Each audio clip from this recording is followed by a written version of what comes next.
American Imperialism. The territorial expansion of the United States, 1783 to 2013. Adam Burns. Contents. Figures 6. Acknowledgements 8. Introduction, Deaning an Empire 1. 1 Atlantic to pass IC 8. 2 Heading northwards 30. 3 Leaving the continent 50. 4 A2 Ocean Empire 70. 5 Spanish plunder 92. 6 An empire among equals 113. 7 Occupation over annexation 136. 8 Continuing imperialism 159. Conclusion 180. 1. Introduction. Deaning an empire. American imperialism is a term that is often used by both proponents and critics of U.S. foreign relations around the world today. However, a universally accepted definition of the term does not exist, and this volume does not seek to attempt the arduous or ill-fated task of providing one. Although the historiography of the term is discussed synoptically later, it is useful to provide a working definition. Historian Paul MacDonald critiques narrow definitions of empire, those that focus on political sovereignty that is overt, explicit, and durable, and points to the fact that even when one excludes informal or diffuse modes of political power, it is often difficult to ascertain whether one state has assumed political sovereignty over another. Into this latter category, MacDonald puts more difficult to place examples such as protectorates, military occupations, and foreign base agreements.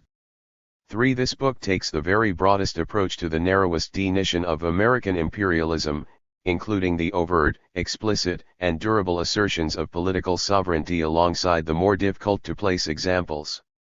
Whether or not one deems it a useful term, the United States has certainly been imperialist in the past. Almost all historians would accept that the United States had an imperialist moment at the end of the 19th century when, in the wake of the Spanish-American War of 1898, it annexed foreign territories but withheld full admission to the Union. However, agreement beyond this is difficult to end. Some trace U.S. imperialism all the way back to the earliest continental expansion, the subjugation of Native Americans, and the ideology of manifest destiny, which spoke of a divinely mandated mission for the United States in expanding from the Atlantic to the Pacific. Others trace it forward to the present day, including the proliferation of U.S. military bases overseas and the United States' still unequal relationship with many of its insular possessions where, for example, Puerto Ricans can help choose the Democratic and Republican candidates for the U.S. presidency, but not actually vote for the president. 5. This exploration of U.S. territorial expansion, ranging from its earliest days to the present day, aims to allow readers to form their own opinions about the story of American imperialism. Here, the relatively uncontested examples of U.S. imperialism, such as that seen in the Philippines between 1898 and 1946, are brought together alongside less commonly identified cases, such as the U.S. occupation of Japan after the Second World War, and cases of unrealized imperial ambition, such as in Liberia and Canada. This volume additionally seeks to balance the coverage of U.S. imperialism between places more widely written about, such as Cuba, and those instances that rarely merit more than a line or two in general volumes, for example the U.S. Virgin Islands or American Samoa. Finally, the following chapters spend a relatively equal amount of time on the period before 1898, the Spanish-American War period itself, and the years that followed, in contrast to other volumes that often focus on only one or two of these periods without seeking to explore the whole span of U.S. imperial history. 6. This volume does not seek to include within its exploration of American imperialism what most scholars would deem informal imperialism, be it economic domination, cultural hegemony, or other varieties that do not require some assertion of formal political sovereignty or, at the very least, military occupation. This is not to say that other definitions of American imperialism are not valid, but they are beyond the remit of this study. What is explored here is the history of the United States as a nation that has been an empire from the start. It spent decades expanding this empire, RST in North America and then overseas, and even in the present maintains a strategic territorial presence across the globe. The literature on American imperialism, especially when one accepts the full variety of its definitions and forms, is vast and has grown exponentially in the last few decades. As Elisha Goldstein noted in a recent edited collection on the topic, since 9/11, debates and discussions on U.S. empire have become ubiquitous throughout scholarly and popular forums. 7. The resulting literature on the U.S. and its projection of imperial power almost always includes a historiographical section that provides an overview of certain key volumes, by or against which the authors deny themselves. 8. What follows here is a short overview of the most important shifts in the historiography over the last century. Most overviews of this topic begin with a diplomatic history of the United States, the 1936 work of historian Samuel Flagg Bemis, which is the paradigmatic traditionalist interpretation of American imperialism.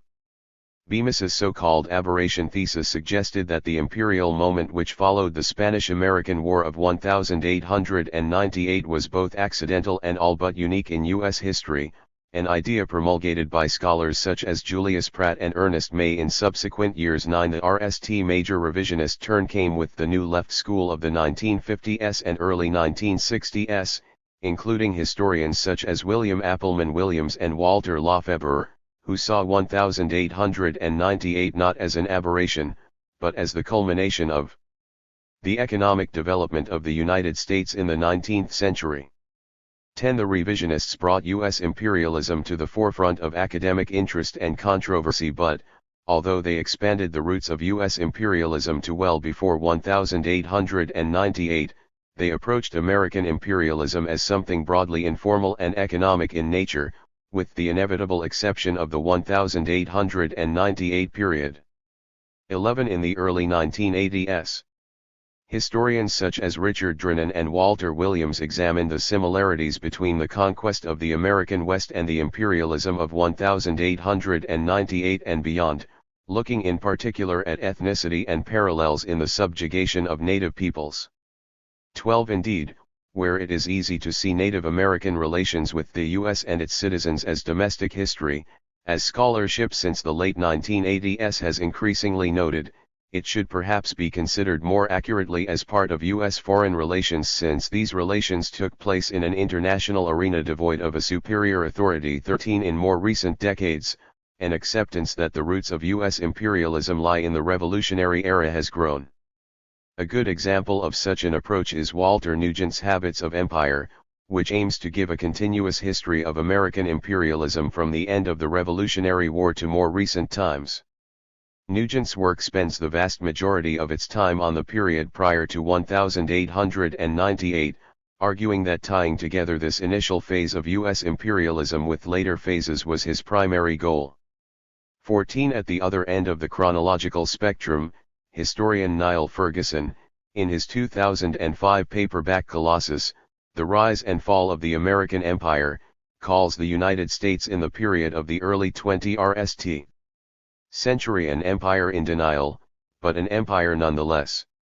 One of Ferguson's main aims is to present the United States as a nation that is, and always has been, an empire. 15. Unlike Nugent, Ferguson focuses mostly on the post-1898 period, and usefully ties examples explored here to the post-9/11 interventions in the Middle East.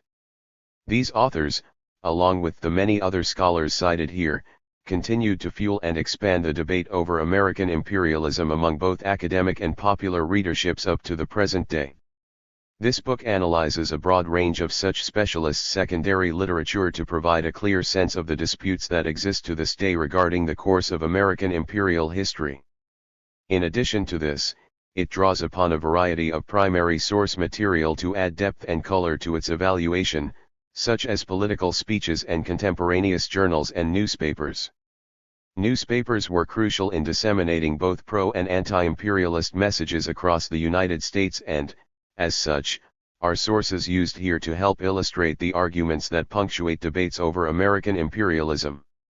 For example, in the late 1890s, Powerful editors such as William Randolph Hearst and Joseph Pulitzer used their New York-based newspapers to call for intervention in the ongoing Spanish-Cuban conflict, if largely to increase newspaper circulation.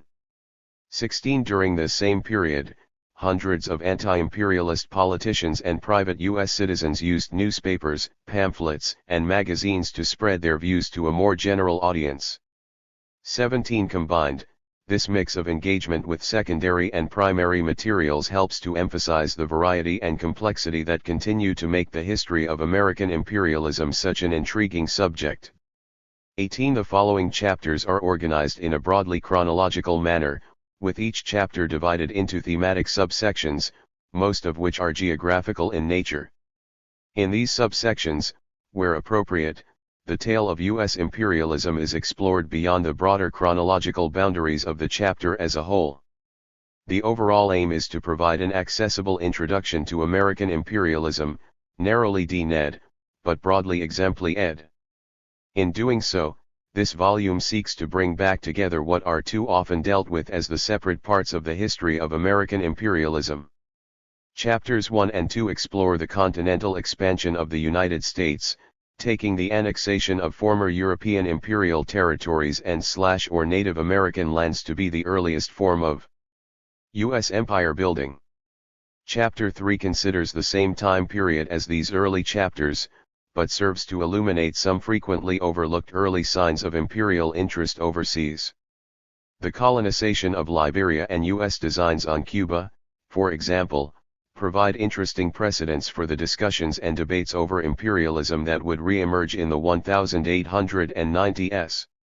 The emphasis on overseas imperialism continues into chapters 4 and 5, which focus on the era widely regarded as the least contentious period of American imperialism, the series of annexations of overseas island territories that took place before and after the Spanish-American War of 1898. Chapter 4 additionally explores the debates of the era, from the motivations for the war itself, through disagreements over the subsequent annexations of the former Spanish overseas possessions, to the rise and decline of the American anti-imperialist movement. Chapter 6 considers annexations that took place in the years following the Spanish-American War but were not a direct result of it. These later annexations show that formal imperialism did not end with the Spanish-American War, and illuminate the rising importance of preclusive imperialism, the idea that the U.S. should annex territories at least partially to keep them out of enemy hands. Chapter 7 deals with medium to long-term occupation of territories rather than annexation. Though the long-term Caribbean occupations of the early 20th century are frequently discussed alongside the post-1898 annexations, the medium to long-term occupations of Germany and Japan after the Second World War are not. However, this book sees the evolution towards occupations from the early 1900s to the mid-century as the precursor of post-1950s foreign policy. Shorter-term and often less direct occupations have been more commonplace since the Second World War, but there are many important parallels with earlier forms of direct imperial rule. The occupations of Germany and Japan provided a far more planned and overt assertion of sovereignty than later occupations, and were a template for U.S. interventions such as that in Iraq from 2003. Chapter 8 concludes the book by looking at examples of how a more formal imperialist drive still endures into the 20th century. From overseas bases to claims over the Arctic, the United States has not entirely drawn back from the formal imperialism it followed in the previous centuries. Chapter 1. Atlantic to Passy Sea. This volume traces United States imperialism back to the year 1783, the RST occasion when the newly recognized nation of the United States enhanced its territorial boundaries following the end of the Revolutionary War with the signing of the Treaty of Paris. In addition to the British, there were, of course, many other settlers residing across the rest of the North American continent in the 18th century, including settlers of the very oldest variety, Native Americans. Over the course of the next century, the United States came into contact, and often conflict, with all of these rival settlers in the course of building what would become their new empire. The westward expansion of the United States in this period was truly remarkable and, In just over a century, the U.S. grew from a small group of Atlantic coastal colonies to a transcontinental empire able to rival the far older imperial powers of Europe. Expansion from the Atlantic.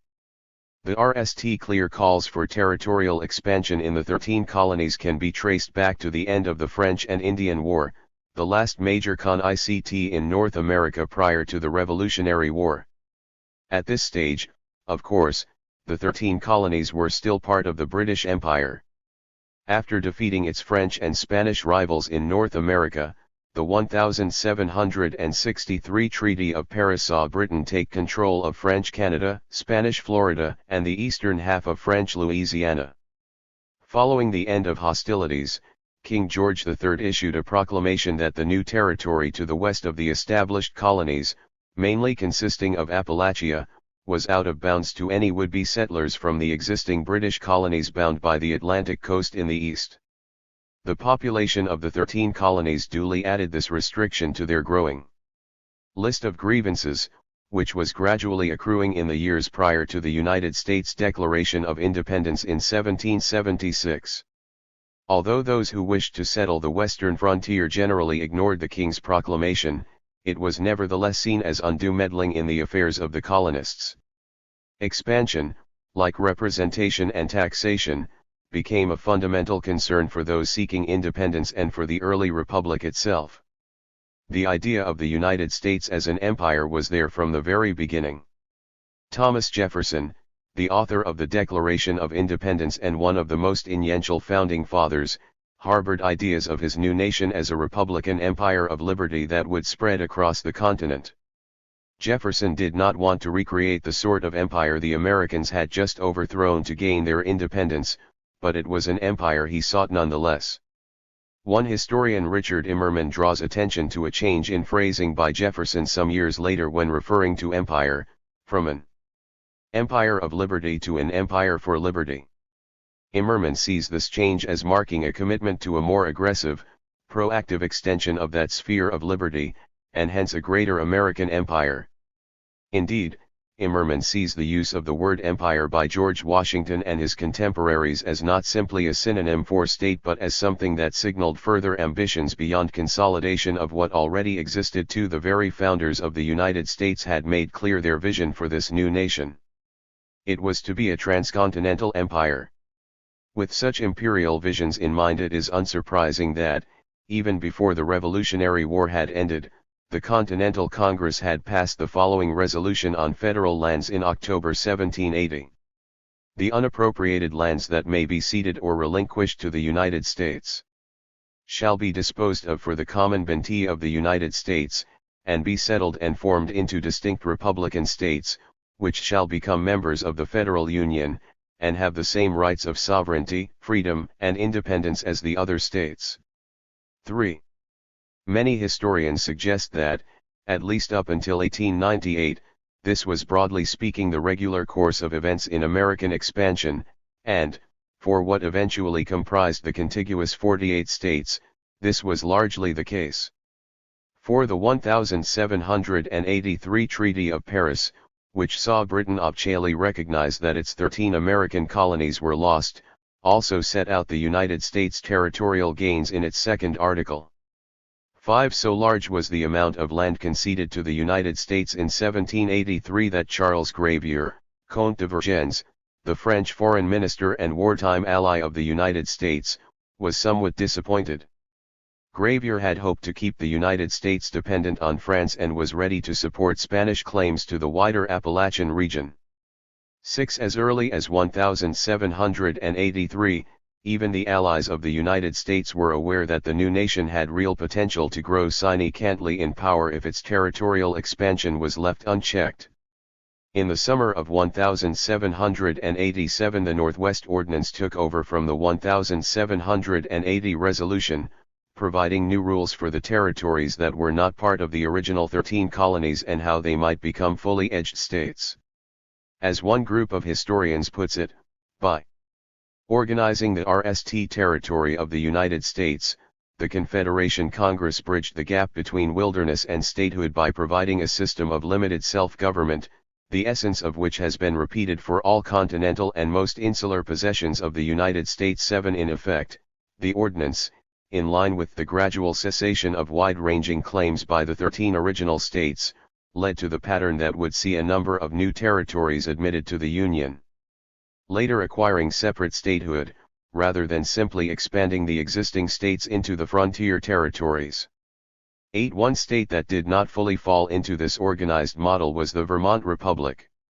Here, Vermonter Ethan Allen and his Green Mountain Boys took the opportunity afforded by the Revolutionary War to try and assert the state as independent of both Britain and the two states that laid claim to the territory at the time. 9. Not recognized by the revolutionary authorities, Allen and his followers instead made an offer to place Vermont back into the British Empire as a separate government under the Crown. 10. However, the state of New York and the U.S. Congress later moved to accept the claims of Vermonters to statehood, and they were admitted as the 14th state, the RST new state of the Union, in 1791. Many other new states entered the Union in the following years, but few declared themselves independent republics before seeking admission. 11. In the mid-19th century, two far larger states notably followed the lead of Vermont by joining the United States as self-proclaimed independent republics, though by this time the new states came from lands situated far beyond the boundaries the Treaty of Paris had exceeded for the U.S. 12. The RST territory ceded to the United States by Great Britain after the Revolutionary War had been conducted in line with the well-established tradition of the spoils of war, a transferal of imperial possessions from one empire to another under duress. However, the Louisiana Purchase of 1803, which roughly doubled the size of the young nation, was to be the RST example of the United States buying territory from another empire. The French had been allies of the 13 colonies during the Revolutionary War and during this time had signed a treaty of perpetual alliance. Their common bond in 1778 was a mutual distaste for the British Empire. Rather than a shared love of democracy, France at the time being ruled by the absolutist Bourbon monarchy. However, this in itself does not help explain why, just 20 years after the Revolutionary War ended, the French decided to sell what was left of their North American mainland possessions to the United States. If anything, the turn of events in France in the intervening years made the 1803 sale of Louisiana to the United States even more unlikely. France itself had undergone, and was still undergoing, radical change at home following its own revolutionary wars. Just a few years before the sale of Louisiana, the French had signed the Treaty of San Ildefonso with Spain, which saw them retake control of it for the RST time since 1762. Furthermore, the treaty was not effectively enacted or made public until 1802, the year before the sale, and, technically, it did not allow France to sell the territory. 13. Many saw Napoleon Bonaparte, now the sole consul and effective dictator of the French Republic, as keen to reimpose French imperial power in North America, hence the retrocession from Spain. Having just re-established French power in North America, it seemed unlikely that a man as ambitious as Napoleon would relinquish it so soon afterwards. The U.S. did not harbor any great expectations for immediate concessions from the French. Indeed, even the most vocal expansionist U.S. frontiersmen only really hoped for control of the port of New Orleans and navigation rights on the Mississippi. 14. Yet, for only $15 million, Napoleon went several steps further than anybody anticipated and sold the entirety of French Louisiana to the United States. Napoleon's volte-face on extending French unions in North America might have been down to any number of compelling reasons. The worsening situation in the pro-table French colony of Saint-Domingue and increasing French interest in India are two imperial explanations for the sale. Closer to home, one might question the wisdom of sending troops to low-value colonies in the Americas when the situation in France and its relations with its European neighbors were so volatile. In addition, the sale would avoid the territory falling into the hands of the British and prevent a UK-US alliance.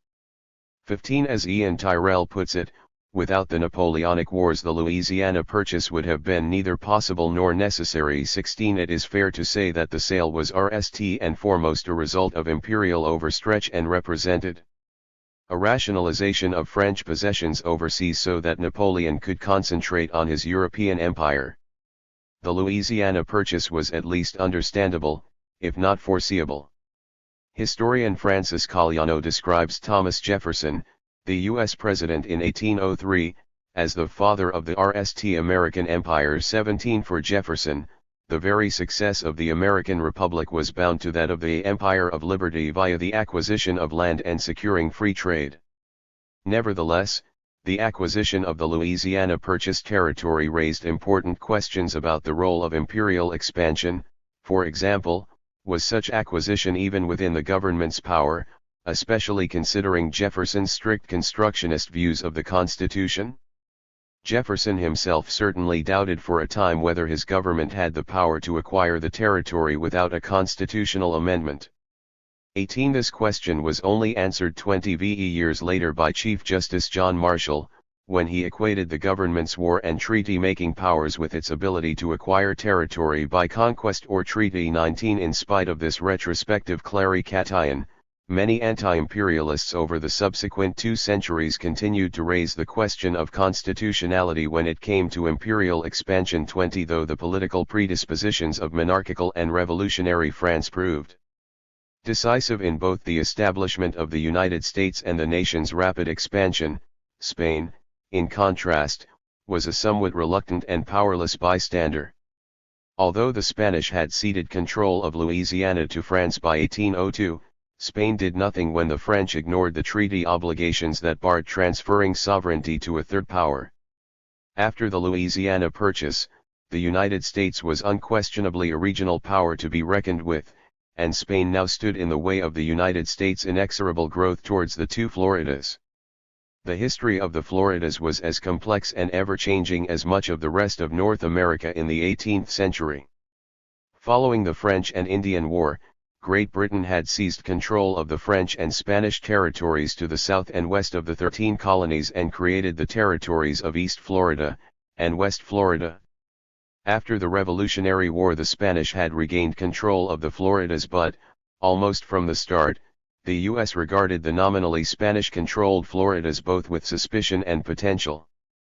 The RST signs of U.S. maneuverings near Florida predated the Louisiana Purchase, and came with the Treaty of San Lorenzo, also known as Pinckney's Treaty, after the U.S. Special Envoy to Spain, Thomas Pinckney.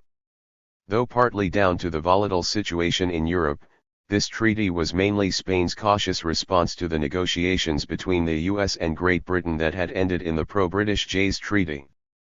21 Prior to Jay's Treaty, Spain had been keen to restrict US unions and trade in its territories.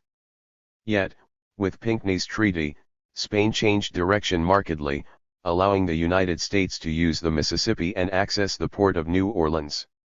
In addition, Spain accepted the 31st parallel as the border between the United States and Spanish Florida. The signing of Pinckney's Treaty was a significant turning point in the expansion of the United States. It resulted in improved suppression of Native Americans in the region, an end to murmurings of secession in the Kentucky region, and thus increased national unity, and a period of growth and consolidation for the early republic. 22 In the long run, though, it acted as a precursor to further U.S. expansionism. In 1802, Thomas Jefferson tried to purchase West Florida for the United States, but the more appealing Louisiana Purchase soon overshadowed his initiative. 23 However, after the Louisiana Purchase in 1803, the United States became increasingly concerned about instability in West Florida, and began to fear that it might fall into the hands of a power more dangerous than Spain. Some argued that the Louisiana Purchase had included West Florida within its boundaries, and, not coincidentally, many living on the United States southern frontier coveted more land. 24 In addition to these factors, West Florida remained a troublesome refuge for escaped slaves and a launching platform for Native American attacks upon southern U.S. states. William C. Davis argues that Presidents Jefferson and Madison merely allowed Spain to administer West Florida after 1803 until an opportunity arose to strike. He regards Madison's eventual annexation of the territory as passive expansionism. 25 On September 23, 1810 an exceptionally short rebellion was staged in Baton Rouge, West Florida, and the Republic of West Florida was born. Support in West Florida itself for U.S. annexation came more after the Revolution of 1810 than before it, as its majority of Anglo-American inhabitants by the early 1800s were only superficially loyal to Spain as long as it provided stability and cheap land. 4 days later President Madison issued a proclamation that, as disturbances in West Florida had not been controlled by the Spanish authorities, a failure of the United States to take the said territory into its possession may lead to events ultimately contravening the views of both parties, whilst in the meantime the tranquility and security of our adjoining territories are endangered. 27 By December 10, 1810 the U.S. had annexed the bulk of West Florida without either war or payment. East Florida proved a little trickier to annex than its western neighbor and contained fewer revolutionary U.S. settlers than the western province. An 1811 resolution by the U.S. Congress set out its objections to any transfer of sovereignty of East Florida to a third party and expressed approval for its future annexation if Spain were to agree. This no-transfer resolution was aimed at denying Britain the option of annexing the territory in the run-up to the War of 1812. 28 The U.S. regarded East Florida, like the West before it, as a safe haven for undesirables. The chief aggravator in the period leading up to the annexation of East Florida proved to be the Seminole tribe who, along with many escaped slaves, sided with Great Britain in the War of 1812 and conducted cross-border raids into the United States. In 1812 a band of renegade settler revolutionaries attempted to stage a West Florida-style rebellion that might result in annexation. Although Madison officially rejected such calls, he only mildly rebuked the rebels' actions and even sought assurances from Spain that they would not be prosecuted. 29 Between 1817 and 1818 President Monroe authorized General Andrew Jackson to cross the border into East Florida in what is now called the First Seminole War. Jackson, however, exceeded his mandate and launched what was effectively a full-scale invasion of the Spanish territory.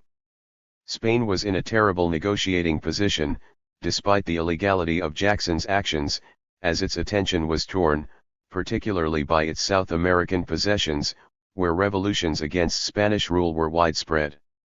President Monroe adopted the line that Spain needed either to control its territory fully or pass over this responsibility to the United States. Spanish Foreign Minister Don Luis de Anís had very few options if he were to avoid war with the United States. Therefore, after lengthy negotiations, both Secretary of State John Quincy Adams and Anís signed the Transcontinental Treaty, or Adams-Anís Treaty, which came into force in 1821. 30 This treaty not only ceded the rest of Florida to the United States but also settled the full border between New Spain and the United States. 31 In return the United States rescinded its claims on Texas and, although the U.S. did not pay for Florida as such, it did accept liability for U.S. claims against Spain up to the amount of $5 million. 32 With extension into the Floridas, the United States had shown that post-1783 expansion would not simply be explained away as accidental imperialism, but that it was willing to apply force and pressure, where necessary, to achieve its ends. Expansion in the Southwest. The Transcontinental Treaty with Spain, ratified by the U.S. Senate on February 22, 1821, had only limited efficacy, and within 3 decades the United States had moved its border much further south and west. Only 6 months after the ratification of the Transcontinental Treaty, the Treaty of Córdoba of August 24, 1821 saw Spain relinquish control of New Spain and established the newly independent Mexican Empire. From this point onwards the United States had an independent Mexico to deal with, rather than Spain, if it was to further its imperial ambitions. At RST the Mexican authorities encouraged the gradual immigration of settlers from the United States into the Texas region of northern Mexico, where the population increased rapidly, but this policy was later reversed when Mexico barred U.S. immigration in 1830.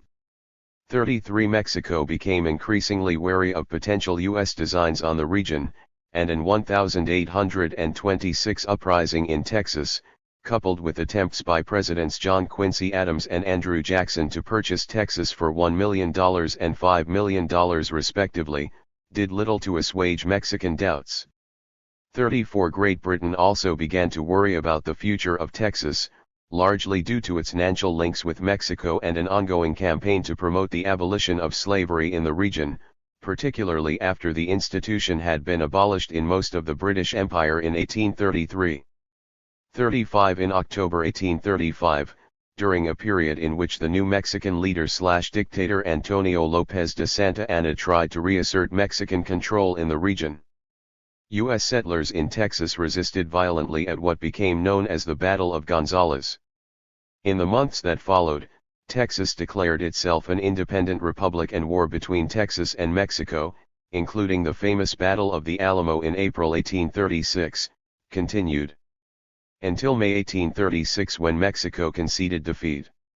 However, the U.S. did not annex Texas rapidly, as the bulk of West Florida had been incorporated in 1810. In fact, annexation was more than a decade in the making. In 1835, President Andrew Jackson, the man who spearheaded the annexation of Florida and attempted to buy Texas in 1829, rejected the overtures of the new Texan President Sam Houston. The primary issue dividing the northern abolitionists and southern slaveholders of the United States was the extension of slavery into new territories. The predominantly southern U.S. settlers in Mexican-owned Texas began to outnumber the existing Tejano population by the 1,830s, and with them they had reimported the institution of slavery. The burning question that therefore remained was whether the Republic of Texas would be annexed as a slave or free state.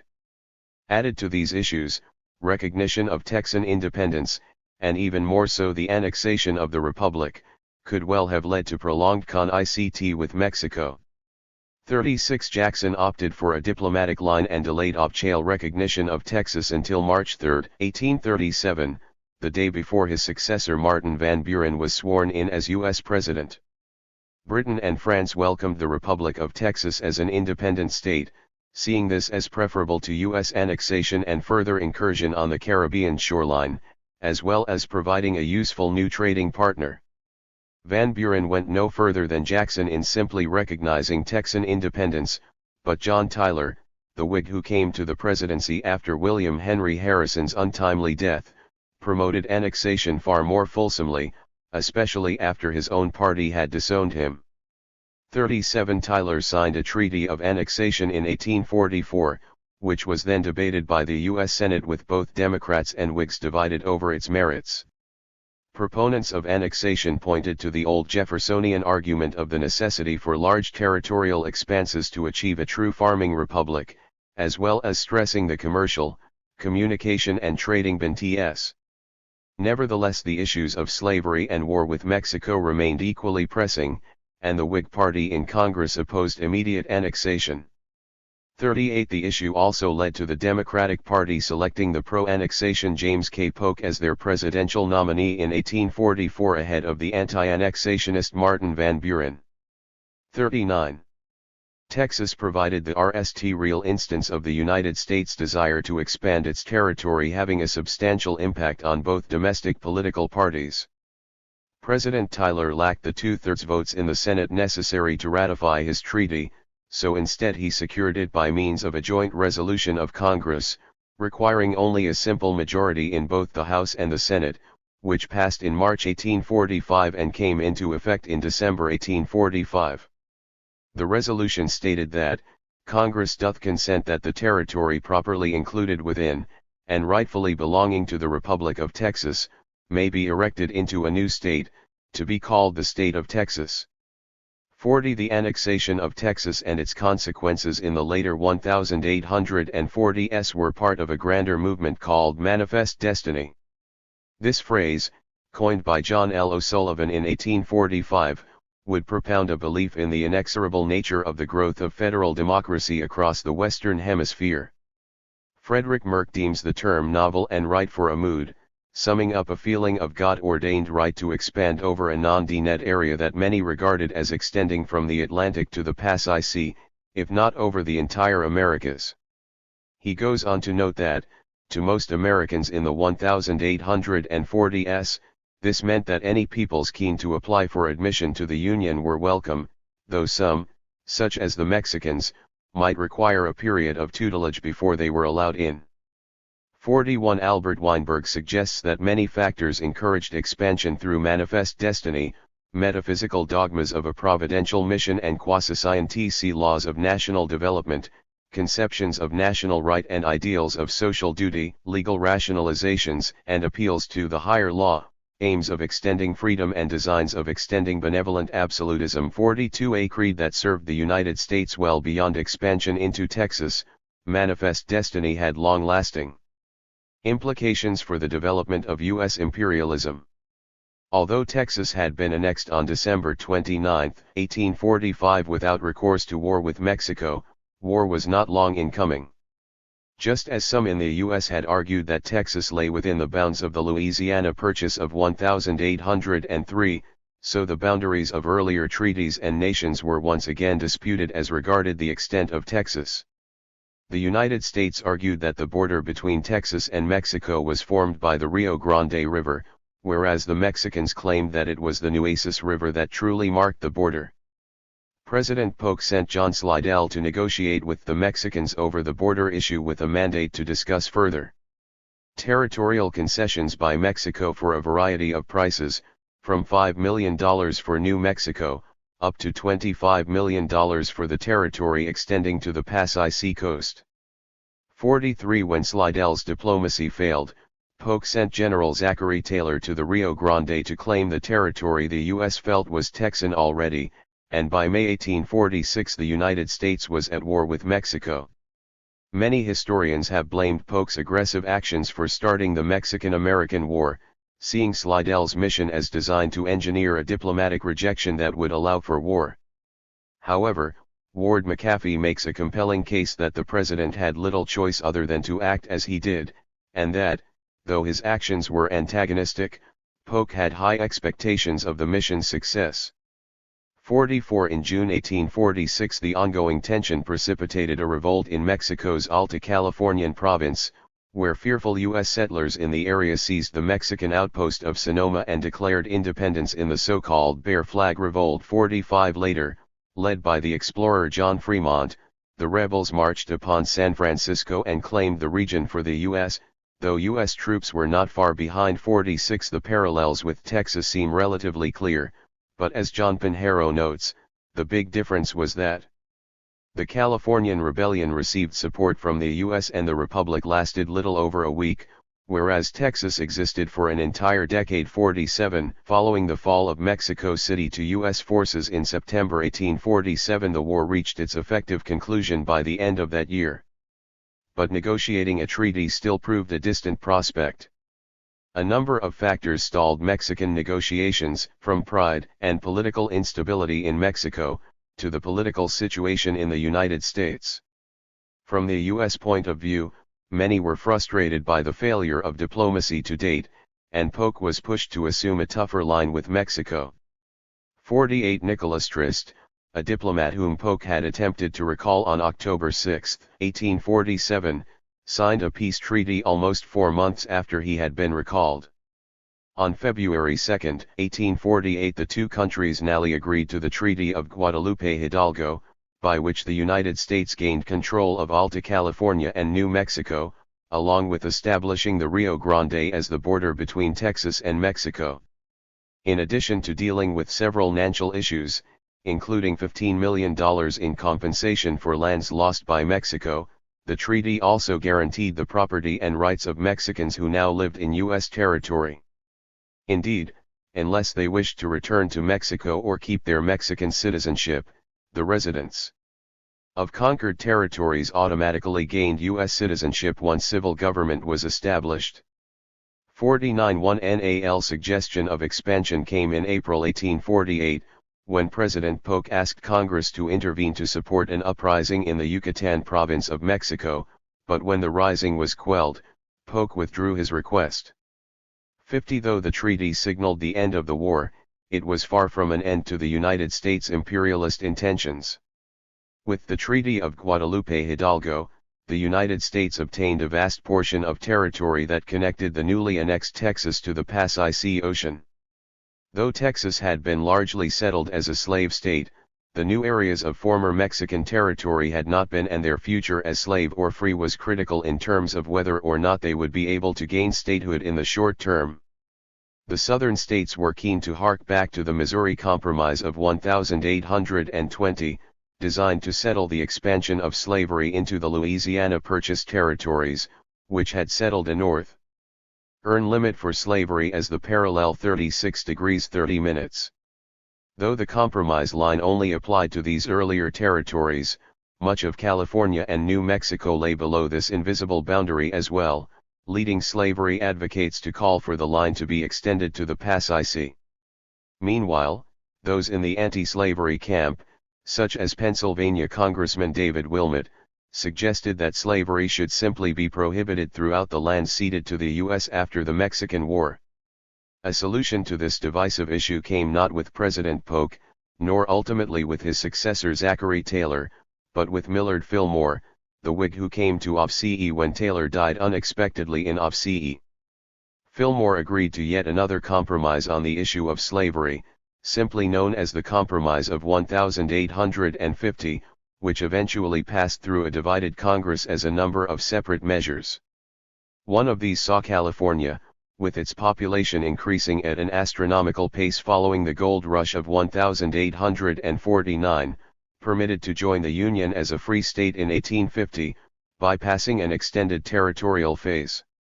The Compromise of 1850 also saw what remained of the Mexican cession divided into two territories, Utah and New Mexico, both far larger than their present-day state namesakes. In these territories the issue of slavery was to be settled by popular sovereignty. With this, an annual settlement of the Texan border with New Mexico, the shape of the southern U.S. border was almost complete. The last section of territory in this region did not declare itself a republic, nor was it conquered through warfare, instead it took the form of a negotiated purchase. In 1853 President Franklin Pierce sent James Gadsden as an emissary to Mexico to negotiate the purchase of a strip of land to the south of New Mexico Territory. Initially Gadsden asked for a fairly substantial tranche of land, but, after negotiations, he scaled back his demands to a 30,000 square miles of northern Mexico, in return for $10 million.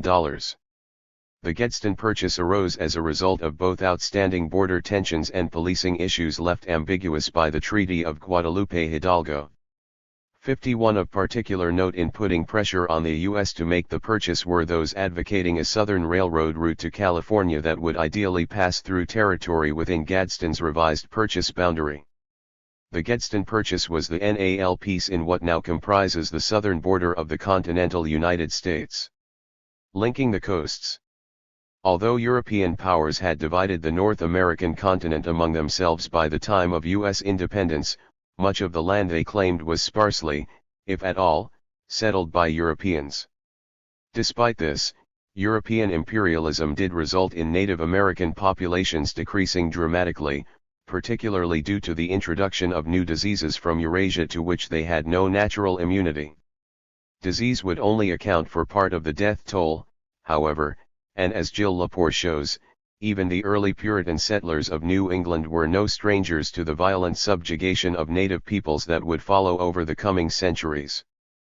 52 In the years that followed the settlement of North America, Native Americans proved to be both feared enemies and valuable allies, but most of all they proved to be in the way of imperial expansion, be it British, French, Spanish, or that of the United States. Throughout early U.S. history, the nation had always had a western frontier. Yet by 1890, according to Frederick Jackson Turner's famous essay The Significance of the Frontier in American History, the western frontier as a denuded, unsettled area had ceased to exist. Although Turner declared the frontier closed, he perpetuated a commonly held notion that the United States had spent the previous century claiming an area of free land. Of course Turner knew that hundreds of Native American tribes resided in this free land, but in his eyes the native population did not really matter in the grand scheme of things, except in so far as they presented a challenge against which hardy frontiersmen might prove their mettle and forge a distinctly American character. 53 Largely omitted from the earlier sections of this chapter, the United States clashes with Native Americans are the last, and perhaps most important, dimension of American imperial expansion on the continent. The RST President, George Washington, believed that the objective of the federal government was to move the Native American population west of the Mississippi River.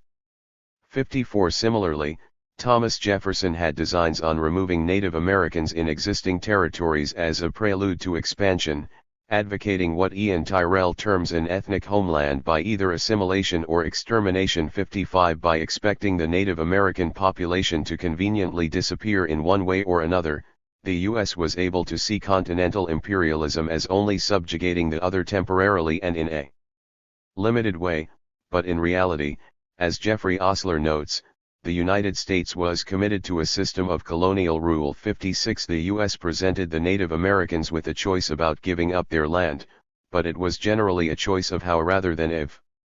Yet as Pekka Hamalainen notes, the confrontation between the U.S. and Native Americans should not simply be presented as one of vanquisher and victim. The Comanche people of the Southwest, for example, had forged their own empire in the early 19th century, and were powerful actors in their own right. 57 Yet this clash of empires was far from being an equal one, and there was only one likely winner in the long term. For new western states to emerge, white settlement of the vast expanses brought under U.S. control by the Louisiana Purchase was required. Leading figures in the region, such as the governor of Indiana Territory, William Henry Harrison, were keen to settle these lands by whatever means necessary. In the controversial Treaty of Fort Wayne, Harrison dubiously negotiated a huge land sale, provoking the violent reaction of Shawnee leader Tecumseh and others wishing to protect Native American lands and customs, leading to one of the rarer features of this period, an attempt to bring rival tribes together to GHT the United States. 58 From the point of view of the United States, the natives were not only undesirable as savage interlopers, but as allies for the British traders on the frontier who were rightly suspected of supplying weapons to, and encouraging, the natives in the run-up to the War of 1812. Following the NAL defeat of Tecumseh and his allies at the Battle of the Thames in 1813, the government again helped to encourage U.S. settlement by offering land bounties for soldiers who had fought in the Con-ICT. Native Americans would once again be moved out and white settlers moved in. The Lewis and Clark expedition of the 19th century's RST decade drew settlers further and further to the south and west. 59 However, the so-called five civilized tribes of the modern-day states of Florida, Georgia, Alabama, and Mississippi remained a partially civilized and Christianized nuisance to would-be settlers. 60 The Creek War saw the future President General Andrew Jackson defeat an uprising in Alabama and Georgia, gaining him a national reputation and yet further land concessions from Native Americans. Jackson continued to bolster this reputation in the First Seminole War later that decade. For Michael Hunt, Jackson represented one who had imbibed a heady frontier brew of land hunger and Indian hating and used military campaigns and treaties to shatter Native American power in the region in the 1810s, a policy he perfected during his presidency in the 1830s. 61 It was as U.S. President that Jackson's infamous policy towards Native Americans saw all VE tribes forcibly emigrate to a huge reservation in the West, now comprising most of modern-day Oklahoma. Jackson became known by native peoples as Sharp Knife and, with his belief that the two races could not live peaceably alongside one another, he decided that Native Americans should be moved beyond a permanent Indian frontier west of the Mississippi River. 62 The Cherokees' horrendous march westwards in the late 1830s became known simply as the Trail of Tears. Alongside the expansionism that followed the Mexican-American War came an almost evangelical prophesying of the United States' manifest destiny to settle North America from the Atlantic to the Pacific Sea, as ordained by the Almighty himself. It became a doctrine for expansionism, and its civilizing, Christianizing tone helped to justify the necessity of Native American removal. Although, the Civil War created a small hiatus in the realization of manifest destiny, it was, in its narrowest designs, achieved by the end of the century. Fresh from defeating the Confederacy in the Civil War, the reunited states set about a new phase of Native American dispersal and destruction. With pioneers, settlers, and military encroachment came a steep decline in the buffalo population of the United States, with dire consequences for the native peoples that relied on the buffalo for clothing, food, and fuel, among other things. With the growth of transcontinental railroads came more settlers, and calls to obtain the raw materials and minerals that lay within the territories remaining under Native American control in the West. U.S. soldiers often massacred native peoples who were not willing to sign away their lands and instead stood their ground.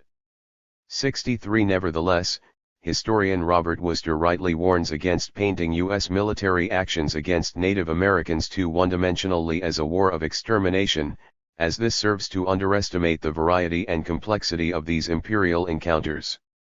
64 The 1860s and 1870s saw a series of small-scale wars between the veteran Civil War soldiers of the United States and several scattered bands of Native American tribesmen. Of these, the most notable and mythologized event was the Battle of Little Bighorn, the site of George Custer's famous last stand against the Sioux in 1876. However, such victories as this proved Pyrrhic in the long run, and U.S. troops redoubled their efforts to avenge Custer's martyrdom. By the 1880s most armed resistance was over and the U.S. sectioned off remaining Native Americans into reservations. Despite the widespread formation of reservations by the 1880s, the U.S. government's desire to satiate land-hungry settlers saw yet further developments. Along with humanitarian impulses to assimilate Native Americans, this land hunger led the government to pass the General Allotment Act in 1887. The act, which broke down reservations into smaller individualist plots, aimed to recreate Native Americans as Republican farmers.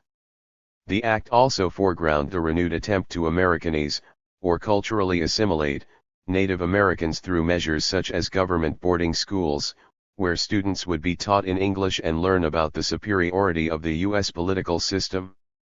It also had the useful side effect of providing even more land for speculators. The U.S. took the best of the lands, and redistributed the worst to Native Americans. By the time of the Wounded Knee Massacre of 1890, which represented the symbolic end of Native American armed resistance to U.S. conquest, the United States had subdued the continent's original settlers and subsumed them, but more importantly their lands, almost entirely into their own empire. In the same year an Organic Act created Oklahoma Territory and, that same decade, the 1898 Curtis Act applied the system created by the Dawes Act to the so-called 5 civilized tribes in their new home territories. The native peoples put up some resistance to this effective incorporation within the United States, and even made a last-ditch attempt to have half of Oklahoma admitted as the majority native state of Sequoia, but to no avail. 65 In 1907 and 1912 the NAL 3 states of the contiguous United States were admitted to the Union, and it could be said that manifest destiny had been accomplished. Historian Walter L. Williams accurately identifies the anomalous status of Native American peoples as one of the clearest signs of U.S. imperialism in action. Native Americans, he argues, were classed by an 1831 Supreme Court decision American Samoa domestic dependent nations, and effectively wards of the United States. Or even colonial subjects. 66 It seems surprising now that when Williams wrote this piece in 1980, so few had noted the striking resemblance between the way Native Americans were seen and treated and how Europeans ran some of their overseas colonies. There is little to distinguish such actions from the contiguous empires of Russia or the Ottomans. Little, that is, but speed, for in only a single century the United States had transformed itself from a small band of sparsely populated settlements on the East Coast to a vast transcontinental empire. Chapter 2. Heading northwards. When the United States broke away from the British Crown in the Revolutionary War, One unintended effect was the creation of a separate nation to the north. This was not what some in the United States had envisaged. For example, prior to the Revolutionary War, Thomas Jefferson expounded a belief that the Canadians would join the Union. Yet, by the end of the war, the Canadian colonies were RMLY under British control. Throughout the following century and more, the United States continued to look northwards as well as westwards as its empire grew and, whether expanding into Oregon Country or Russian Alaska, Britain continued to complicate and frustrate this particular direction in the course of U.S. imperialism. Canada. Although the British possessions located above the 13 colonies were not united formally until 1867, the relationship between Canada, or British North America as it was more formally called, and the United States was of fundamental importance to both nations in their formative years. More importantly, though, the reluctance of Canada to succumb to the attractions of their southern neighbor and leave the British Empire to join the one being forged by the United States intrigued and infuriated Americans for more than a century. The United States, from its very beginnings, envisaged a future that included the British provinces to its north. Indeed, Article 11 of the Articles of Confederation stated clearly that the question of Canadian incorporation remained open. Canada acceding to this confederation, and joining in the measures of the United States, shall be admitted into, and entitled to, all the advantages of this union, but no other colony shall be admitted into the same, unless such admission be agreed to by 9 states. 2. British North America seemed a natural region for U.S. expansion and annexation, yet even in the formative years of the United States its northern neighbor came to appear increasingly dissimilar as time passed. British North America was formed from a diverse admixture of peoples, much like its southern Republican neighbor. However, the most sizable group of non-British settlers was its French-speaking population, which saw more danger to its cultural heritage as a tiny minority within the new United States than as a substantial section of the population in British North America. This significant group helped to secure a sense of separateness for British North America, but it was far from being the only such group. The failure of the United States to bring the northern British colonies along with them in the Revolution led to around 40,000 Loyalists emigrating north, along with roughly 4,000 African and Native Americans. These later immigrant groups added further weight to a sense of difference that already existed between the two North American neighbors. Between 1791 and 1812 a further 65,000 followed them, though recent scholarship has questioned how loyal some of these late Loyalists really were, suggesting instead that they were simply tempted by cheaper land and lower taxes. 3. Nevertheless, these influxes not only helped boost the relatively sparse population of British North America, but also, in the main, pushed its populace further towards favoring a continued union with the British Crown. The newly independent United States, unsurprisingly, did not immediately assume friendly relations with its former imperial master, and as the years progressed after the Treaty of Paris relations between the two began to sour once more. Some of this was no doubt due to the fact that the United States was a relatively small coastal nation surrounded by potential enemies in the shape of Britain, France, and Spain.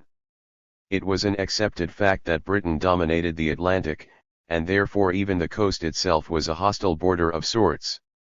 Additionally, the actions of France and Britain during the turn of the century helped heighten fears of a future military engagement.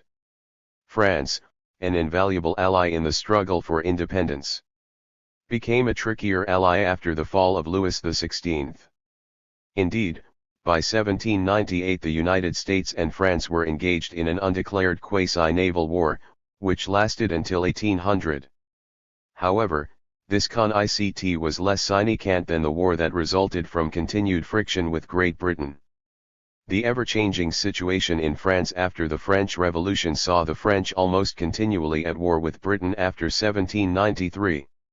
By 1803, with Napoleon RMLY in charge, the French removed themselves from the North American equation by selling the entirety of their Louisiana territory to the U.S., leaving Britain as an even more important neighbor.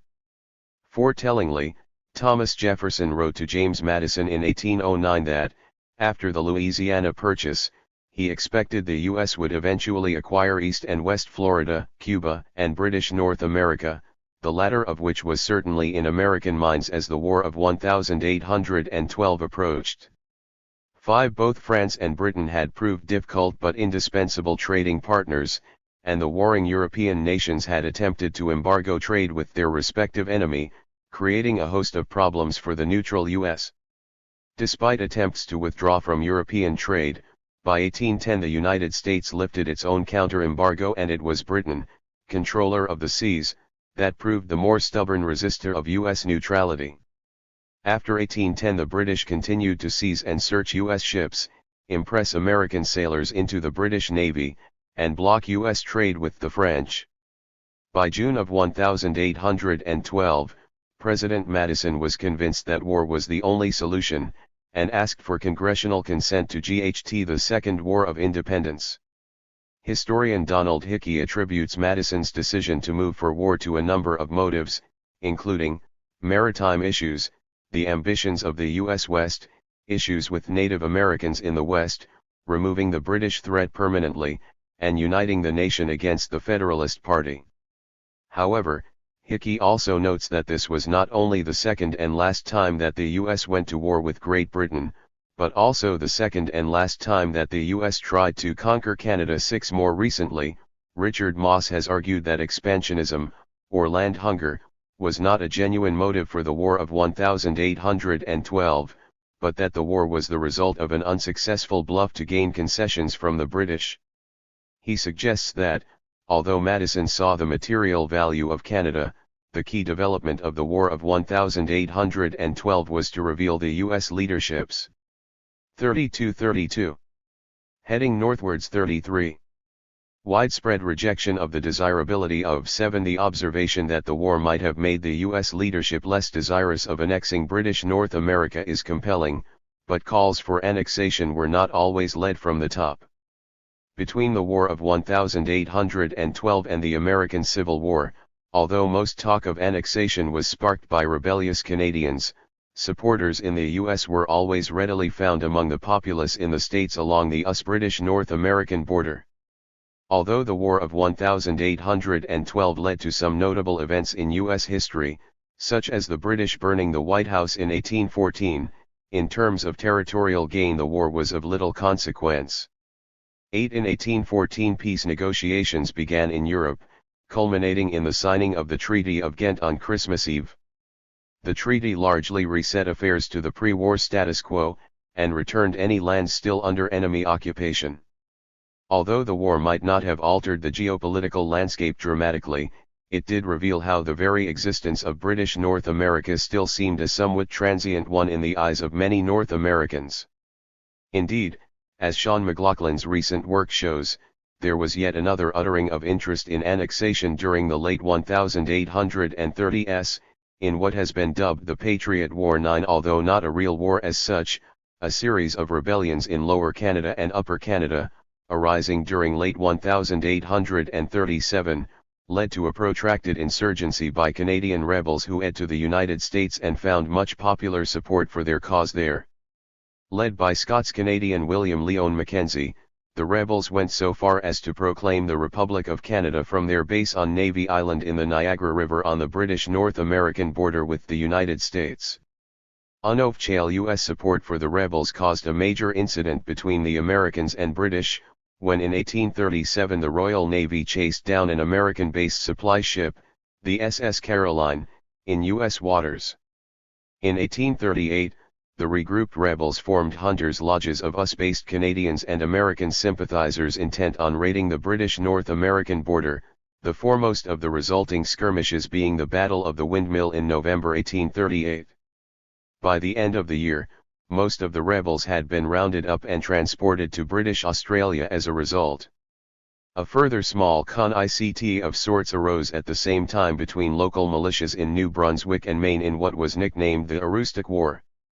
At stake here was the US-British North America border between this northeastern province and state, raising the very real possibility of a third military con-ICT between Britain and the US.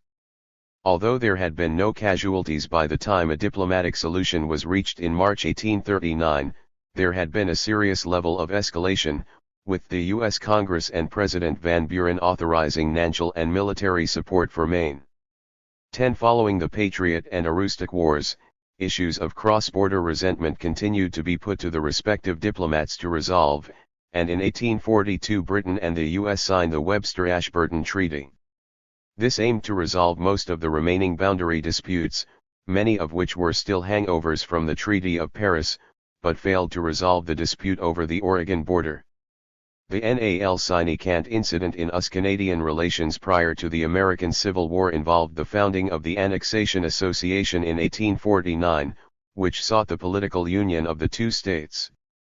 The association comprised primarily two distinct groups with quite different motivations. The RST group was made up of British businessmen in Quebec who were disappointed with British economic policies in the province. The second group, led by Louis-Joseph Papineau, consisted of French-Canadian nationalists who preferred U.S. democratic institutions to those in Quebec. In 1854, a reciprocity treaty between the U.S. and British North America led to the eventual collapse of the Annexation Association, largely because many annexationists believed that reciprocity would ultimately lead to the annexation of British North America anyway. 11 Although for a number of years the United States turned its eyes inwards both before and during its Civil War, for Canada a fear remained that a victorious Union in the Civil War might turn its attention northwards and attempt to build upon its successes. Some in the U.S. resented Canada as a refuge for draft dodgers and shelter for Confederates who were able to conduct fruitless, but nonetheless frustrating, raids on the Union states during the war. 12 U.S. Secretary of State William Seward, the architect of the Alaska Purchase, was one of the arch-annexationists of the 19th century. For him, as with Alaska, British North America offered an obvious space for expansion. Following the Civil War, the victorious Unionists had a large and battle-hardened army, and political capital could still be gained from the offer of more land in the Canadian North, as well as from anti-British Irish American voters. In July 1866, shortly after the lapse of the Reciprocity Treaty, Republican Congressman Nathaniel Banks introduced an annexation bill in the U.S. House of Representatives proposing the admission of the British North American provinces into the U.S. The New York Times, in an editorial commenting on the bill, noted that it seemed inappropriate to allow the Canadian provinces to join the Union unhindered while the southern, formerly Confederate, states were forced to undergo military occupation and various conditions in order to rejoin the Union. It remarked sarcastically, would it not be more in keeping with congressional action to annex their territory by force, legislate for them without their consent, govern them by military law, forbid them representation, and teach them in general how they must bear and behave themselves upon all matters, after learning which their case may be considered. 13 A couple of years later, Secretary of State Hamilton Fish suggested that Britain resolve American claims for damages incurred by the British-built ship, the Alabama, used by the Confederacy during the American Civil War, by ceding Canada to the United States. The administrations of Presidents Andrew Johnson and Ulysses Grant, however, preferred a more gradualist approach to annexation than Secretaries of State Seward and Fish, and Canadian malcontents of the period tended to favor secession ahead of annexation. 14 Between 1866 and 1871 the United States half-heartedly made moves to put down a number of Fenian raids led by US-based Irish nationalists who aimed to invade parts of Canada in order to press the British to accept Irish calls for self-government. Not without a renewed sense of danger from its southern neighbour, on July 1, 1867, the new Confederation of Canada was formed, the RST of the British Empire's self-governing dominions. Following this, in 1871 delegates signed the Washington Treaty, which narrowly settled a number of post-Civil War claims including the Alabama damages. 15 Thereafter, the only significant issues between Canada and the United States that remained unresolved centered on the Alaska boundary and the perennial question of shipping rights off the North Atlantic coast. 16 The 1880s and the early 1890s saw perhaps the NAL murmur of annexationism, with those on either side of the border setting out ideas for union. In an 1883 article for the North American Review entitled A Canadian View of Annexation, Prosper Bender suggested that it was one of those important dormant issues never wholly out of sight. 17 Bender also set out the case for why the US and Canada would both benefit from formal union, consider the vitalizing, fructifying effects of the great waves of American capital and population which might be directed over that great lone land. 18 An edition of Harper's Weekly in 1886 featured a cartoon about the potential annexation of Nova Scotia to the United States in order to bring an end to the century-long dispute over Shing rights.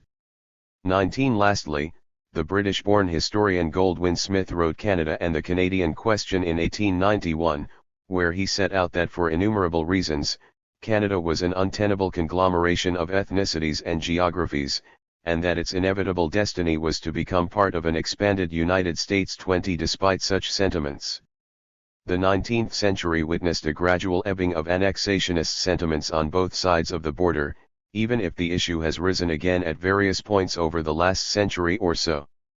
21 In reality, it was in the wake of the American Revolution that the likelihood of the United States annexing Canada was at its height, and what in that period some imagined a likelihood given time, now seems a relatively remote prospect for U.S. imperial expansion in the near future. Oregon. In the early years of the United States, Oregon Country, as it became known, was a very distant place from an East Coast perspective, although its coast had been explored as early as 1792 by the U.S. Captain Robert Gray. In 1803, with Napoleon's hasty sale of Louisiana to the U.S. and the doubling of U.S. territory, Oregon became that much closer. That same year, Thomas Jefferson instructed explorer Meriwether Lewis to explore the Missouri River, and such principal stream of it, as, by its course and communication with the water of the Pacific Ocean, may offer the most direct and practicable water communication across this continent, for the purposes of commerce. 22 The resulting Lewis and Clark expedition that took place between 1804 and 1806 led to a successful, if not entirely practical, navigation of a route to the Pacific via the Rocky Mountains, the RSTUS attempt to form an Oregon Trail connecting the eastern United States to the Pacific, before the Mexican-American War of the 1840s at least, made more rapid progress at the northern end of U.S. frontiers than the southern. 36. Heading northwards. 37. The United States was not the only nation with a claim to Oregon Country, an area comprising a vaguely denuded landmass running from Spain's northern California province in the south to Russia's Alaskan possessions in the north, and spanning the Rocky Mountains along the way to the Pacific Ocean. In spite of these northern and southern neighbors, though, the main claimants to the area were the United States and Great Britain. 23 It was these two nations that agreed the Treaty, or Convention, of 1818 in order to try and resolve the issue of sovereignty over Oregon Country. The accepted maximum north-south extent of Oregon Country was the area between 54 degrees 40 minutes and 42 degrees, and both Britain and the U.S. had some prior claim to this territory. The British claim came mainly in the form of fur traders such as the substantial Hudson's Bay Company and its erst rivals the Northwest Company of Montreal. The Americans also had ambitions in the region's fur trade, through John Jacob Astor's mission to set up his Pacific Fur Company around Fort Astoria in Oregon Country between 1810 and 1813. Astor's venture ended in failure during the War of 1812, when the British temporarily took control of Oregon Country and the NWC purchased Astor's Oregon assets. After signing the Treaty of Ghent in 1814, Britain relinquished its sole possession of Oregon Country, but the HBC continued to run Fort Astoria as Fort George for a number of years afterwards. 24 Despite the vast expanse of the territory under contest, the real heart of the debate was the land that lay between the 49th parallel, the border already agreed up to the Rocky Mountains, and the land south of the parallel but still north of the Columbia River. The British sought to claim the river border ahead of the 49th parallel, but the Americans desired access to the Puget Sound, which such a British claim would deny. The resulting compromise delayed any permanent settlement and began a 10-year joint occupancy of Oregon country with free movement for either side. However, it soon became clear that the British had the best commercial side of the deal, because the NWC had already purchased Astor's company. In 1821 the British government, tired of the ongoing con-ICT between the HBC and NWC, forced a merger of the two companies, and the now expanded HBC had an effective monopoly over Oregon country for the next 2 decades. The initial 10-year agreement was also extended indefinitely in 1827. 25. By the 1830s settlers had started to move into the east of Oregon country from the United States, beginning with Methodist missionaries led by Jason Lee, who in 1834 settled the Willamette Valley. 26. In response, somewhat later, the Hudson's Bay Company also decided to try and initiate settlement in the region to bolster its claims. James Sinclair, a Scots-Métis HBC worker, led the HBC contingent from Britain's Red River colony in late 1841. Sinclair's belated counter-colonization attempts led one contemporary missionary to comment, "Thus we see Oregon fastling up," but according to historian Will Bagley the HBC aimed to settle in far less fertile soil than the Americans. 27. Indeed, in 1843, a great migration from the U.S. to Oregon country began with around 250 wagons carrying 900 people headed to Oregon from Platte City, Missouri. 28. That same year, U.S. settlers established their own provisional government in the region, a system that would last effectively until 1848. 29. In 1844, Democratic presidential nominee James K. Polk stood on his party's platform to annex Texas and the whole of Oregon to the United States. Resolved, that our title to the whole of the territory of Oregon is clear and unquestionable, that no portion of the same ought to be ceded to England or any other power, and that the reoccupation of Oregon and the reannexation of Texas at the earliest practicable period are great American measures, which this convention recommends to the cordial support of the democracy of the Union. 30. This platform is indicative of the burgeoning confidence of the U.S. in their claims to the region by 1844. From 1844 to 5 the numbers surging into Oregon country from the United States continued to rise steeply, leading some in the U.S. to call for the furthest possible claims, leading to a popular slogan, 54°40 or GHT. With the increased U.S. settlement, and the relocation of the western headquarters of the HBC from Fort Vancouver on the Columbia River to Fort Victoria on Vancouver Island, the tide had begun to turn decisively against the British. Polk, who had been elected as an out-and-out expansionist, was then faced with the task of fulfilling his rhetoric, a call for the most extreme Northern American claim in Oregon country. The British Prime Minister, Sir Robert Peel, felt that national honor was now at stake in the Oregon situation, leading him to note that 38. Heading northwards. 39. The British had as much right under the existing treaty to occupy and to fortify as the Americans have, and Peel even considered dispatching an increased military presence to the region. Such bellicose talk demonstrated to President Polk that Britain was willing to take decisive measures to stop the most extreme U.S. claims. 31. However, a third US-British war was not to be, and at least part of the reason for this was that U.S. attention was more RMLY focused on the Texan-Mexican situation, which had been the focus of political debate for almost a decade. Polk had overseen the admission of Texas to the Union in December 1845, and with the real possibility of war with Mexico looming, Britain felt that it might gain something from a president looking for a compromise in order to remove the potential for another war in the North. The acquisition of both Oregon and Texas constituted part of the run-up to the U.S. Civil War, regarding the admission of new slave and free states and how this would alter the balance of power in the U.S. Congress.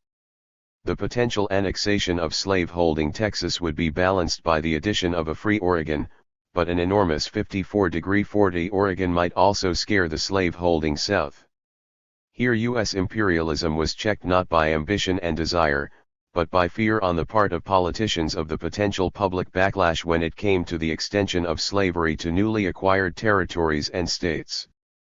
In addition, there was the danger that the U.S. might end up fighting two wars on different fronts at the same time, one with the British and Canadians, and another with Mexico. By early 1846, the British press became critical of what they saw as the unwillingness of the United States to submit the matter of Oregon to arbitration. For example, the Morning Herald asked, "Why had America refused to submit the question to arbitration? Is it because their title is beyond dispute? Nay, what was made the pretext for Mr. Cushing's turgid threepenny balderdash, which he dignified by the name of a lecture on Oregon? Why, because there was a general impression in the public mind that Great Britain had as good or better title to Oregon than America.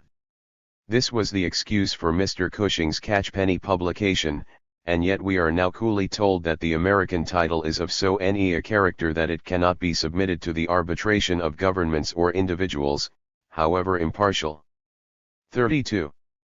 The Examiner, a British intellectual journal, reported that even John Quincy Adams, who had been Secretary of State and U.S. President during earlier negotiations over Oregon Country, had re-entered the debate. Adams' novel reasoning behind U.S. claims in 1846 seemed to be based on biblical passages from Genesis, "Go forth and multiply," etc., much to the cynical amusement of the editors. The abrogation of all titles or claims derived from charter, from treaty, or from common understanding is certainly bold and new ground for even an American statesman to take. The replacing them by a claim derived from Genesis is newer still. But what is most new, most original, and most ludicrous is the assumption that the grant conveyed by the deity in the 3 verses of Genesis was exclusively made to the people of the United States. 33. Despite some tension, both sides were ultimately willing to compromise, and a NAL solution was reached in the Oregon Treaty of 1846, wherein the 49th parallel was extended to the Pacific coast, with the exception of Vancouver Island, the entirety of which would remain British. U.S. imperial ambitions in the Southwest had trumped their interests in pursuing the maximum extent of Oregon Country. In 1848, Oregon was formally organized into a U.S. incorporated territory. However, its boundary with the British colony of Vancouver Island remained somewhat unclear, and a handful of small islands held the key to continued international tension. Unfortunately, the Oregon Treaty of 1846 proved a little too vague in its description of the nautical boundary between the U.S. and Vancouver Island. The treaty suggested that the border would go through the main channel between the mainland and Vancouver Island, but, as geography would have it, there were 2 main channels, the Haro Strait, claimed by the U.S., and the Rosario Strait, claimed by the British. The choice of strait would determine whether the San Juan Islands would lie within British or American waters. Thus began the last sine-qua-non chapter in the Oregon boundary dispute. 34. The matter of the Oregon boundary RST came to the notice of U.S. and British governments when the HBC established a sheep farm on San Juan Island in 1853. U.S. Customs officials demanded that duty be paid on the 300 sheep, and, when the HBC refused, the officials confiscated some of the sheep, and the U.S. State Department advised waiting for formal settlement. 3 years later, negotiations slowly began to resolve the boundary issue. 35. However, when an American citizen, Lyman Cutler, shot an HBC-owned pig that had been ruining his crops, the whole debate over sovereignty was reignited. Britain responded by threatening to arrest Cutler and evict other U.S. citizens, and in response Oregon landed a 64-man unit on the island. Vancouver Island's governor then continued the escalation of events by dispatching 3 ships, HMS Tribune, Satellite and Plumper, along with, initially, 46 Royal Marines and 15 Royal Engineers. When President Buchanan became aware of the escalating tensions, he sent General Wynne L. Scott to the island. Scott negotiated a joint military occupation of the island that lasted for 12 years, with a British garrison in the north and an American one in the south. In 1871, Following the Treaty of Washington between Britain and the U.S., the two nations agreed to neutral arbitration by the German Kaiser. Wilhelm I. Wilhelm's commission took nearly a year to decide in favor of U.S. claims, and the Harrow Strait became the agreed boundary, with Britain removing its last forces from the islands in late 1872. 36. The San Juan Island Incident, often referred to as the Pig War, brought an effective end to Oregon/Washington Canadian boundary disputes, but by this stage the grander imperial ambitions of the U.S. in Oregon had long been tempered.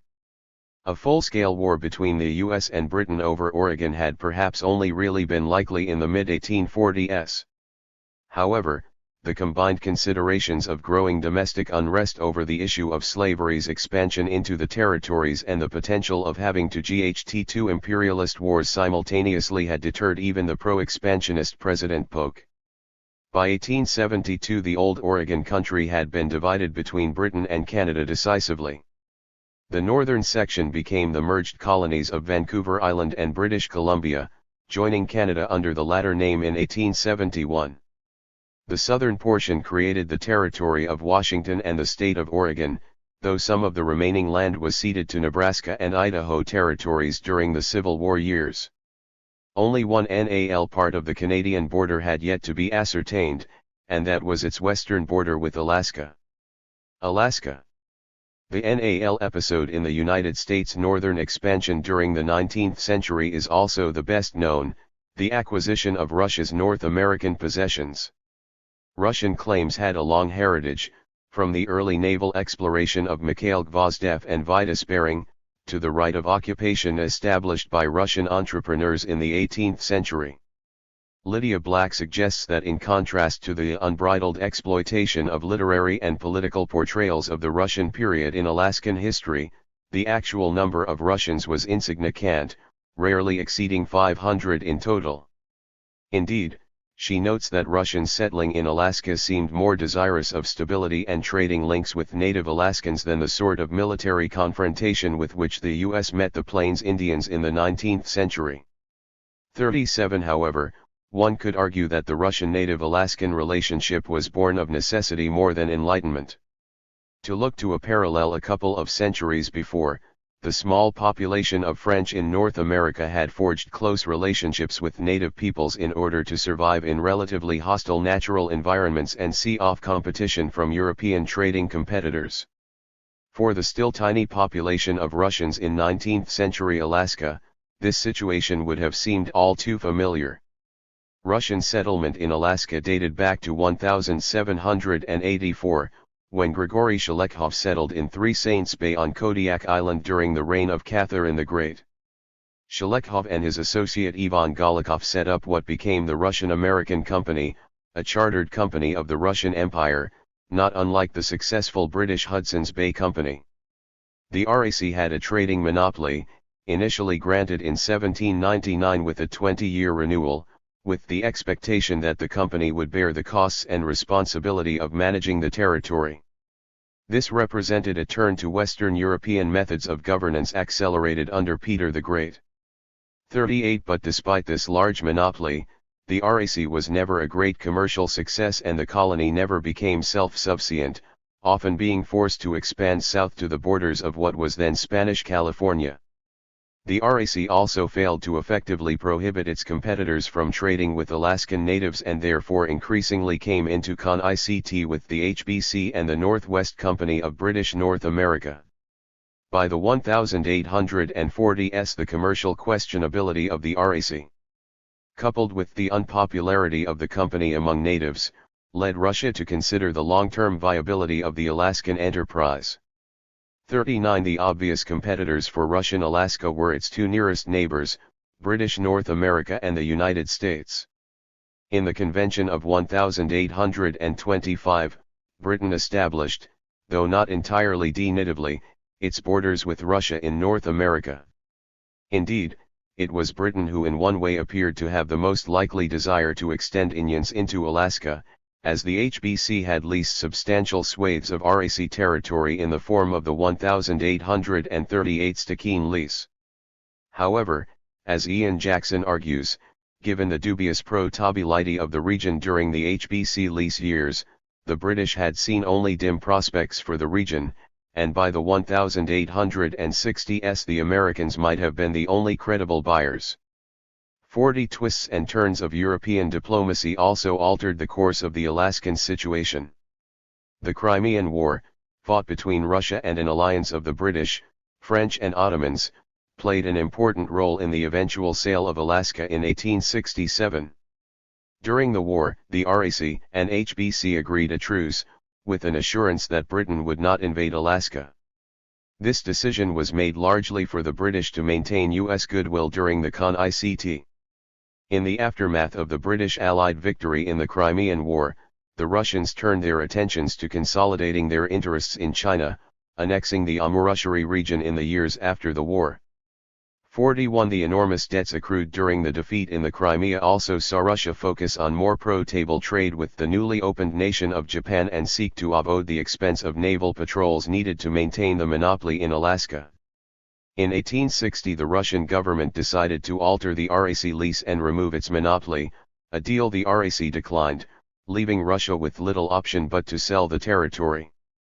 42 In 1853, the Governor-General of Eastern Siberia noted that the US and not Britain were the likely future masters of Alaska, stating that Russia ought to be convinced that the United States are bound to spread over the whole of North America. 43 The eventual US purchase of Alaska is, however, usually presented as the work of the arch-expansionist William Seward, the U.S. Secretary of State from 1861 to 9. As well as positioning Seward clearly as the instigator of the purchase, many Americans at the time saw the Alaska purchase as Seward's folly, and suggested cynically that it might be used as a national icebox, a polar bear garden, or a place for Seward to retire. 44 However, historian Richard Welch Jr. argues that the purchase was not as unpopular as the traditional interpretation holds, and that this can be seen in the Senate's necessary two-thirds support for the measure. He suggests that the myth of public displeasure at the purchase is largely due to general ignorance about Alaska, and that when one looks at contemporaneous newspapers, they indicate either general support for or indifference to Seward's scheme. 45 The negotiations for the purchase of Alaska resumed after the U.S. Civil War, with Seward seeing it as a good location for naval bases vital to expansion in the Pacific region. Russia's representative, Eduard Stoeckel, was instructed to accept not less than $5 million for the territory, and within 2 weeks had struck a seemingly decent deal for $7.2 million. The U.S. Senate, whose attention was elsewhere in the aftermath of the Civil War, passed the treaty by 73 votes to 2. The House of Representatives acted more slowly, but, once the impeachment attempt had failed, voted the appropriations needed to complete the purchase. On July 28, 1867 they approved the payment of the $7.2 million to Russia. Some allege the House vote was the subject of bribery. For example, Donna Dickerson argues that Stoeckel was indeed given the means to get the measure more positive attention, at least in the press. 46 Regardless of whether or not this was a crooked deal, though the process was certainly not wholly transparent, by the end of the year the purchase was complete.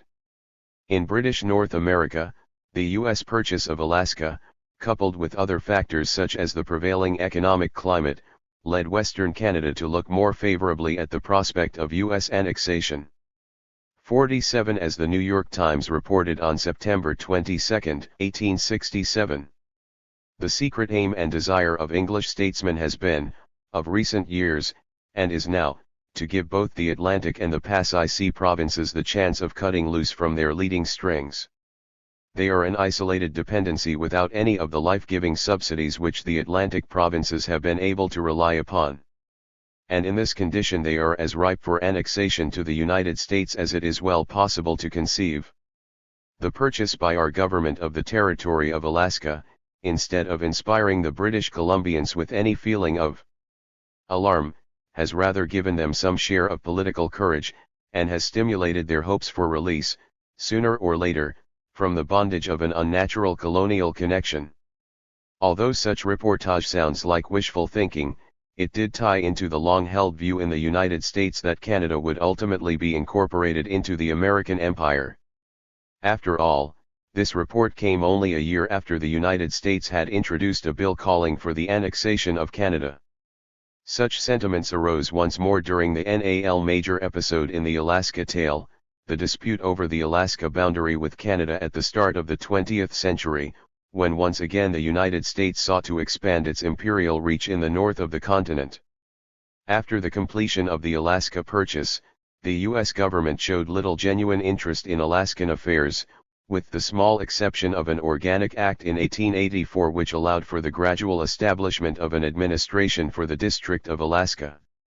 However, this all changed after the discovery of gold in the Canadian Klondike Territory in the mid-1890s, when Alaskan ports such as Skagway became important gateways to a surge of prospectors in a northern gold rush.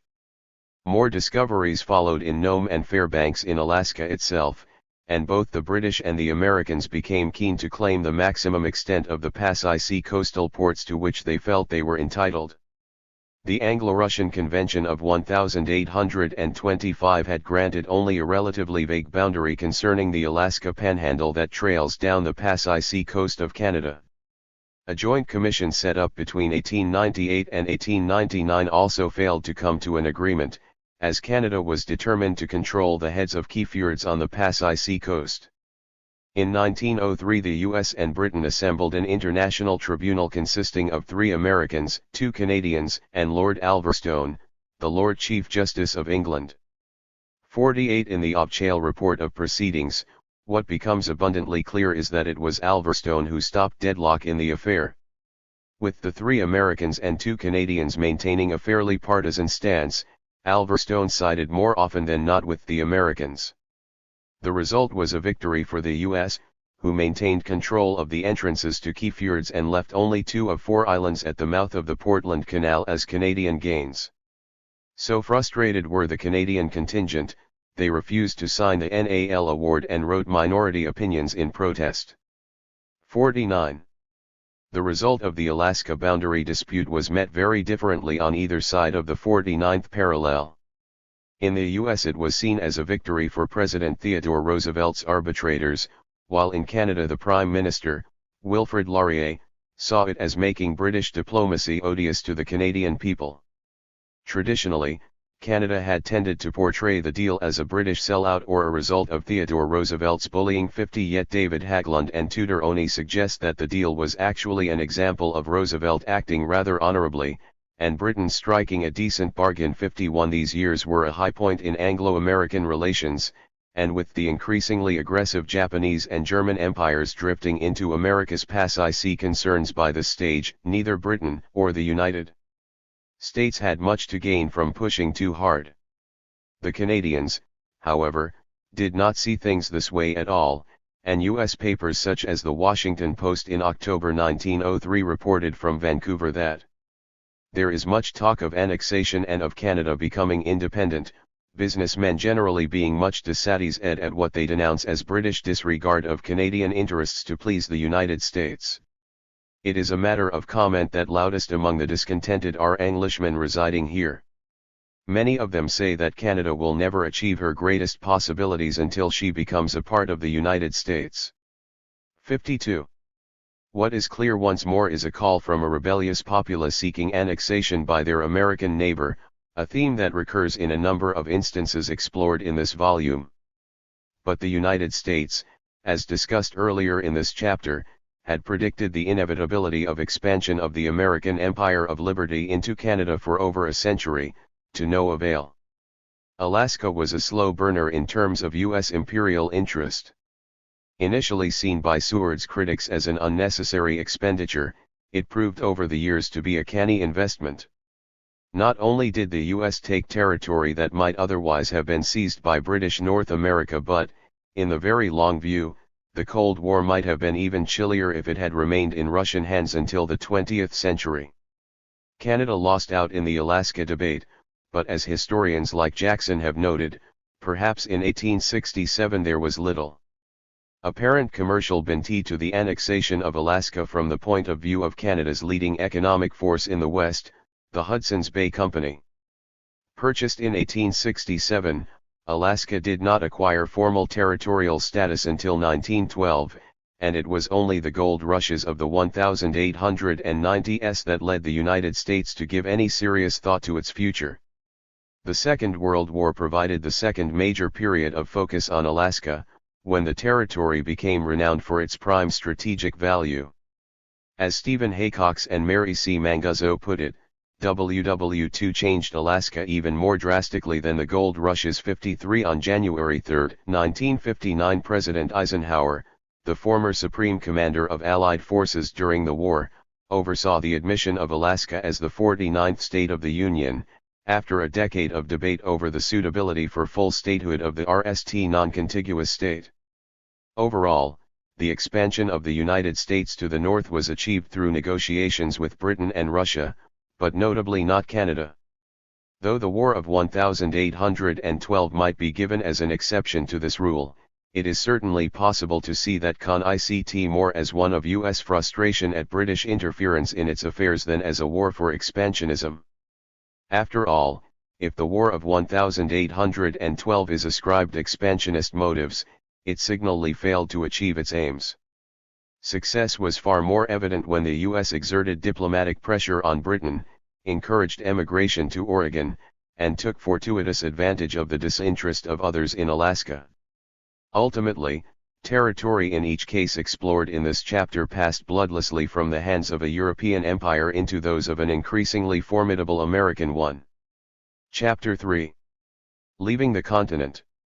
Although the United States annexations around the time of the Spanish-American War, including Hawaii, Cuba, and the Philippines, are the best-known examples of the nation extending its imperial reach overseas, there were precedents for U.S. interest beyond the mainland well before this period. In Liberia, for example, the United States created a pseudo-colonial enterprise of its own when it began relocating African Americans to West Africa. Additionally, the U.S. also expanded its reach tentatively into the Pacific Ocean when searching for raw materials, but in these instances colonization was not even under consideration. Finally, the island of Cuba remained a draw for U.S. attention throughout the 19th century and, as was the case with Canada, the U.S. saw this Caribbean island as likely to fall under its control given time. Liberia.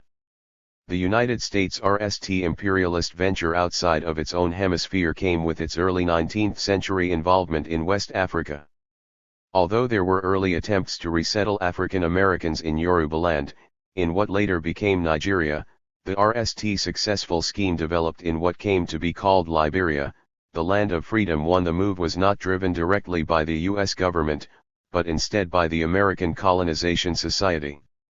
Its aims sounded similar to those of many European colonial powers of the day, despite the United States' history of critiquing Old World colonialism dating back to the time of the American Revolution. The ACS played a similar role to that of chartered companies in the British Empire. A chartered company often served as a vital precursor to formal British annexation in later years, like, for example, the British East India Company. The British gave such chartered companies permission to carry out the duties that would usually be overseen by the imperial power itself, governing, protecting, and protecting from its sphere of influence. Like the British, the U.S. planned on taking similar BNTs to the Dark Continent in line with the famous explorer David Livingstone's 3 Cs, Christianity, commerce, and civilization. However, where U.S. plans differed from those of most European ventures was that the colony was not initially intended to be ruled by a white elite, or settled by whites, but instead to provide a homeland for the unwanted free blacks and formerly enslaved of the United States. The idea of establishing a colony for unwanted populations was not exclusive to the U.S. in this period.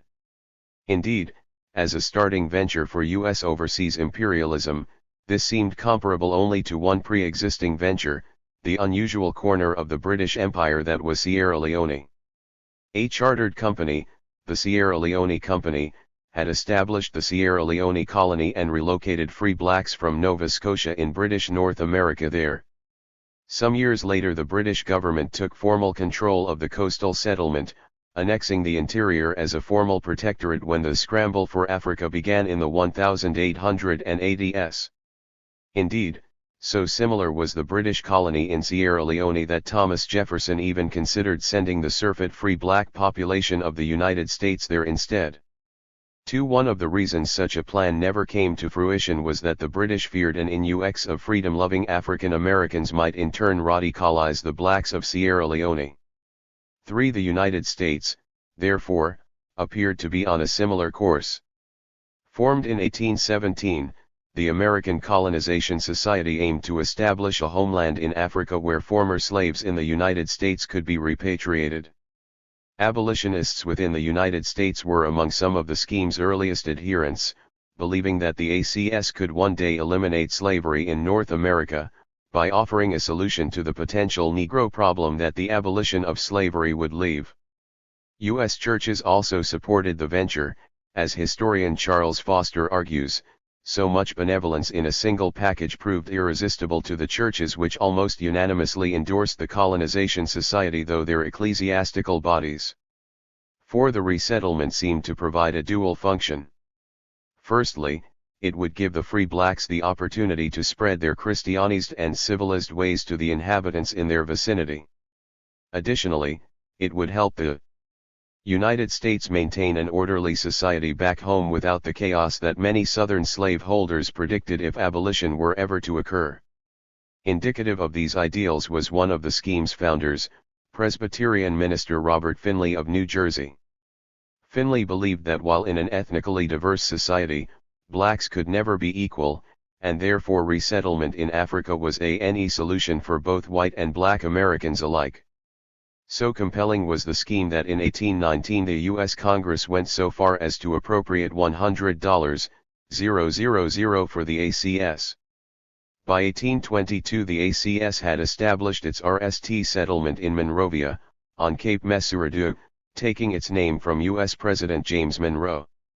In 1824 Liberia gained its RST Constitution, which broadly outlined U.S. plans for the territory's future. The colony was set for staggered moves towards eventual self-government, during which it would be stewarded and tutored by the ACS. Similar promises of self-government followed by a potential independence were given to many subsequent U.S. overseas colonies and, in this respect, Foster sees the Liberian Constitution as setting a precedent for subsequent U.S. imperial endeavors. From the start, the U.S. promised Liberia strong black representation in its own government, unlike the British colony in neighboring Sierra Leone.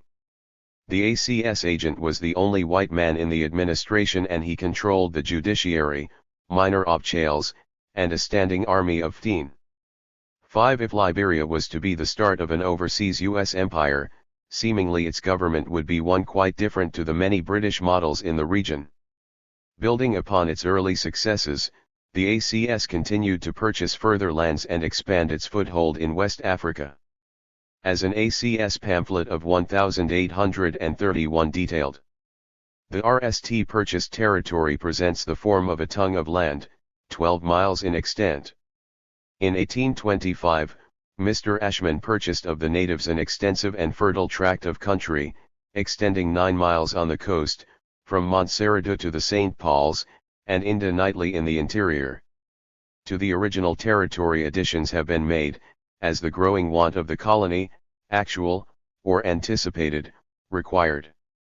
The country thus obtained, embraces large tracts of fertile land, capable of yielding all the rich and varied products of the tropics, possessing great commercial advantages. 6. With the ACS expanding its holdings, while also attempting to generate a viable economy, the varied settlements were soon incorporated into what was named the Commonwealth of Liberia. As with any such overseas territorial foothold, this burgeoning activity meant that the new colony caused some tension in the region with its neighboring imperial outposts. In this case, the main local rivals were the French Côte d'Ivoire and British Sierra Leone. Indeed, by the 1840s some of those involved in British African affairs felt that if Britain was to abandon its Gold Coast colony, then the United States might well seek to take control there as well. 7. The British were not alone in foreseeing an imperial future for America's African offshoot. In 1839, the president of Vermont's Colonization Society, Elijah Payne, noted that, if the federal government should colonize the whole western and southern coast of Africa, merely for the purpose of commerce with that country, I think they would discover statesmanlike talents, which they have rarely heretofore discovered. 8. He went on to argue that, though naysayers might raise the issue of whether such action would be constitutional, in the longer run this might prove a good value investment, through creating an economy to fund the transportation of all African Americans back across the Atlantic. Thus, though Liberia might well have been founded and utilized almost solely for the disposal of an unwanted population, the U.S. was not without voices that anticipated a greater imperial role in the future. The international status of Liberia was the subject of some curiosity, not least from the British, keen to expand their trading alliances in the region. As one commentator put it, the U.S. intervened in Liberia so frequently between the natives and the colonists, patching up difficulties and settling disputes, that it was commonly understood that the settlements were under the protection of the United States. To all intents and purposes a de facto colony of the United States. 9. As late as 1843, the U.S. Secretary of State responded to a British query over Liberia's status that it was an object of peculiar interest and that the U.S. would be very unwilling to see it despoiled of its territory rightfully acquired. 10. However, independence was, at that point, not long in coming. The ACS severed its off-chain connections with the running of the colony in 1846, and Liberia declared its independence following a convention in 1847 that resulted in a new constitution. The U.S. was remarkably slow to formally recognize the new Republic of Liberia.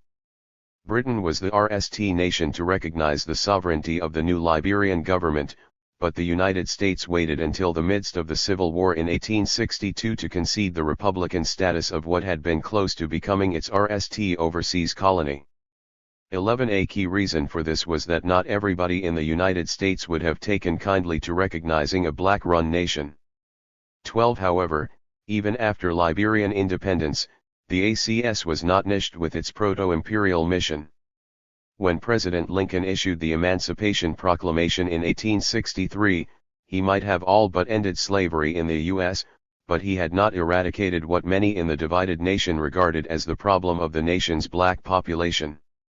Historians Philip Magnus and Sebastian Page have recently revealed that Lincoln was discussing the idea of a colony in British Honduras in the 1860s. 13. Indeed, in his preliminary Emancipation Proclamation of September 1862, Lincoln stated that, the effort to colonize persons of African descent, with their consent, upon this continent, or elsewhere, with the previously obtained consent of the governments existing there, will be continued. 14. However, as Eric Foner has recently observed, after issuing the NAL proclamation in 1863, Lincoln ceased talking publicly of colonization, due perhaps to a recognition that such statements had failed to persuade African Americans or reconcile his more northerly U.S. critics to the idea of emancipation.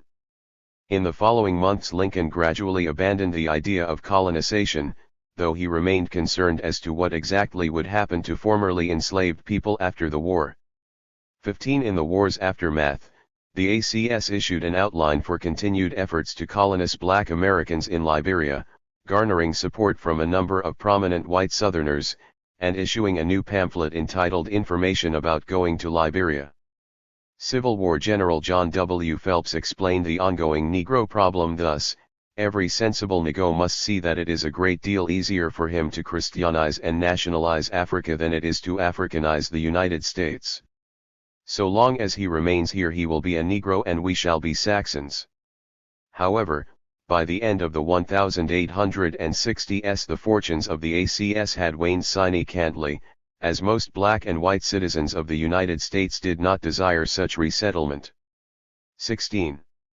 For the Liberians themselves, the legacy of pseudo-US imperial rule was a mixed blessing. Those who had emigrated to the settlement, the Americo-Liberians, controlled the nation of Liberia from 1847 well into the late 20th century. The connection to the United States, however, meant that by the turn of the century Liberia was the only fully independent country in Africa along with Abyssinia. The U.S. continued to support the Liberian government against indigenous/tribal uprisings and European threats to their territorial integrity.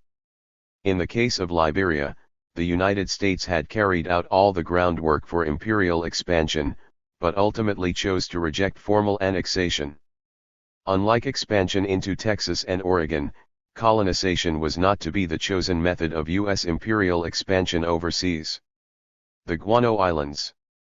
Although the US-led expansion in Liberia never resulted in formal annexation or the formation of a protectorate, it did adhere to the nature of much creeping imperialism by Europeans during the 19th century via the chartered company route. Trading interests commonly provided the precursors for protectorates and then formal annexation, and they did so in the case of the so-called Guano Islands.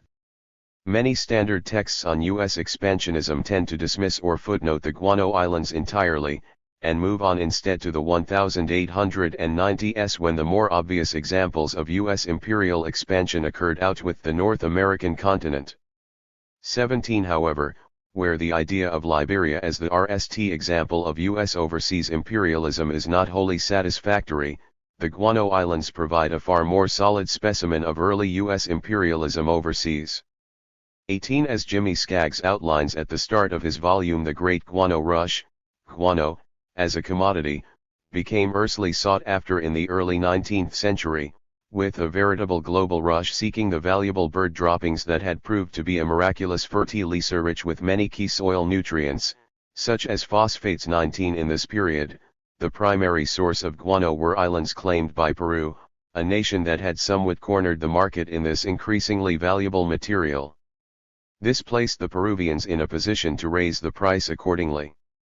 But it was really only in the mid-19th century that the United States and its European imperial rivals began to look beyond its Peruvian suppliers to the thousands of tiny, and usually uninhabited, islands that peppered the Pacific Ocean. Here, they reasoned, there was plentiful guano without the increasingly burdensome levies charged by Peru for access to theirs. On August 4, 1852, the New York Tribune reported on the growing speculation about the potential for claiming Guano Islands.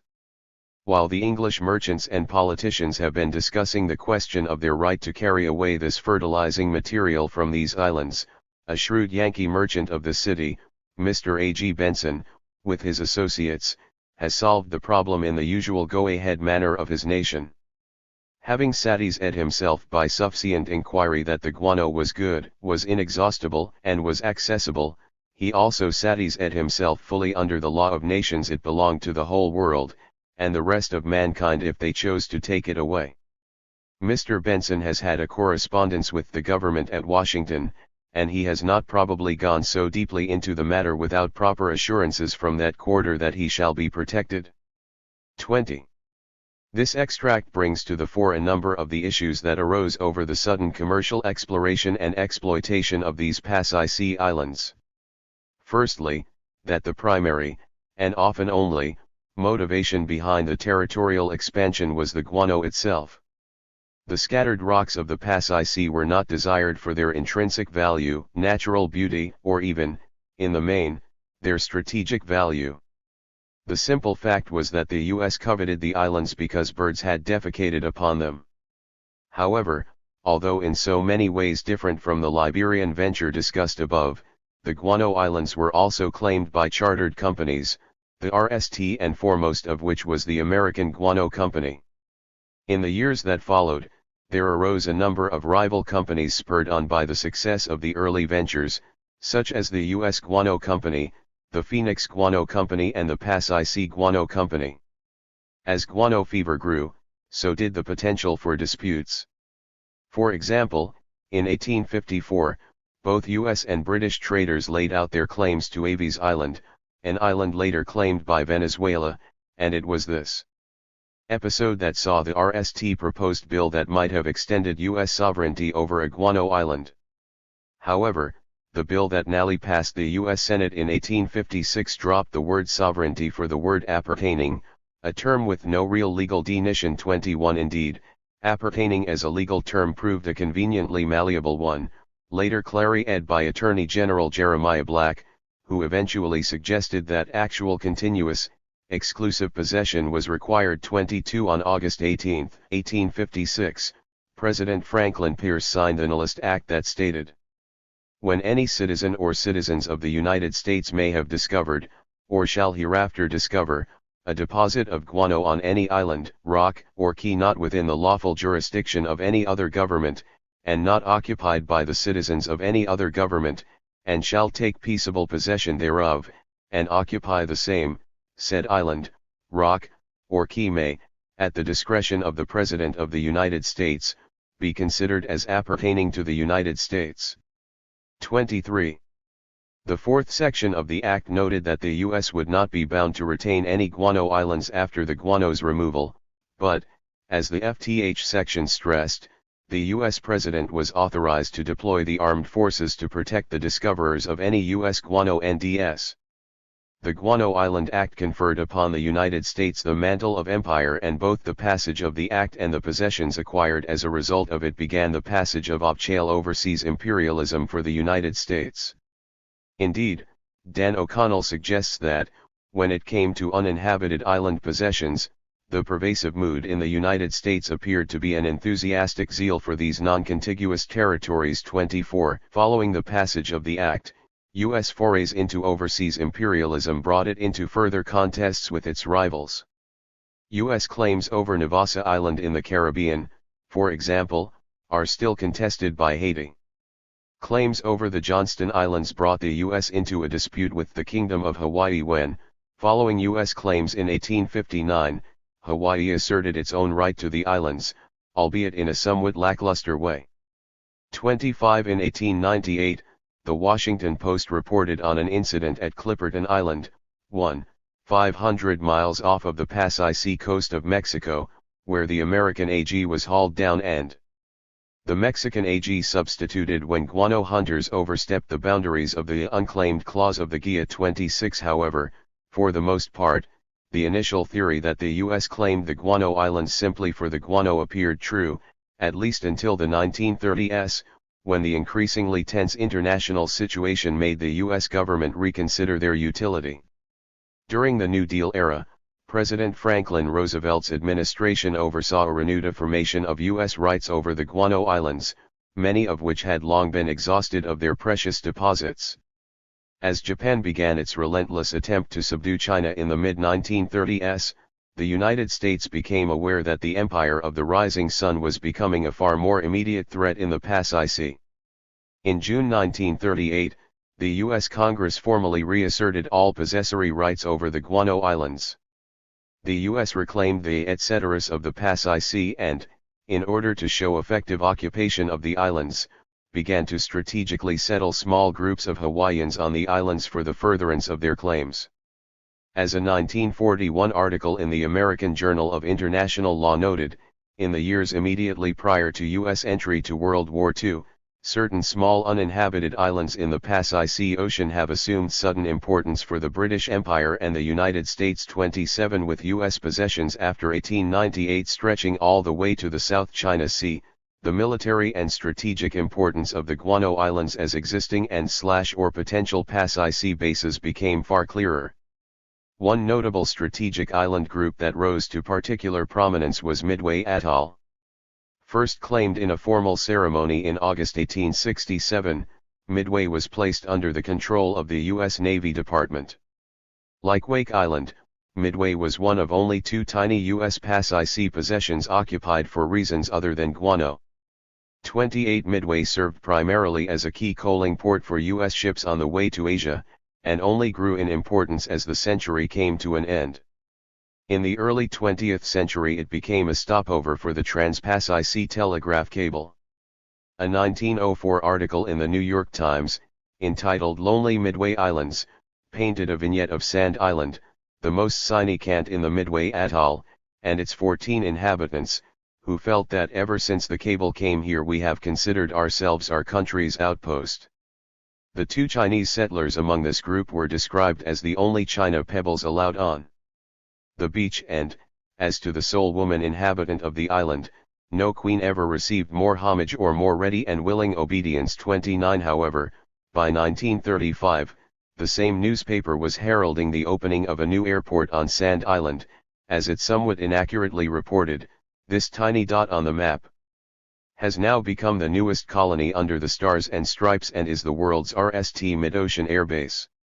30 By 1941 a naval station was opened in the atoll, and the military base on Midway was attacked along with its Hawaiian neighbors at Pearl Harbor that December. Indeed, the atoll is probably the best known of the US tiny Pasai Sea possessions because of the 1942 naval battle near it, which saw a decisive shift in the Pasai Sea War in favor of the Allies. In the present day the United States lays claim to 9 tiny overseas insular areas: Palmyra Atoll, Navassa Island, Johnston Atoll, Baker Island, Howland Island, Jarvis Island, Kingman Reef, Midway Atoll, and Wake Atoll. 31 Aside from Navassa, which lies in the Caribbean, the rest of the islands, the bulk of which were Guano Islands, lie in the Pasai Sea. With the exclusion of Palmyra Atoll, which was once part of Hawaiian territory, the other 8 islands or island groups are all classified as U.S. unincorporated and unorganized territories. 32 At different times legislation has been introduced, but not carried through, that would have seen sections of these islands placed under the jurisdiction of either the state of Hawaii, or American Samoa. 33 However, these 9 small island groups illustrate the earliest assertion of formal U.S. territorial possession upon distant territory. Of course, much more of the Pasai Sea was to come under U.S. control at the end of the 19th century, but by that time the debate about the value and nature of U.S. imperialism had moved on markedly. Early Cuban intrigue. Unlike Liberia and the tiny Pasai Sea Guano Islands, Cuba, only 90 miles from the coast of Florida, had always been a prime candidate for U.S. overseas expansion. In the RST decade of the 19th century, Thomas Jefferson wrote to James Madison that Napoleon Bonaparte might consider ceding Cuba to the Americans, if only to stop them aiding Mexico and its neighbors. 34 Far better this, thought Jefferson, than a possible cession to the British, which would leave the U.S. vulnerable in its soft underbelly. 35 However, from the 1820s to the late 1840s, the dominant feature of U.S.-Cuban policy was to guarantee Spanish sovereignty over Cuba in order to keep out the more powerful and threatening empires of Britain and France. This support for Spain, however, was to be maintained only until the inevitable day when Cuba drifted into American hands. 36 Indeed, John Quincy Adams regarded Cuba as a natural appendage of the United States, a ripe fruit that would slowly gravitate towards the USA, a metaphor later commentators continued to use. 37 In 1823, Adams became the RST Secretary of State to argue that the annexation of Cuba to our federal republic will be indispensable to the continuance and integrity of the Union itself, but that this annexation would likely come via a Cuban revolution rather than U.S. force alone. 38 Between the 16th century and 1898, Cuba remained, almost unbrokenly, a Spanish colony. When Spain lost control of most of its vast mainland American possessions in the early 1800s, the island remained the jewel in what was left of its considerably diminished empire. One of the reasons Cuba had not followed its American Republican neighbors was the continuing support for slavery on the island, particularly among the Criollos. In the 1820s and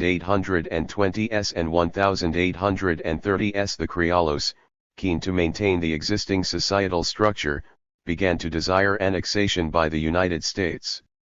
In addition, following various slave revolts in the 1840s, many Criollos felt the U.S. could provide them with more stability than Spain. 39 By the mid-1840s, therefore, the U.S. was faced with two paths: either allow an unthreatening Spain to continue in control of Cuba rather than the potential alternatives of Britain or France, or try and do a better job of governing Cuba itself. The Mexican War of 1846-8 really advanced the Cuban debate within the United States.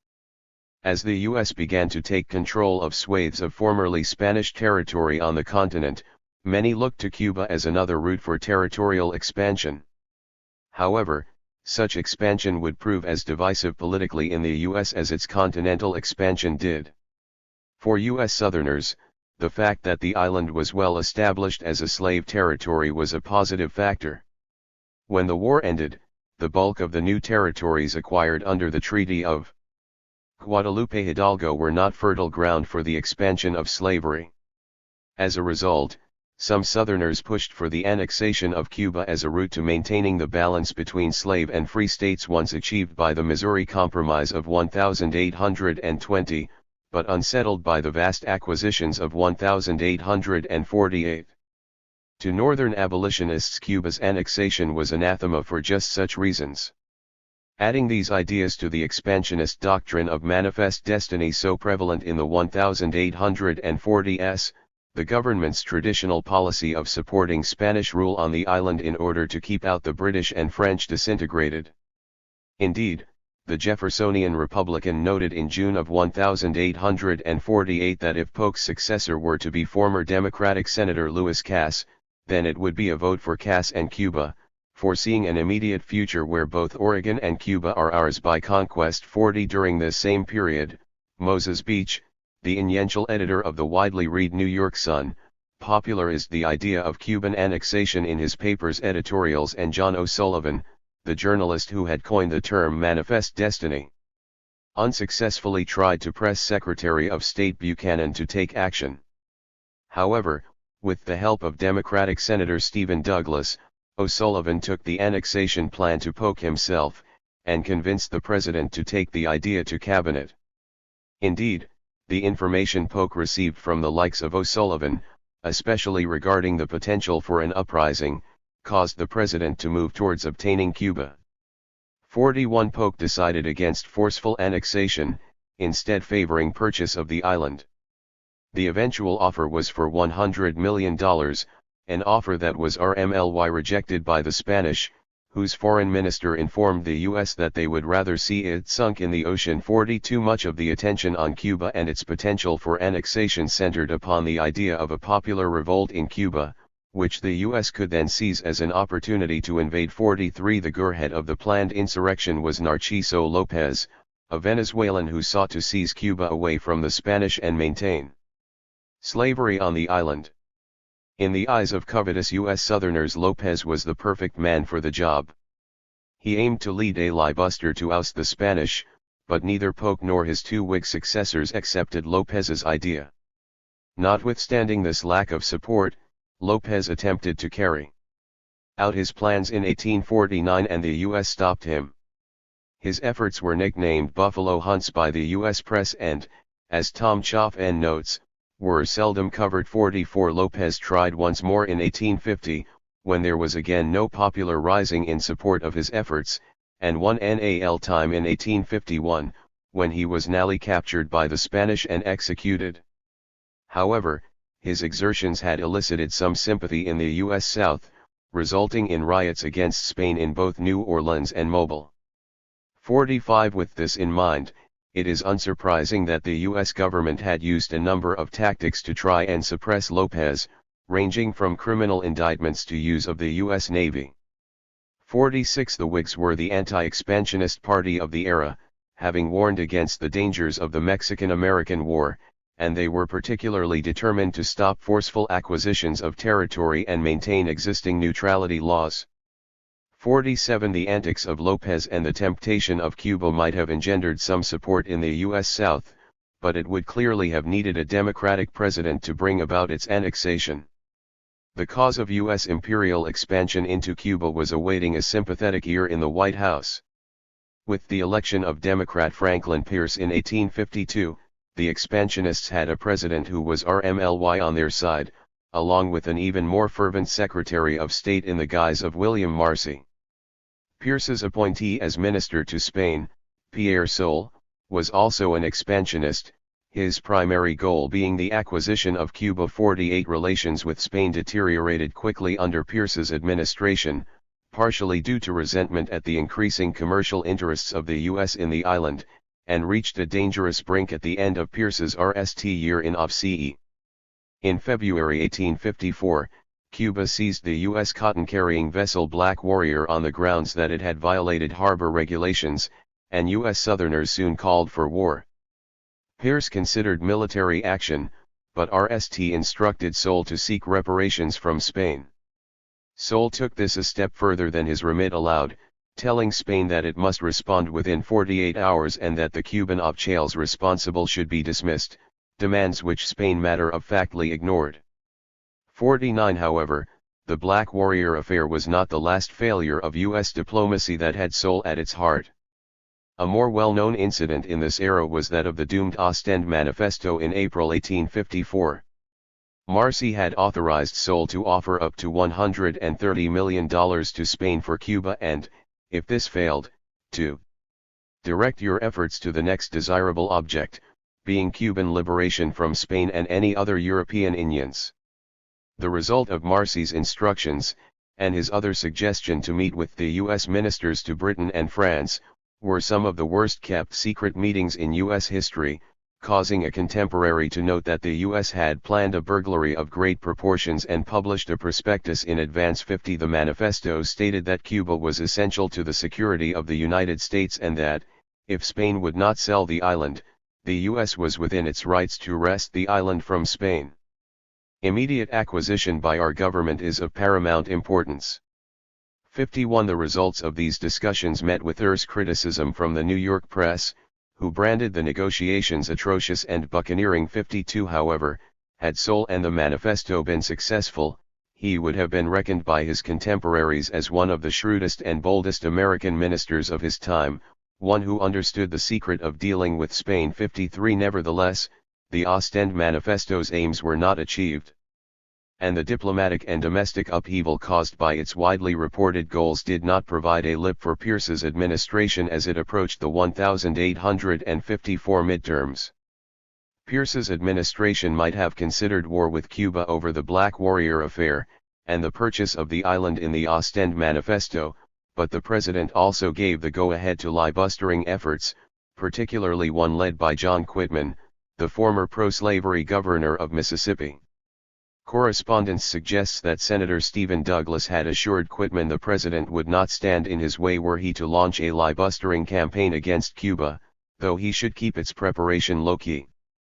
54 However, whatever indications of tacit support Pierce gave, his actions suggest he later changed his mind on this issue, and he did more to hinder Quitman in the end than he did to help. 55 Indeed, one must not forget the turbulent domestic situation that Pierce faced, including the fallout from the Kansas-Nebraska Act of 1854, the growing factionalism within the Democratic Party, and fears over the rising Republican Party. 56 Bruce Ambashier claims that it was Pierce's Cuban policy that emphasized the damage done to the Democrats by the Kansas-Nebraska Act, and prevented the restoration of party harmony. 57 Indeed, Pierce was ultimately rejected as the Democratic candidate in 1856, the RST incumbent president to have faced this humiliation, as was Pierce's Vice President George Dallas, who associated himself closely with the expansionist Young America movement during the campaign. 58 However, Pierce's Democratic successor James Buchanan also favored Cuban annexation, calling on Congress 3 times in one term to make it happen, all to no avail. The issue of slavery stood at the forefront of Buchanan's presidency, and the annexation of Cuba would have to wait until after the Civil War had settled that question. In 1868, only 3 years after the conclusion of the Civil War and the ratification of the 13th Amendment abolishing slavery in the United States, Cuban lawyer Carlos Manuel de Cespedes declared the island's independence with his Grito de Jura. This was followed by the 10 Years' War between the Spanish and Cuban insurgents seeking independence, and a gradual end to slavery. During the height of the Cuban insurgents' success in April 1869, the month in which the revolutionary government of Cespedes adopted a new Cuban constitution, former President Andrew Johnson wrote, "We have long desired to gain Cuba. But now they have a rebellion there and Congress, seeking out the oppressed and downtrodden everywhere, is in favor of acknowledging the rebels of Cuba as a belligerent power. We seem to have taken out a roving commission in search of the oppressed, and when we end them, our bowels yearn for them. I want Cuba annexed, but I want it done in accordance with law. I suppose there are none here but want Cuba annexed and represented in Congress. 59. The outbreak of hostilities in 1868 saw an exodus of Cubans to New York, Key West, and New Orleans, serving as vital communities in exile for this as well as for later Cuban independence movements. In 1873, when the Spanish captured a ship funded by Cuban exiles in the United States, leading to systematic executions of those involved by the Spanish, tensions between the U.S. and Spain neared breaking point. 60. Though the 10 Years' War elicited sympathy and attention from the press in the United States, Presidents Johnson and Grant both asserted the neutrality of the United States in the war, having neither the moral reserves nor the Navy to intervene. 61. Overall, between the early musings of Jefferson and John Quincy Adams over the inevitability of Cuba gravitating towards the United States and the end of the 10 Years' War, the United States did not really progress in its mission to claim the island as its own. That said, the U.S. had attempted to buy Cuba from the Spanish on more than one occasion, had intimated military action and also quietly supported covert operations in the form of libustering missions. Nevertheless, a multitude of issues stayed the United States' hand in taking the NAL plunge to forcefully annex Cuba, even when there was a serious homegrown insurrection taking place on the island in 1868.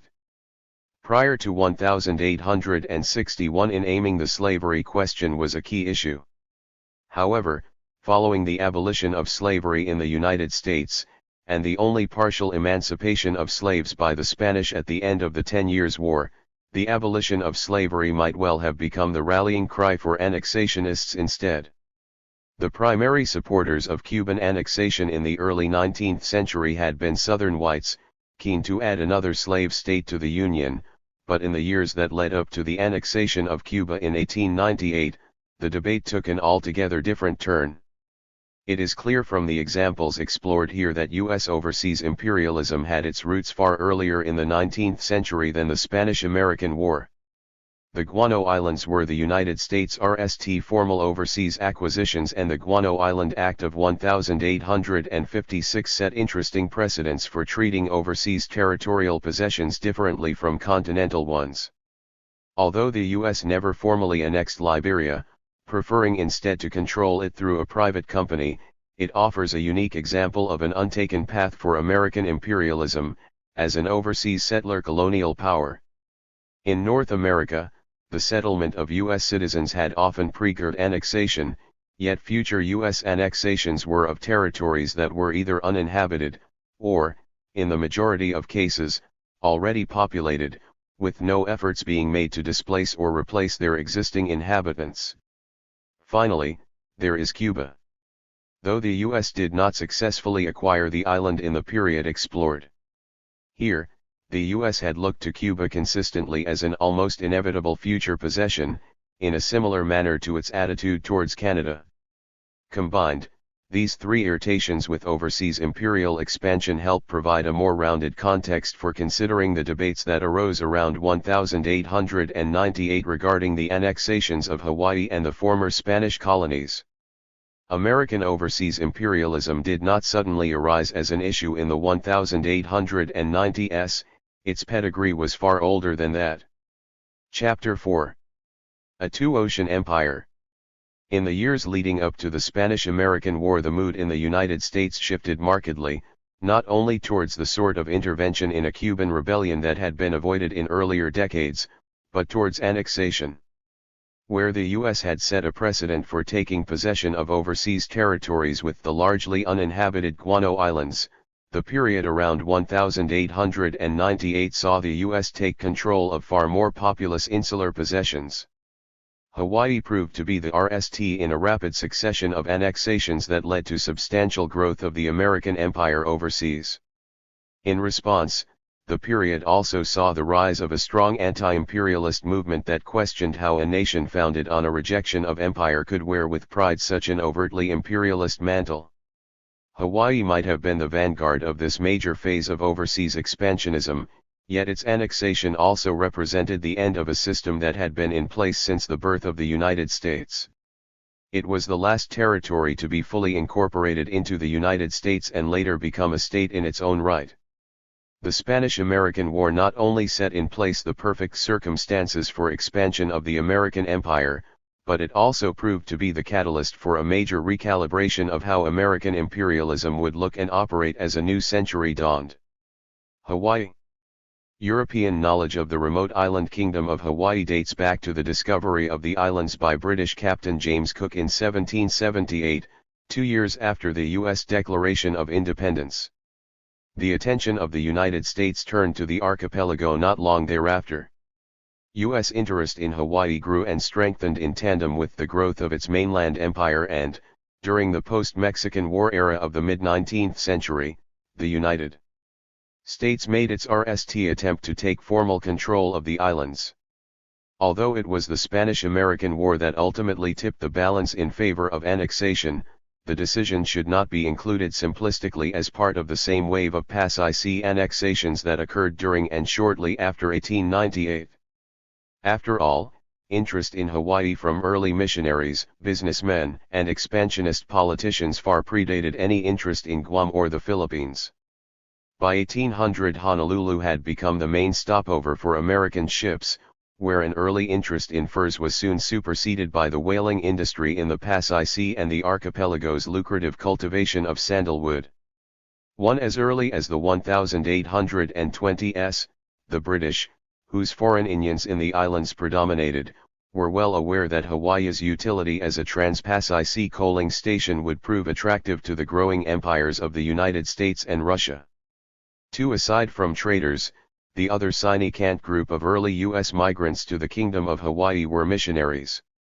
They cultivated a religious and ideological presence that often preceded more formal interest in overseas territories for most imperial powers in the 19th century. Beginning with groups such as the American Board of Commissioners for Foreign Mission, established in Massachusetts in 1810, missionaries arrived who viewed the Hawaiian people as a nation of children very small, and exceedingly dark-hearted to instruct. Although at RST the opinions of the missionaries concerning the approach to be taken towards the Hawaiian people differed from those of the more commercially minded, as time progressed the missionaries' designs soon began to meld with those of U.S. businessmen. For by the 1840s, the British saw the Sandwich Islands as a place for them to maintain an influence, but not to the exclusion of other powers. Indeed, Britain ultimately sought to help support Hawaiian sovereignty. In 1843, Britain and France made a joint declaration in recognition of Hawaiian independence, an agreement the United States declined to partake in, instead negotiating a separate treaty of friendship in 1849. By this time, moves towards annexation were influenced both by ideas of manifest destiny and fears that the French might intervene in the islands. To this end, in 1851, it appeared that Britain might support U.S. possession of the islands to prevent a clash with France, though key British gers had been troubled by U.S. settler behavior in the islands, and one warned that the United States are very hard upon the natives of the countries they obtain aid in the U.S. itself. Californians were growing increasingly interested in Hawaii, citing the safety of their Pacific coast and possible trade advantages. These factors, when combined with a decline in the native Hawaiian population and their monarchy's fear of French maneuverings, meant that when Franklin Pierce became president in 1853 the time was ripe for Hawaiian annexation. The Hawaiian and U.S. governments drew up an annexation treaty in 1854 that would have seen Hawaii admitted as a full U.S. state, with citizenship for Hawaiian subjects. A secret article in the treaty even provided for U.S. protection if Hawaii were threatened prior to ratification. However, the untimely death of the Hawaiian king, Kamehameha III, which resulted in the succession of a more pro-British monarch, put paid to the nascent annexation discussions that were underway. Moreover, a number of additional factors, most pertinently the timing of the annexation talks during the difficult times of the Kansas-Nebraska Act, also helped foil any annexation deal in the mid-19th century. Despite the failure of the annexation treaty in 1854, negotiations for a reciprocal trade agreement, and most importantly tariff-free trade in sugar, indicated a further strengthening of relations between Hawaii and the United States. Many in this period, including novelist and later anti-imperialist Mark Twain, envisaged Hawaii as an extension of the United States' western coast. 12 However, the road to an outward extension of the U.S. Pasai Sea coast was a rocky one, and in both 1855 and 1867 the two nations reached reciprocity agreements only for both to fail at the hands of the U.S. Senate. On the RST occasion this was largely down to opposition from Louisiana sugar planters, who saw pitfalls in the direct competition from Hawaiian sugar. In 1867, opposition came from businessmen who feared the loss of revenue from existing tariffs, and from expansionists concerned that the success of reciprocity might stymie future annexation attempts. Despite such concerns, many at the time, both in the U.S. and in Hawaii, saw reciprocity as an encouraging step closer to annexation. Finally, following the 1874 election of the Hawaiian sugar lobby's preferred candidate for the Hawaiian throne, King David Kalakaua, the stage was set for the successful passage of a reciprocity treaty in 1876. 13 Importantly, this reciprocity treaty led to the growth in power and influence of the largely white sugar planting elite in Hawaii, who served in much the same manner as U.S. economic migrants to Texas and California before them, as an internal catalyst for U.S. annexation in the longer term. 14 Kalakaua oversaw the beginning of the end of Hawaiian monarchical power, just as he sought to enhance his powers with the dividends of the Reciprocity Treaty. In 1884 the Reciprocity Treaty was renewed, giving another bounty to the United States, exclusive privileges over Pearl Harbor.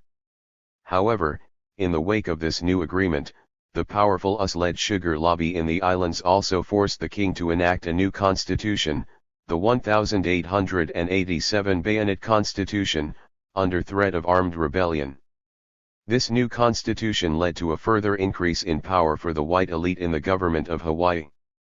15 Though the German Foreign Secretary Herbert Bismarck bemoaned the growth of U.S. power in the islands, suggesting that the United States interpreted the Monroe Doctrine as though the Pasai Sea Ocean were to be treated as an American lake, the British Prime Minister, the Marquis of Salisbury, seemed less concerned, pointing out that by this point Hawaii was of no interest whatever to England. 16 Despite their gains in 1887, just 2 years later the sugar growers grew fearful of losing their special status, and the Hawaiian minister to Washington, Henry Carter, met with the new Secretary of State, James Blaine, to discuss further development of the Reciprocity Agreement.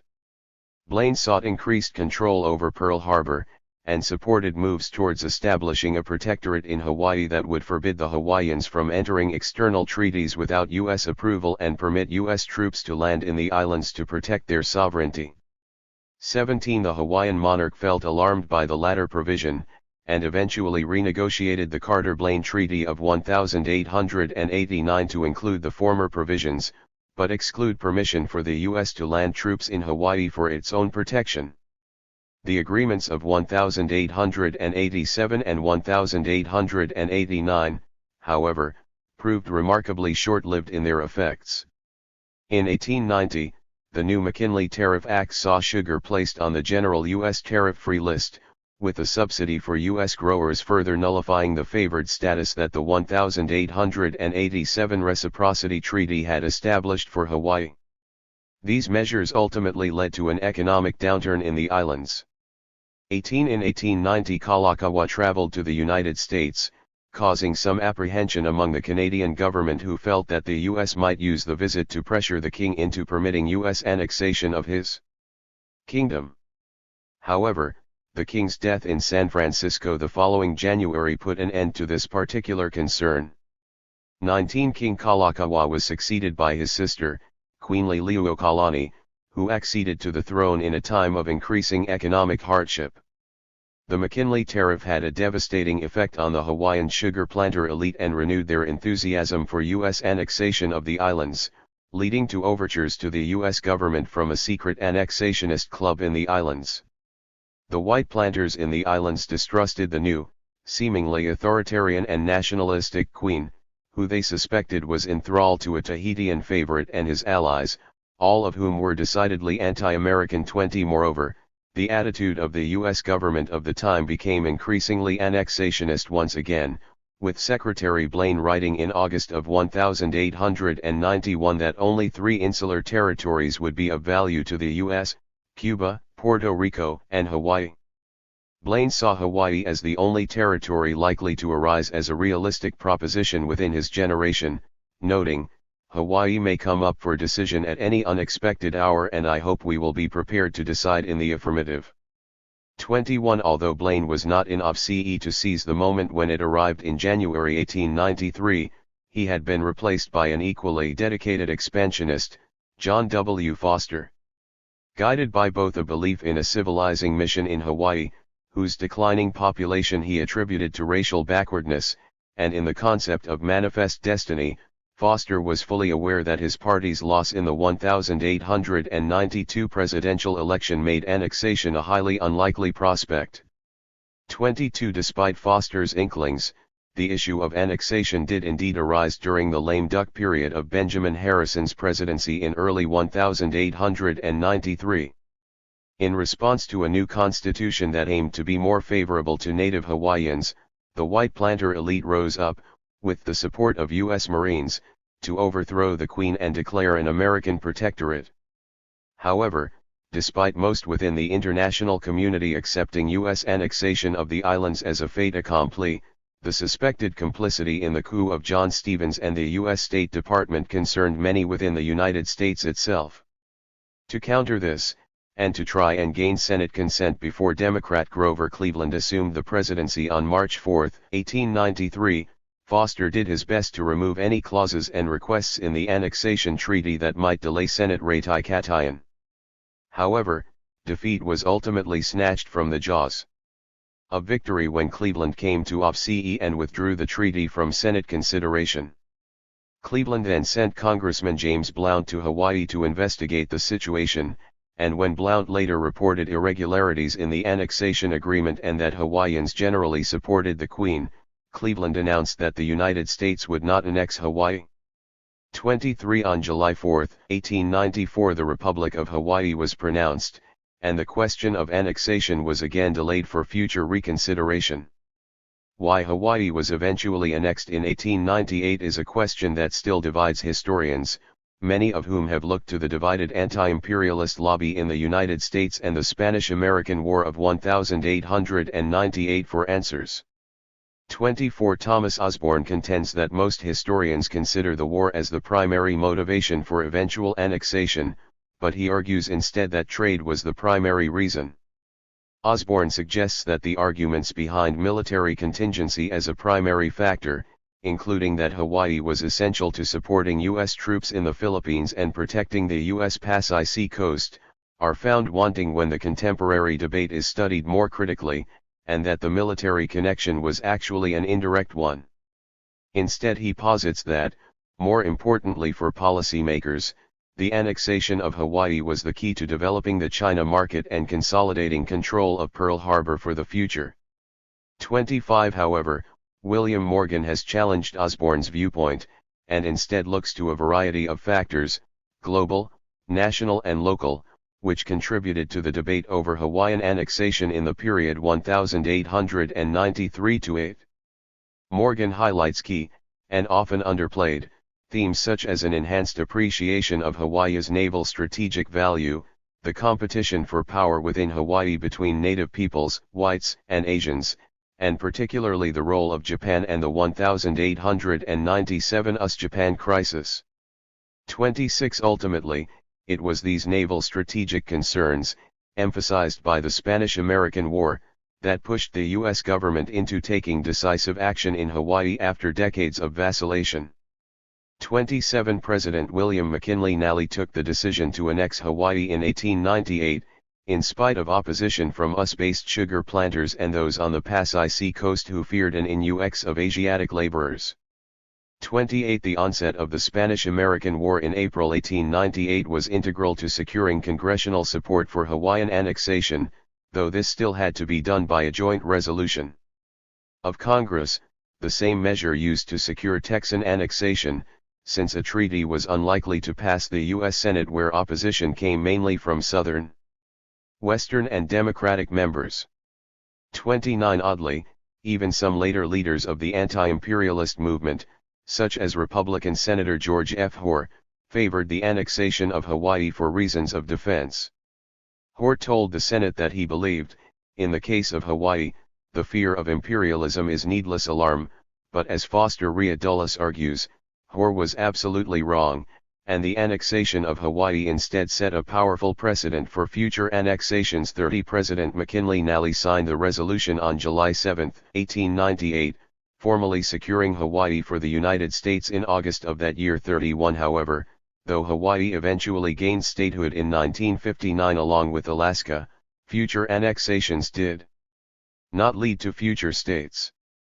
Instead, the annexations that followed the Spanish-American War gave birth to a new type of ambiguous and unequal relationship between the U.S. and its overseas possessions.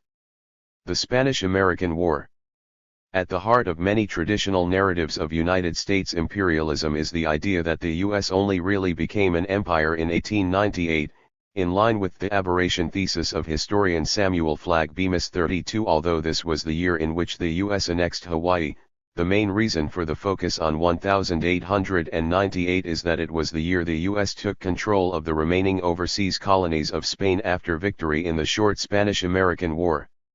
The causes of the war and, more importantly, the motivations that lay behind the U.S. keeping the captured territories, contain a number of parallels that suggest continuity with the nature of U.S. imperialism previously considered. As Chapter 3 evidences, the Cuban Revolution of 1895-8 that preceded the Spanish-American War was not the RST time Cubans had tried to throw off the yoke of Spanish imperialism. The 10 Years' War had proven a major stand against Spanish rule, although ultimately unsuccessful, and another little war followed between 1879 and 1880. 33 Yet it was a revolt in 1895 that belatedly proved to be the decisive instance in bringing about the long-expected U.S. invasion of Cuba, the dream of many expansionists for more than a generation. Quite why this Cuban Revolution succeeded in bringing on board the United States where others had not is, as ever, a multifaceted question.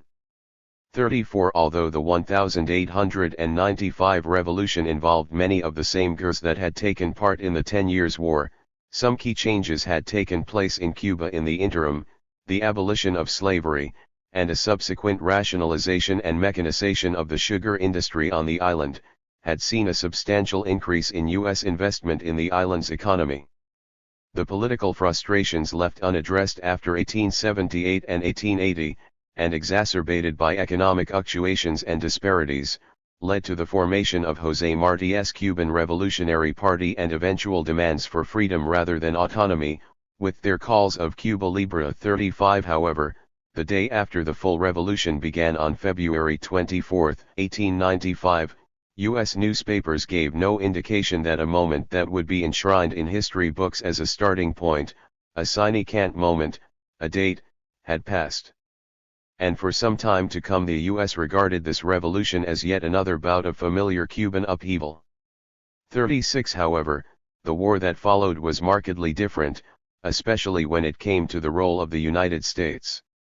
The U.S. was initially keen for Spain to resolve the situation in Cuba, as it had done on previous occasions. When Spain was still confident of success, it appointed General Arsenio Martínez Campos, a 10 Years' War veteran, to crush the rebellion.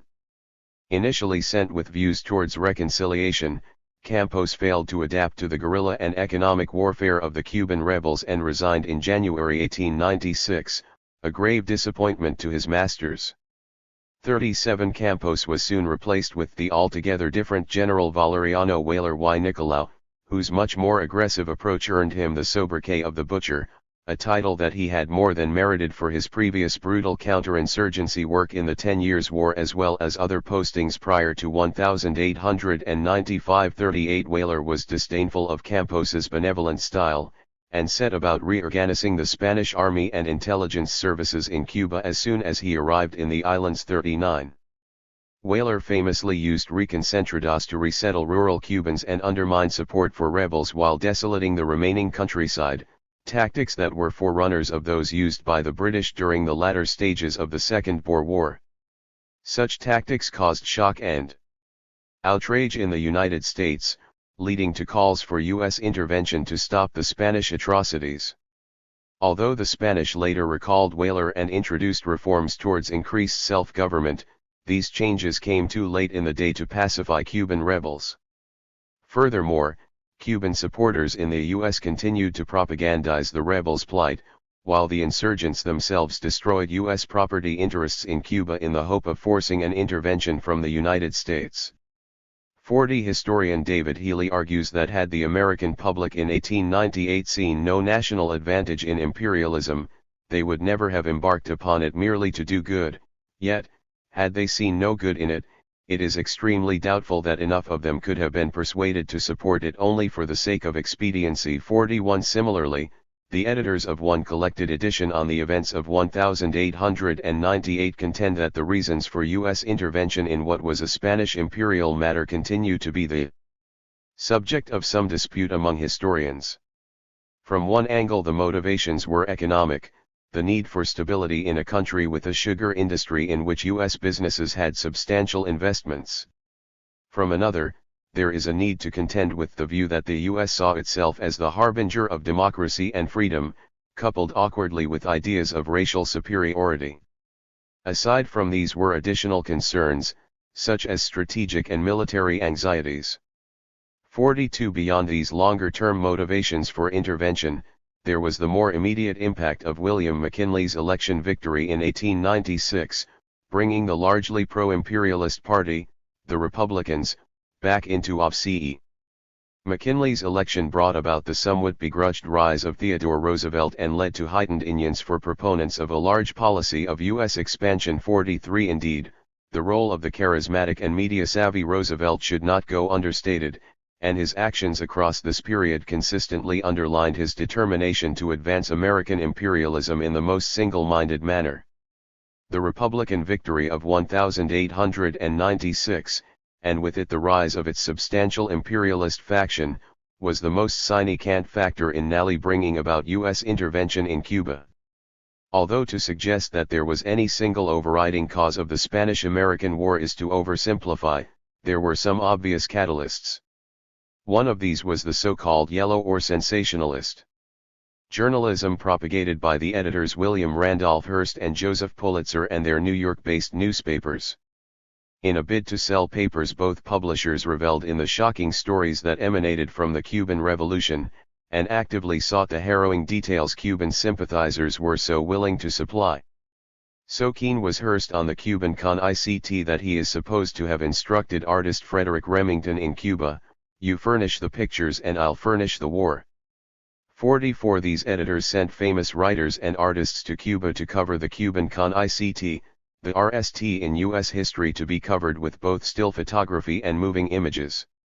45 Coverage, especially from Hearst's papers, came to increasingly favor U.S. military intervention. The publication of a report written by the Spanish minister to the United States, which was overtly critical of President McKinley, led to the minister's resignation soon afterwards. 46 Another catalyst for U.S. intervention involved the sinking of a U.S. warship, the Maine, in Havana Harbor. This incident was among the most evident causes of war in 1898. The Maine had been sent to Havana to protect U.S. citizens and interests in the islands during late 1897, but on February 15, 1898 the ship exploded, causing the death of over 250 U.S. sailors, probably due to an internal re-47. Following this incident, and even a urging from the press, the pressure mounted on President McKinley to act. It is a mistake, however, to view the Spanish-American War as being all about Cuba. After all, the Spanish had possessions spread across the Pacific all the way to the very doorstep of China. A rebellion against Spain was also taking place in the distant Philippines, a place that, unlike Cuba, most Americans were largely unaware of prior to 1898. Just over a week after the Maine sinking, on February 25, while Secretary of the Navy John D. Long was away having a mechanical massage, Assistant Secretary of the Navy Theodore Roosevelt sent a dangerously provocative cable to Admiral George Dewey. It included the following instruction: keep full of coal. In the event of declaration war Spain, your duty will be to see that the Spanish squadron does not leave the Asiatic coast, and then offensive operations in Philippine Islands.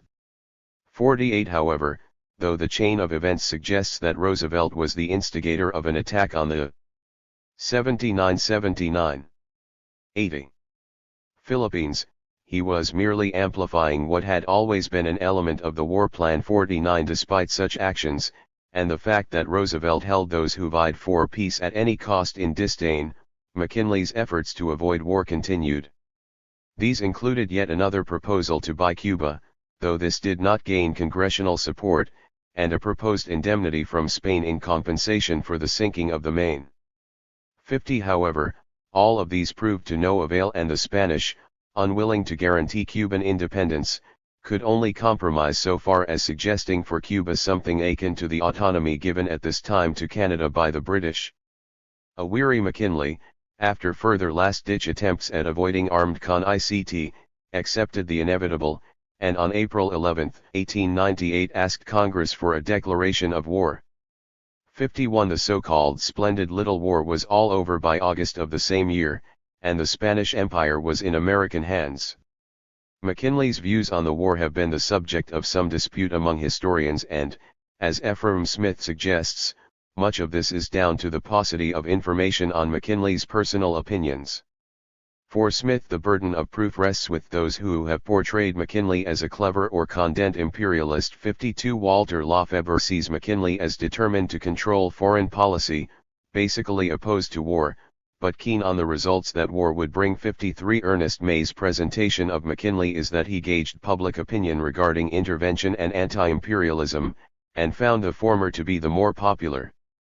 Overall, McKinley acted not through conviction but through pragmatism, reasoning that war would win him more votes in 1900 than peace would. Thus, whether it was his personal preference or not, the president followed the popular course, or as he more obliquely put it, in the end there was no alternative. 54. The Anti-Imperialists. The previous section of this chapter has briefly outlined the United States' entry to the Spanish-American War and some of the reasons for its intervention. But the war and its aftermath led to a rise in American anti-imperial feeling that ran very much counter to what actually occurred in 1898. Both imperialists and anti-imperialists justified their positions by appealing to ideas of American exceptionalism, an idea that Fabian Hilfrich argues is so malleable as to allow for the paradoxical fundamental consensus behind the very divisive debates over imperialism. While imperialists claimed an exceptional right to spread democracy overseas, their opponents saw an exceptional duty to refrain from aggressive interventionism. 55 Robert Beisner describes the anti-imperialist movement as a campaign of opposition that flourished for 2 years before losing momentum after the election of 1900, a view challenged recently by Michael P. Cullinane, who argues that this overlooks its popularity, longevity, and enduring activism in subsequent years. This latter contention certainly deserves to be given more prominence in future discussions of the movement. Both historians agree, however, that the movement had been germinating in the late 19th century, and only really took off during the Spanish-American War when Hawaiian annexation and rumors of plans to annex parts of the Spanish Empire began to circulate. 56 Many members of this crusade came from the Democratic Party, including 1896 and 1900 presidential nominee William Jennings Bryan and ex-President Grover Cleveland, but others, though less numerous, were Republicans, such as ex-President Benjamin Harrison and Massachusetts Senator George F. Hoar. In addition to politicians, a number of influential university presidents, labor leaders, and former abolitionists joined the cause. They even had rich patrons to bankroll the movement, such as steel magnate Andrew Carnegie. 57 Though the movement's key public figures were largely men in their 60s and 70s, some historians have stressed the overlooked roles played by a broader age and gender range within the movement. 58 While led by seniors, if not dominated by them. The anti-imperialist efforts of this era were of great import in the debates surrounding the direction of American imperialism. As Beisner puts it, it would be no mean feat to think of another issue that has united such a collection of Democrats and Republicans, progressives and conservatives, party stalwarts and independents, businessmen and labor union chiefs. 59 Around the time of the war, anti-imperialist leagues were founded, predominantly in New England and New York, to allow various stripes of anti-imperialists to begin uniting around a common banner, to stop imperialism and the extension of sovereignty to overseas insular colonies, including Hawaii. 60 Their RST major goal. 82. A two-ocean empire. 83. Was to scupper the Treaty of Paris that would bring an end to the Spanish-American War, but also bring Spain's former colonies under U.S. control.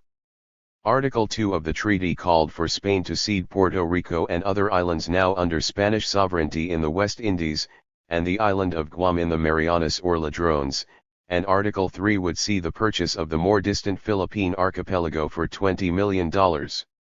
Article 9 dubiously noted that the civil rights and political status of the native inhabitants of the territories hereby ceded to the United States shall be determined by the Congresses. 61 The anti-imperialists felt that the passage of an unamended treaty by the Senate would deal their nascent GHT an early knockout blow. With the existence of a substantial anti-imperialist lobby, the passage of the Treaty of Paris was far from straightforward, and the Senate became the predictable focus of those seeking to alter or defeat the treaty, as NAL Ratification required a two-thirds Senate vote in its support. Its passage became something of a partisan issue, but not entirely so, as Democrat William Jennings Bryan demonstrated. One of the most outspoken critics of U.S. imperialism, Bryan made a late maneuver to support ratification of the treaty that greatly displeased a number of anti-imperialists. Bryan's reasoning was that if the treaty was ratified and Spain removed from the issue entirely, the U.S. could then swiftly resolve to grant independence to its temporary possessions when the Democrats returned to power. To this end, Bryan was decisive in convincing crucial senators to vote for ratification, though, as historian Paulo Coletta argues, the overpowering public support for expansion and the role of key Republicans in forging crucial deals in the Senate should not go underestimated. 62 Several senators attempted to add resolutions to the treaty clarifying what exactly the U.S. planned to do with the Spanish islands, the most notable of these being Senator Augustus Bacon of Georgia's. The United States hereby disclaim any disposition to exercise sovereignty, jurisdiction, or control over said islands, and assert their determination, when a stable and independent government shall have been duly erected therein entitled to recognition as such, transfer to said government, upon terms that shall be reasonable and just, all rights secured under the cession by Spain, and to thereupon leave the government and control of the islands to their people. 63. 83. 84. However, this resolution just missed out on being attached to the treaty, when Vice President Hobart, somewhat predictably, voted it down following a tied vote in the Senate. The Treaty of Paris, without the Bacon Resolution, was signed on December 10, 1898, and the RST phase of the anti-imperialist movement had been defeated. The victory of the imperialists over the treaty left the anti-imperialists divided over how best to proceed, with some seeking to veer the movement towards campaigning for improvements to the colonial regimes of the islands now under U.S. control. 64 Indeed, with annexation now a reality, the anti-imperialists altered their aims to both critiquing U.S. policy in the islands, particularly in the Philippines, and campaigning for their independence. During this recalibration in 1899, the remaining anti-imperialist groups amalgamated into the American Anti-Imperialist League and began pamphleteering, conferencing, and lecturing to anyone who would listen.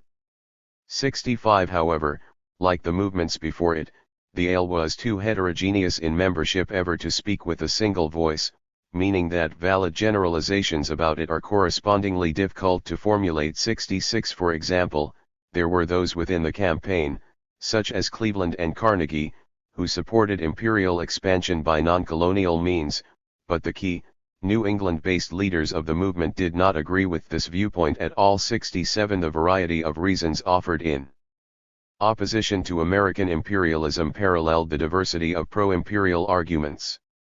The most important of the latter in winning both public and political support were the strategic benefits and prestige to be gained from empire, and the commercial benefits for all parties concerned, especially access to the China market. Less telling, but often used by politicians to justify the benevolence of the endeavor, were factors such as the former Spanish colonies needing to be annexed to save them from the Spanish anarchy, or other less benevolent empires, that annexation would spread American values, religion, democracy, and civilization to the inferior inhabitants of these territories, and even that unity might be enhanced at home by expansion overseas. 68 For most of these reasons, there was a reasonable counter-argument to be had, and there was almost always an anti-imperialist at hand to provide it. The most compelling and unsurprising case for anti-imperialism was simply that it was un-American. The ale, from 1899 onwards, tended to focus on the constitutional contradiction of imperialism and democracy. 69 Many anti-imperialists, like most imperialists, accepted that Filipinos and Puerto Ricans could not be integrated as full legal citizens, largely for racial reasons. However, the anti-imperialists reasoned that, as such, it would be unfair to bring them into the United States as subjects under different laws and regulations. The United States was born of a rejection of imperialism and rule from afar, so how could it, in good faith, institute its own form of distant imperial rule against the consent of the governed, however changed in form it might be from that of the British in 1776? As author Mark Twain, who had proved more sympathetic to the admission of Hawaii under equal terms, put it in October 1900. I have read carefully the Treaty of Paris, and I have seen that we do not intend to free, but to subjugate the people of the Philippines. We have gone there to conquer, not to redeem. 70 Another aspect of imperialism that saw the United States go against its traditions in the eyes of anti-imperialists was the abandonment of a largely hemispheric isolation. Entangling alliances, after all, had been warned against by Washington and Jefferson, and a new Pacific border would bring the U.S. toe-to-toe with the very empires the Monroe Doctrine sought to see slowly slip away. 71 An empire, in short, would bring expensive foreign wars. The Germans had already been quick to stake a potential claim to any unwanted Philippine islands in 1898, a fact that helped McKinley decide to take them all. 72 The Japanese, with victories over China and Russia during the turn of the century period, were a competitor power in Asia, and the annexation of Hawaii, Guam, and the Philippines brought them far closer than was comfortable for many. Added to such issues of self-interest were fears of the potential detrimental effects overseas annexations would have on the U.S. domestically. 73 Some anti-imperialists argued that the United States should not distract itself with imperialism when domestic affairs required more immediate attention. For historian Christopher Nichols, this vision of domestic civic and economic reform, coupled with the ideas that the U.S. should never practice colonialism or form entangling alliances, guided the majority of those who spoke and wrote about anti-imperialism. 74 Whereas pro-imperialists might have argued for the potential for racial uplift under U.S. stewardship, anti-imperialists were less certain that the inferior races could cope with complex U.S. ideals and systems. Of equal concern to some anti-imperialists was whether these wards of empire, rather than becoming Americans, would bastardize the American race and oct to the mainland. Historian David Turpin looks to a Southern Democrat, Edward Ward Carmark of Tennessee, as an example of how the Southern worldview of the turn of the century made the South a hotbed of anti-imperialism of a somewhat different nature to that in New England. Although many themes in his speeches echoed the Democratic DCIT themes discussed above, Carmack also pointed critically to the BNT's imperialism brought to primarily northern businessmen and drew parallels between U.S. military occupation of the Philippines and post-Civil War reconstruction in the U.S. South. 75 Perhaps more predictably, Southern anti-imperialists also focused heavily upon the dangers of importing another race problem by annexing the former Spanish colonies, this in a period when lynch law and Jim Crowism was reaching its height. 76. For such reasons, African Americans, who in many ways sympathized with the plight of the subjugated, viewed imperialism through the lens of their own deteriorating status at home and found it hard to endy a place in either the imperialist or anti-imperialist camps, each with their particular racist undertones. 77. Indeed, the anti-imperialists were in many respects no more liberal than the expansionists, and both were guided by pseudo-Darwinian views of racial hierarchy. 78. Many anti-imperialists felt that the re-election of the imperialist incumbent President William McKinley in November 1900 would sound the death knell to any hopes of a speedy withdrawal from overseas imperialism. Therefore, as early as May 1899, the anti-imperialists weighed up their strategic options for the forthcoming election and even considered a problematic third-party challenge. The problem for many was that, although the likely Democratic candidate, Bryan, was an anti-imperialist, he was also the turncoat of the Treaty of Paris. For many anti-imperialists, the only positive thing about Bryan was his anti-imperialist rhetoric. The most famous speech of Bryan's career, however, was not about imperialism, but about free silver, when he elected the Democratic Convention in 1896 by telling them that the U.S. would not be crucified on a cross of gold. Sadly, for Bryan at least, many anti-imperialists were far from convinced about his views on economics. Tompkins describes the choice for many anti-imperialists in 1900 as one between Scylla and Charybdis, where 86. A two-ocean empire. 87.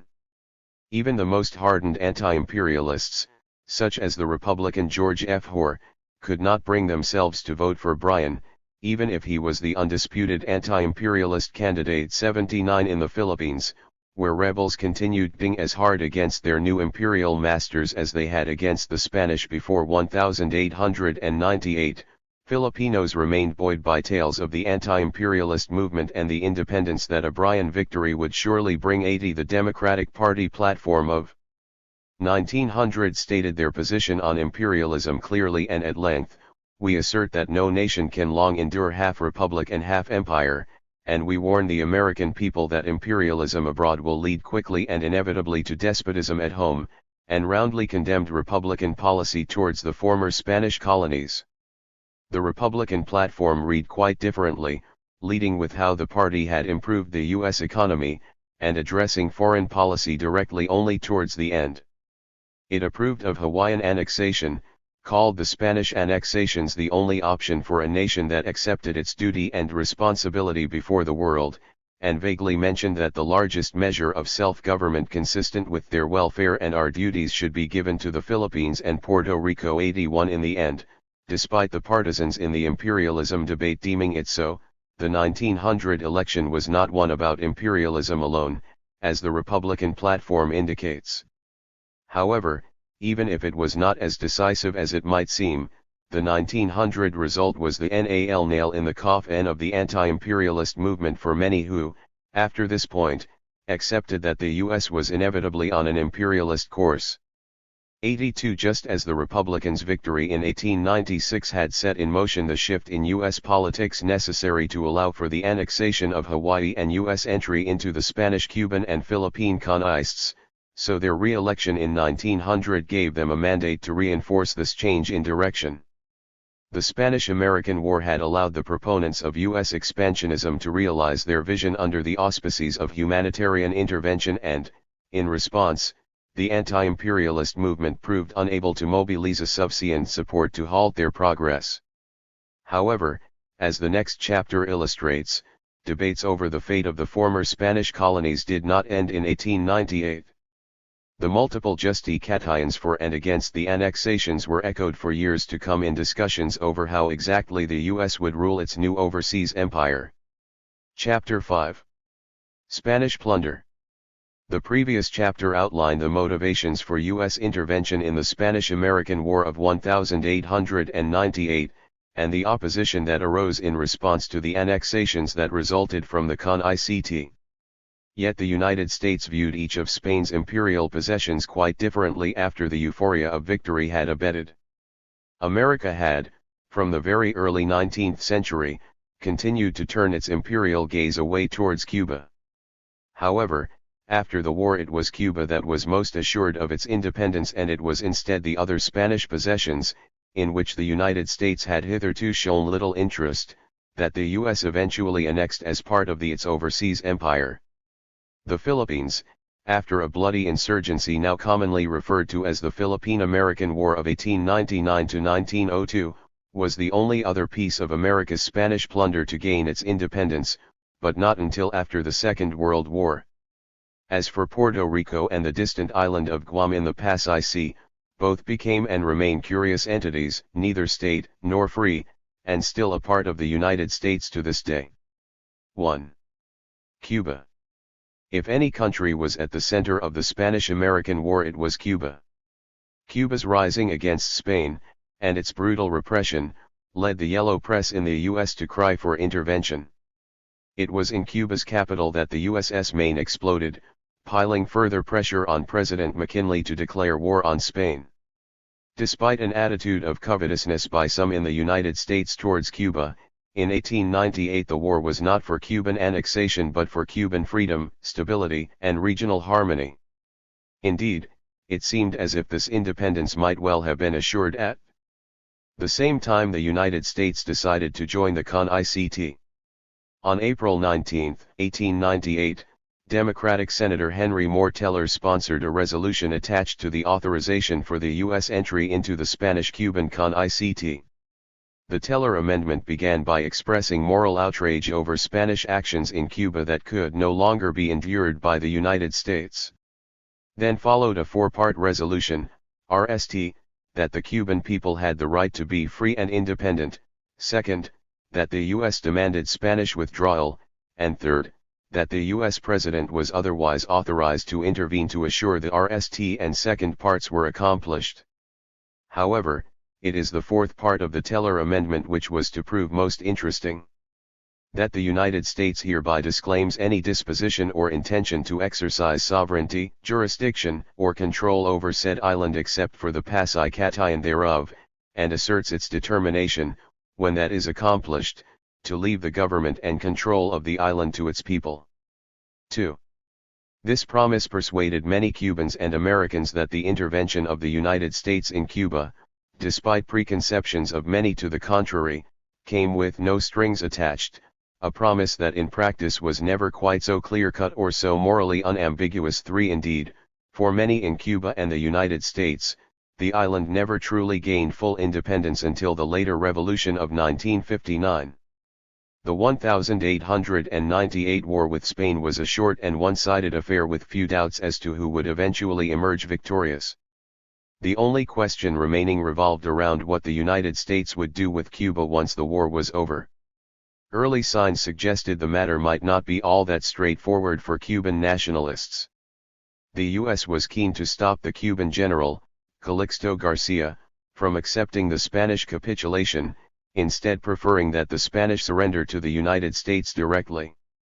For once the Spanish had relinquished Cuba by mid-July, the U.S. Army effectively occupied the island, and this was formalized in a ceremony when the outgoing Spanish Captain General handed the keys of Havana to U.S. General John Brooke in December. Cuba appeared to have passed swiftly from one type of imperial rule to another.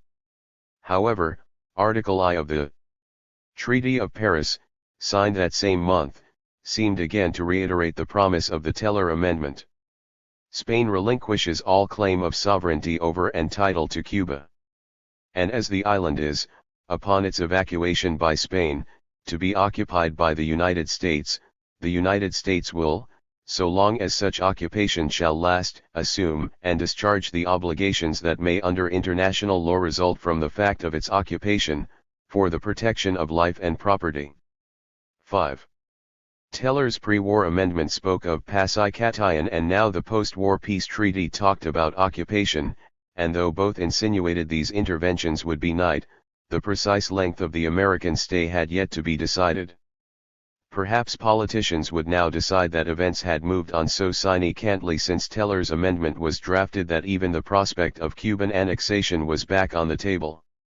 For historian Luis Perez Jr., the initial U.S. intervention marked a noticeable shift in terms regarding the war's purpose, from a Cuban struggle for independence to a U.S. war of conquest with Spain, with the new main aim being that Cuba did not fall into the hands of a third party. 6 From the start, the United States had been careful not to give recognition to the Cuban revolutionary government, a policy that was continued by the military during the war. 7 Importantly, this policy allowed the United States full flexibility in dictating the terms of peace. 8 Perez rightly notes that while the U.S. exclusion of Cuban insurgent commanders led to the estrangement of the pro-independence insurrectos, at the same time the Americans were becoming ever closer to the anti-independence Cuban elites who feared that anarchic conditions might result from self-government. At home, many Americans who had temporarily seen the Cubans as freedom-loving independence-givers now began to claim that Cubans were a racially heterogeneous group unlikely to be able to govern themselves. 9 As the year 1899 dawned, the fate of Cuba was far from certain, despite the well-sounding words of the Teller Amendment. The Cuba that the United States inherited had been devastated by the long Cuban Revolution and the far shorter US-led war effort which ended it. The U.S. administration tasked with helping Cuba back onto its feet was at RST led by General Brooke, who undertook preliminary measures such as a census of the Cuban population and the disbanding of the Cuban Army. 10 Brooke and his successor as military governor from December 1899, General Leonard Wood, enacted a number of important domestic reforms, ranging from penal and legal changes to the improvement of health and education provision on the island. 11 However, alongside his more benevolent alterations, Wood was also keen to centralize power and take as much personal control of Cuba as possible. He was reporting directly to the Secretary of War by June 1900. 12 Those involved in running post-war Cuba began to think and act as if the Teller Amendment was best forgotten, with General Brooke coming to believe that Cuba would ultimately accept annexation, a position that Wood held even more strongly. 13 Even more moderate U.S. gers such as General James H. Wilson, a departmental commander in Cuba, favored the formation of a protectorate and a customs union as preliminary steps towards ever closer amalgamation. However, among Cubans, such sentiments came almost exclusively from the conservative elites that courted the United States in order to re-establish their own power in Cuba, under U.S. rule if need be. 14 During the period of military government in Cuba, the economic presence of the United States boomed. By the end of the occupation, U.S. investment in Cuba was more than double what it had been before the war, primarily in tobacco and sugar. Indeed, Wood actively promoted tariff reciprocity to help bolster US-Cuban trade, seeing U.S. trade and investment as the key to stabilizing the island. 15 However, some in the United States opposed gratuitous pro-tiering in the wake of the war. Foremost among the opposition was Republican Senator Joseph Foraker, an anti-annexationist, who in 1899 proposed an amendment to the Army Appropriations Bill. This amendment forbade the U.S. government from granting concessions or franchises in Cuba during the U.S. occupation, as well as reiterating the Teller pledge to leave after pacification was complete. However, despite its altruistic intentions, big business was able to circumvent the Foraker Amendment, through devices such as the revocable permit or the exemption of mining from the Foraker provisions, with the help of Wood and Secretary of War Elihu Root. 16 The sort of military support for U.S. economic intervention and dominance on the island became the primary route for maintaining control over the island, as well as the rest of the Caribbean, for years to come. Wood and Root felt that rather than unleashing power on the uneducated and racially inferior masses, the best chance for success in Cuba was to entrust power to the conservative Cuban elite and the remaining Spanish population. 17 In order to achieve this, literacy and limited property owning provisions were included in the all-male franchise for the 1900 elections, limiting the electorate to around 5% of the population. However, despite the best efforts of Wood and Root, the municipal elections in June 1900 and the Constituent Assembly election that December both saw substantial victories for parties advocating immediate independence.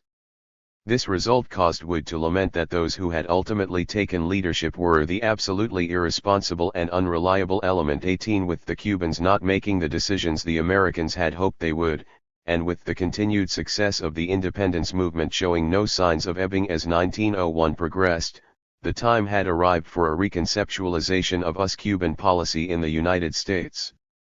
Although not a cornerstone in U.S. history, the Platt Amendment, named after Republican Senator Orville Platt, is certainly a cornerstone in Cuban history. As historian Richard Gott puts it, La Enmienda Platt has been familiar to Cuban school children for over a century as evoking the humiliation of the settlement imposed on Cuba at the close of the U.S. occupation. 19 Although Platt drafted it, the real ideas behind the amendment belonged to Root, who saw in it a way to maintain U.S. interests. While securing the independence required by the Teller Amendment 20 in 1901, Congress passed the Platt Amendment as a rider attached to the Army Appropriations Bill 21. The amendment did future relations between the U.S. and a free Cuba and contained stipulations restricting Cuba's future treaty-making powers, ability to annul US-made laws, and future debt accrual.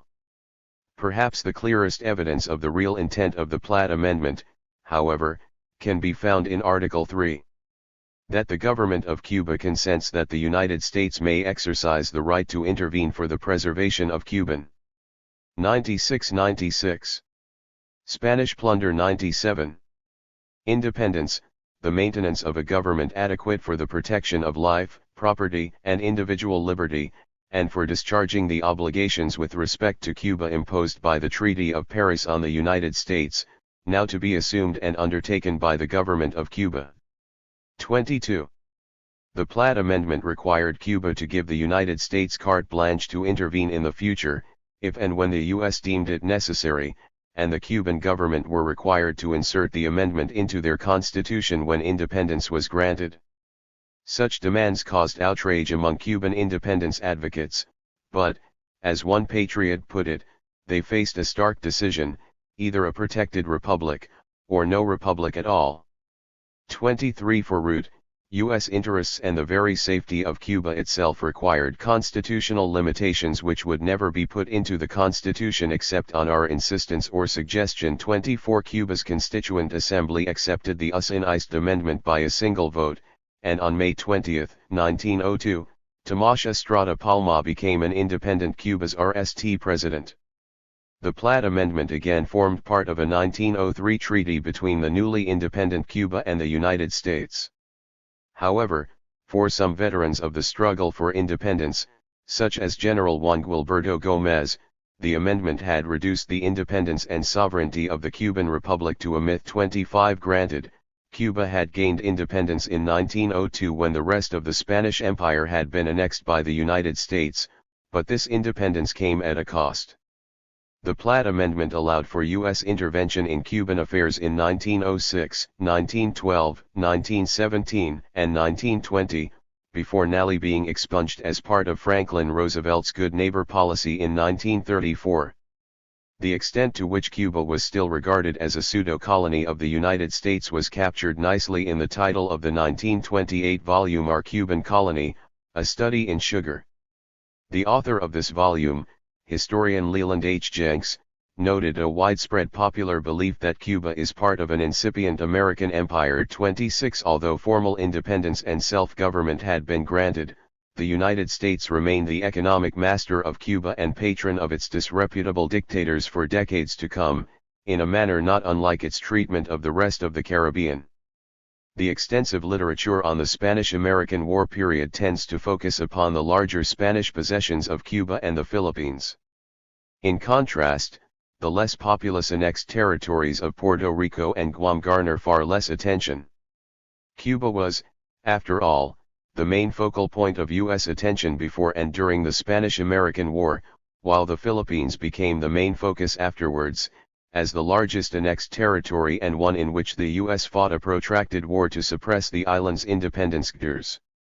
In contrast, Puerto Rico seemed less important, more a byproduct of the war, which the U.S. annexed with little trouble at the time. However, overlooking Puerto Rico underestimates both its important role in defining what U.S. overseas imperialism would come to look like in the early 20th century, and the fact that in the 20th century it remains the United States' more populous unincorporated imperial territory. For the Spanish, Puerto Rico was first and foremost a garrison island whose value lay in the protection it gave to its empire's shipping.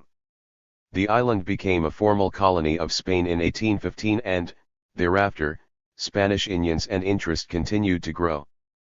By 1870, following the brutal suppression of the 1868 pro-independence Lari's revolt, the islands were a full province of Spain with legal recognition of Puerto Rican political parties 27. Despite increased Spanish interest and investment, Puerto Rico never became the powerhouse of economic output that Cuba was and, as economic historian James Dietz persuasively argues, the primary reason it did not develop an independence struggle at the same time as the rest of Latin America was because the island lacked a large elite economic class whose interests were no longer served by the colonial government. However, after 1870 the growing economic elite began a political, rather than armed, struggle to increase their autonomy. Although such efforts intermittently met with Spanish hostility, such as the terrible year of 1887, just over a week before the Spanish-American War began, the Spanish granted Puerto Rico full representation in the Spanish Cortes along with a bicameral legislature for the island itself. 28 For the Americans, Puerto Rico was somewhat sine qua, even if its fate did not weigh as heavily on the minds of the nation as that of Cuba. During the 19th century Puerto Rico was regarded, much like Cuba, as a potential strategic asset. It also, unlike the Philippines, lay snugly inside the bounds of the Monroe Doctrine and the broadly accepted U.S. sphere of influence. In 1867 Secretary of State Seward attempted to purchase 2 Puerto Rican islands along with some of the Danish Virgin Islands, and during the presidency of Benjamin Harrison, Puerto Rico ranked alongside Cuba and Hawaii as one of the 3 potential overseas acquisitions the U.S. might advisedly pursue. 29 Puerto Rico was not a bad substitute for Cuba as a base in the Caribbean. 30 From the moment negotiations between Spain and the United States began in 1898, despite the former's hope of keeping the island, the U.S. made it clear that Puerto Rico was to be annexed. The Puerto Ricans seemed to largely welcome U.S. troops and, moreover, the Spanish had no way of stopping the United States from keeping the island if it chose to do so.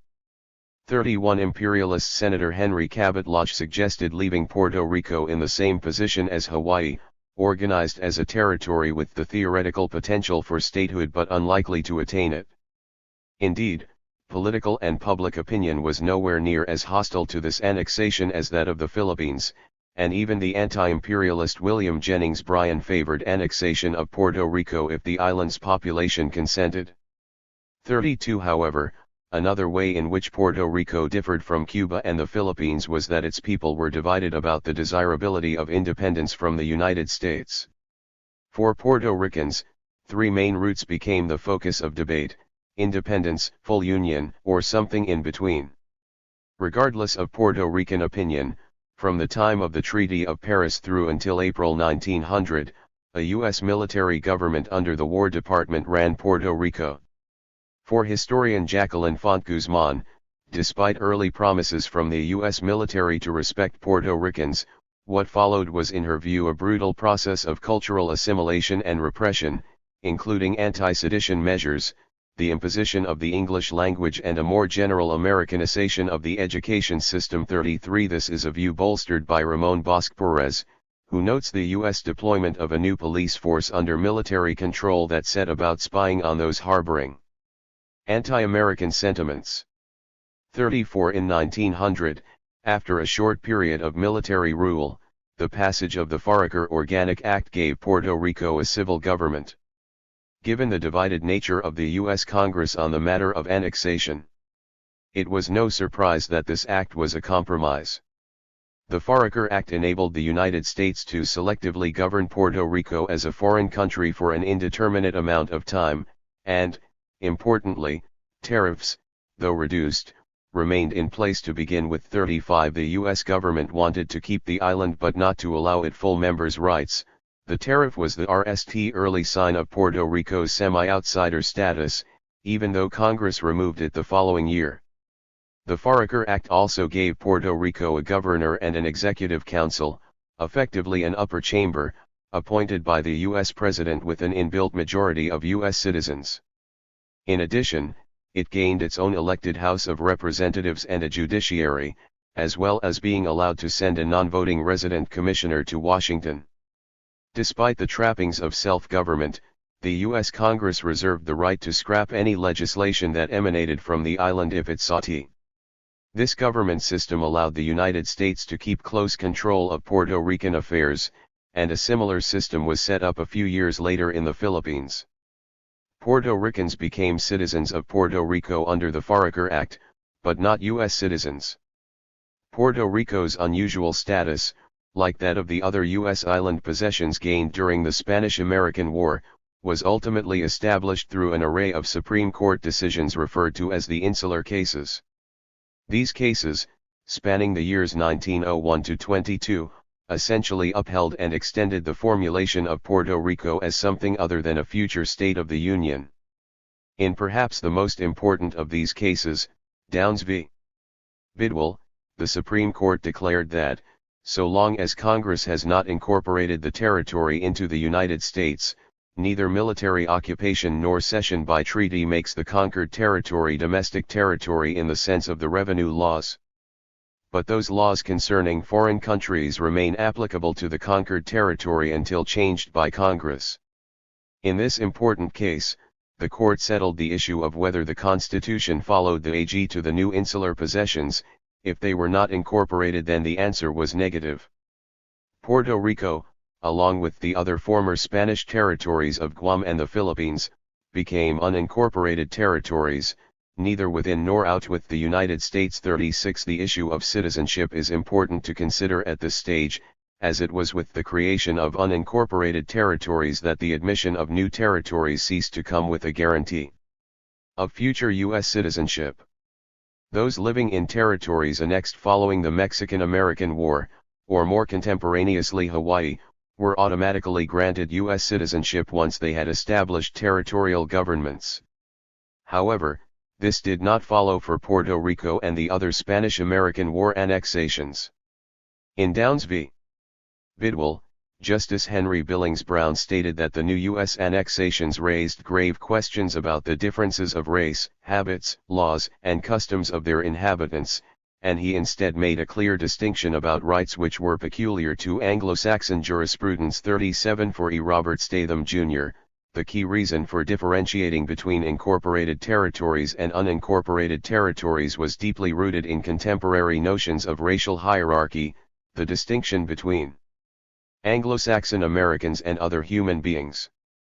38 Although U.S. citizenship was eventually granted to all U.S. overseas territories, this citizenship still only becomes full and complete if territorial inhabitants move to one of the FTY states. 39 Only in 1917 did the U.S. belatedly grant Puerto Rican citizenship, with the passage of the Jones-Shafroth Act, and for other territories this came far later. Puerto Ricans were left only with the option of rejecting the citizenship, an unsavory prospect that would leave such a person without most of their civil rights. 40 To this day, Puerto Rico's status remains that of an unincorporated territory, and the island's inhabitants remain divided on whether to campaign for change. According to Ruben Martinez, the majority of the Puerto Rican people still favored independence until the 1940s, when the independence movement was de facto criminalized. 41 In the 1950s, Puerto Rico drew up a new constitution and became, in 1952, a Commonwealth of the United States. This name is entirely unhelpful, as it remained in much the same relationship with the United States as it always had, though with a further reformed and more autonomous system of government. 42 It would be a mistake, however, to see Puerto Rico's gradual acceptance of U.S. imperialism as largely peaceful. Indeed, events in the 1950s illustrated that the issue of Puerto Rico's future was far from settled. During this decade, nationalist Puerto Ricans led by Pedro Albizu Campos orchestrated a series of uprisings, leading the island's government to call in the National Guard. This refusal to accept U.S. domination reached its height in March 1954 when 4 nationalists entered the U.S. House of Representatives, unfurled a Puerto Rican AG and began ring pistols at those present, wounding VE Congressman. 43. Certainly, much interest remains as to what the future holds for the relationship between the United States and the island. 4 separate referendums have been held since 1952 in order to determine some way forward for the island's curious status, but none has chosen decisively to move away from the status quo. Both the U.S. Democratic and Republican parties addressed the issue of Puerto Rican status in their 2012 election platforms, but for now the future remains as uncertain as it seemed back in 1898. The Philippines. Unlike Cuba and Puerto Rico, the Philippines lie substantially further from U.S. shores and, prior to 1898, most Americans knew little of this distant archipelago lying outside even the most generous interpretation of the Monroe Doctrine's boundaries. President McKinley himself described the Philippines as somewhere away around on the other side of the world. 44. However, unlike the similarly distant and obscure Guano Islands, Midway, or Guam, the Philippines were also home to a large, diverse population of around 8 million people. 45. In terms of the acquisitions from the Spanish-American War, the Philippines proved to be the trickiest of all. The U.S. populace remained divided on their value as a colony and the Filipinos far more reluctant to accept the yoke of a new empire. Nonetheless, despite great reservations and some increasingly pressing strategic issues regarding their defense, the U.S. annexed the Philippines after the war and the islands did not gain their independence until 1946. Spain ruled the Philippines for hundreds of years, but by the late 19th century, as in Cuba, the islands were beset with rebellion and the Spanish began to respond in an uncompromising fashion. Unlike in Cuba, the Spanish failed to develop the islands economically. Instead, the Philippines became an enormous mission dominated by Catholic friars, towards whom most of the revolutionary sentiment was directed. 46. By 1896, the insurgency against the status quo had reached a critical momentum. However, it was only between 1896 and 1899 that pro-independence sentiment became widespread in the islands. 47. The ascendant Filipino nationalists, led by Emilio Aguinaldo, sought to take advantage of Spanish weaknesses in this period to liberate the islands and form a new republic in the Pacific. 102. 102. Spanish plunder. 103. Figure 5.1. Philippines. 103. 103. 104. Though Cuba appeared to be the epicenter of the Spanish-American War, its RST major tremor was felt in the Philippines. In the RST real action of the war, the Battle of Manila Bay, Admiral George Dewey led his Asiatic squadron to overwhelm the Spanish on May 1, 1898. In light of this success, Aguinaldo's rebels declared the formation of a new Philippine government on June 12. Despite the speed at which success was arriving, further U.S. forces were required to press home the seemingly inevitable victory. Troops duly departed from the west coast of the United States, and by the beginning of August sufficient U.S. forces were in place for the NAL push. The Spanish were already prostrate in Manila, surrounded by Aguinaldo's nationalist troops. Aguinaldo later claimed to have come to an understanding with the Americans that, when the Spanish had been defeated, the ultimate goal was Philippine independence and not the supplanting of one type of imperial rule for another. 48. The Spanish, for their part, were reluctant to reach terms with Aguinaldo, preferring instead to come to an agreement with the United States, echoing the narrative of events in Cuba that summer. On August 13, the Spanish and the increasingly suspicious Filipino rebels oversaw a curious mock battle, where the Americans launched a tokenistic bombardment of Manila before moving in to seize the capital city unopposed. The following day, the Spanish officially surrendered to the Americans rather than Aguinaldo. The acquisition of the Philippine Islands was not at the forefront of debates over the Spanish-American War. Even the arch-imperialists said little, if anything, about annexation of the Philippines prior to the fall of Manila. 49 Though the Philippine capital of Manila had certainly been of interest as a naval base, there were doubts about whether Manila or Luzon could be taken without the rest of the archipelago. 50 Nevertheless, with Manila under U.S. control by the summer of 1898, familiar imperialist arguments arose from large policy stalwarts such as Theodore Roosevelt and Henry Cabot Lodge, who cited the importance of, for example, strategic BNTS, access to the much-touted China market, and a sense of duty to the Filipino people. 51 Paulo Coletta argues that, aside from such advocacy, the ultimate driver behind President McKinley's decision to annex the islands was U.S. public opinion, which supported the annexation of the Spanish acquisitions while stillborn. High on post-war euphoria. 52 However, as historian Fabian Hilfrich has subsequently shown, McKinley used a series of speaking tours of the West and the South to influence public opinion in favor of the annexations rather than simply yielding to it. 53 Indeed, McKinley was not simply a follower of public opinion but, like his successor Theodore Roosevelt, proactively latched onto the prevailing popular sentiment and then drove it forward. Article 3 of the Treaty of Paris, which ended McKinley's splendid little war, ceded the Philippines in their entirety to the United States in return for a $20 million payment within 3 months of the treaty's ratification. 54 In a business-like fashion, the entirety of this Spanish imperial archipelago thus passed uninterrupted into the burgeoning American empire. Although for some in the anti-imperialist movement the annexation of the Philippines was anathema to U.S. ideals, for the pro-imperialists like Senator Lodge it was nothing of the sort. In a speech to Congress given in March 1900, Lodge stated that the record of American expansions which closes with Alaska has been a long one, and today we do but continue the same movement. The same policy runs through them all. 55 Walter Williams also draws compelling parallels between the treatment of the Filipino resistance forces and Native Americans in the U.S. during the 19th century, claiming that the treatment of Native Americans provided a precedent for taking over territories without incorporating natives, granting them U.S. citizenship or guaranteeing them constitutional protections. 56 Ultimately the Philippines, like Puerto Rico, became an unincorporated territory, with the details of this new legal position denuded by the succession of U.S. Supreme Court insular cases in the following decade or so.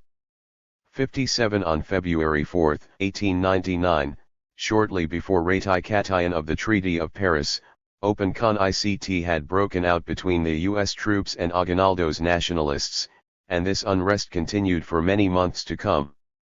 Historian David Silbey describes the ongoing insurrection in the islands as a war of frontier, and of empire, bringing together the experience of U.S. westward expansion and the relatively novel form of overseas imperialism of the 1890s. 58 The Philippine War, as Brian McAllister Lynn refers to it, can be roughly dated from the outbreak of hostilities between Aguinaldo's troops and those of the U.S. in February 1899, until the NAL surrender of the rebels and 105 106 full establishment of U.S. civil government on July 4, 1902. 59 During this time the nationalist rebellion took on an increasingly guerrilla form and became connected primarily to non-metropolitan areas. The United States' actions in subduing the rebellion, including the use of reconcentration tactics similar to those used by Weyler in Cuba, caused an outcry when they broke in the U.S. press. 60 Hostility towards Filipino insurgents in the U.S. military reached its apogee in the use of the water cure, or waterboarding, as it is now better known. 61 U.S. military rule was established in Manila under the command of General Arthur MacArthur before being handed over to General Ewell Otis in 1900. With no certain end date to military control in mind, the United States had acquired a new type of territory, enforced against the will of at least part of its indigenous population, and the question over how best to proceed over the coming years remained remarkably uid. In 1899 President McKinley sent an investigative commission to the islands, headed by Cornell University President Jacob Gould Sherman, with the original aim of stopping another war. However, By the time Sherman's commission arrived, their primary aim had already been thwarted, and the commission aimed instead to work out how to win over the Filipinos to U.S. rule. 62 Sherman, who had initially opposed the island's annexation, became convinced the U.S. could not now leave the islands in good faith, but should move away from military rule and bring in a measure of self-government. 63 In 1900 a second commission, led by Ohio Judge William Howard Taft, prepared the way for U.S. civil government in the archipelago. 64 Taft, like Sherman before him, felt that despite the misfortune of having acquired the Philippines, McKinley had been doing his duty to the islands by bringing them under U.S. rule. With their annexation complete, Taft believed that the best way forward was the rapid implementation of a policy of attraction to win over the Filipinos. Building upon the ideas of Sherman's 65 ongoing unrest delayed the establishment of U.S. civil rule in the islands for some months, but on July 4, 1901 President McKinley installed Taft as the island's U.S. civil governor. Taft took control of the subdued parts of the archipelago, while Major General Adna Chaffee maintained control of those parts still in open insurrection. A year later, President Roosevelt declared the CONICT at an end, though even after this time Ding continued intermittently on the more remote islands. Taft's governorship was relatively successful, and during his time he implemented a policy of attraction that involved working with the existing, pragmatic elites in the islands to bring about a range of reforms to the economy, the education system, healthcare, and the legal system. 66 In addition to such attractive measures, a degree of political representation was also to be introduced for the Filipino people. The 1902 Cooper Organic Act set out that a popularly elected assembly, susceptible to a veto by a US-dominated upper house, would be established when suitable conditions were in place. The assembly proved to be the most volatile part of Taft's policy of gradually incorporating Filipinos into positions of power, dubbed Filipinization. While sympathetic Filipino elites tended to be appointed to tokenistic positions, the assembly was more susceptible to popular opinion. Despite the best efforts of the U.S. civil government to thwart pro-independence parties, these parties won a sweeping majority in the RST popular elections to the assembly in 1907. After this point, despite Taft and his successors' continued efforts, the issue of independence dominated the Filipino political arena. Nationalist Filipino Assemblyman Nally saw potential for movement on the issue of independence when the Democrats swept to power in the four-horse race that was the 1912 U.S. election. 67 By 1912, U.S. overseas imperialism had diminished as a central campaigning issue. Former Republican President and arch-imperialist Theodore Roosevelt, now running on a progressive ticket, had, like most of the American public, changed his mind about the Philippines. 68 At least as early as 1907, Roosevelt had decided that with the continued growth of Japanese power in the Far East and increasing tension arising over the mistreatment of Japanese nationals on the U.S. West Coast, the Philippines constituted a weak link in the armor of the United States. As a result of this, and the fact that Roosevelt was keenly attuned to U.S. public opinion, he now argued that the Philippines should be set on the road to independence. 69 The indefensible nature of the Philippines was later confirmed by the Naval War College in their 1910 Orange Plan, which concluded that if Japan attacked the Philippines the islands would be easily taken. 70 Against the tide of public and military opinion, moves towards independence were delayed under the presidency of Taft, who maintained his belief that the U.S. needed to commit to long-term imperial rule in order to fulfill its duty to the islands. However, the election of President Woodrow Wilson in 1912, coupled with a Democratic majority in Congress, meant that by March 1913 the party most closely associated with anti-imperialism was back in power for the RST time since Grover Cleveland left off CE in 1897. Furthermore, Wilson selected as his new Secretary of State William Jennings Bryan, perhaps the most prominent of all anti-imperialists.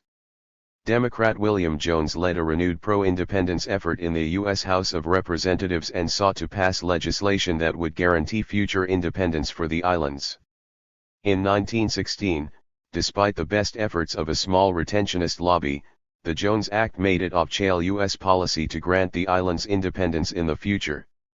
This was to follow a furtherance of the Filipinization policy initiated by the U.S. civil government and allow for an elected Senate to replace the existing US-dominated Upper House 71 when the Republicans reoccupied the White House in the 1920s.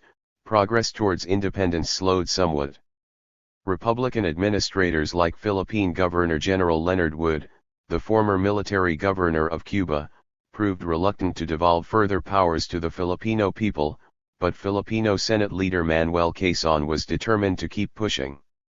However, despite the efforts of some administrators in the 1930s, including High Commissioner Paul McNutt, to revisit retentionist ideas, the resurgence of the U.S. Democratic Party in 1932 led instead to a revitalizing of the move towards independence. 72 The Tidings-McDuffie Act of 1934 set up the islands as a commonwealth, not unlike the Dominion status used by the British in places like Australia, granting the Filipinos an elected president and, crucially, independence by 1946-73. The Act left the Filipinos in a quite irregular relationship with the United States, not independent but decidedly alien while under continued U.S. control. 74 The RST President of the Commonwealth, Manuel Quezon, was a pragmatist who balanced his overtly nationalist rhetoric alongside a close understanding with the Americans, and he hoped the reality of independence remained relatively far off.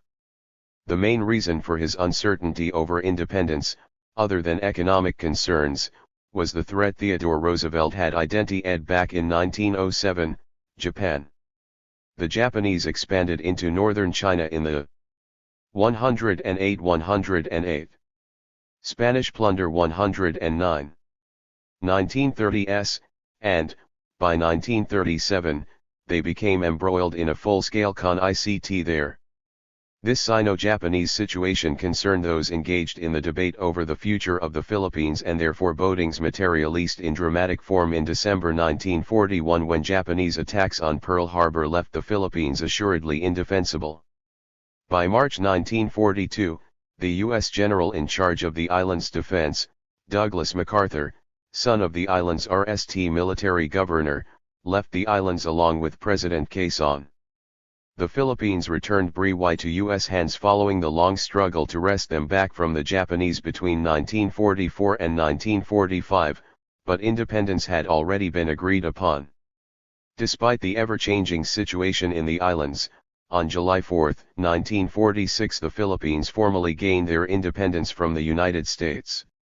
However, the U.S. maintained such economic dominance in the islands that its requests for continued military bases in the Philippines after independence, including the important naval base at Subic Bay, were practically non-negotiable. 75 Added to this continued military presence, in 1951 the two nations signed a mutual defense treaty, further cementing a continuing bond between the Republic and its former colonizers.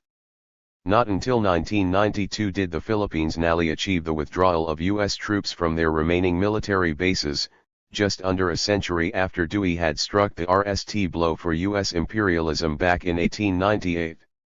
The Spanish-American War annexations provide the leading examples of American imperialism, a fact which even the aberration theorists, who regarded this period as a temporary lapse in U.S. history, concede. 76 However, the effects of these annexations were far from temporary. Cuba might have gained its imperfect independence in 1902, yet even there the issue of Guantanamo Bay provides a lasting reminder of U.S. imperialism. The Philippines fought a long and bitter guerrilla war against the U.S. and their politicians campaigned for decades before finally achieving independence in 1946. In Puerto Rico, of course, the mantle of U.S. empire lives on, despite dividing public opinion there to this day. Yet the Spanish-American War annexations were not the end of such overseas territorial aggrandizement, and the same Caribbean and Pacific theaters continued to see further U.S. imperialist interventions throughout the RST decades of the 20th century and beyond. Chapter 6. An Empire Among Equals.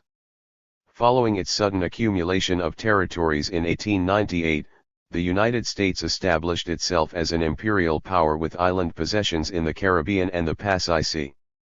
The annexations of American Samoa and the U.S. Virgin Islands bring to light an important theme in U.S. expansion that the Spanish-American War somewhat overshadows: preclusive imperialism, defined here as taking control of an area to stop another power from doing so instead. As the arch-imperialist Senator Henry Cabot Lodge put it in 1895, are rapidly absorbing for their future expansion and their present defense all the waste places of the earth. As one of the great nations of the world, the United States must not fall out of the line of the march. 1. The annexations of parts of the Samoan and the Virgin Islands re-ECT Lodge's thinking. There were no pressing economic or strategic benefits to annexing these islands and, if anything, they became more superuse after the annexations of Hawaii, the Philippines, and Puerto Rico.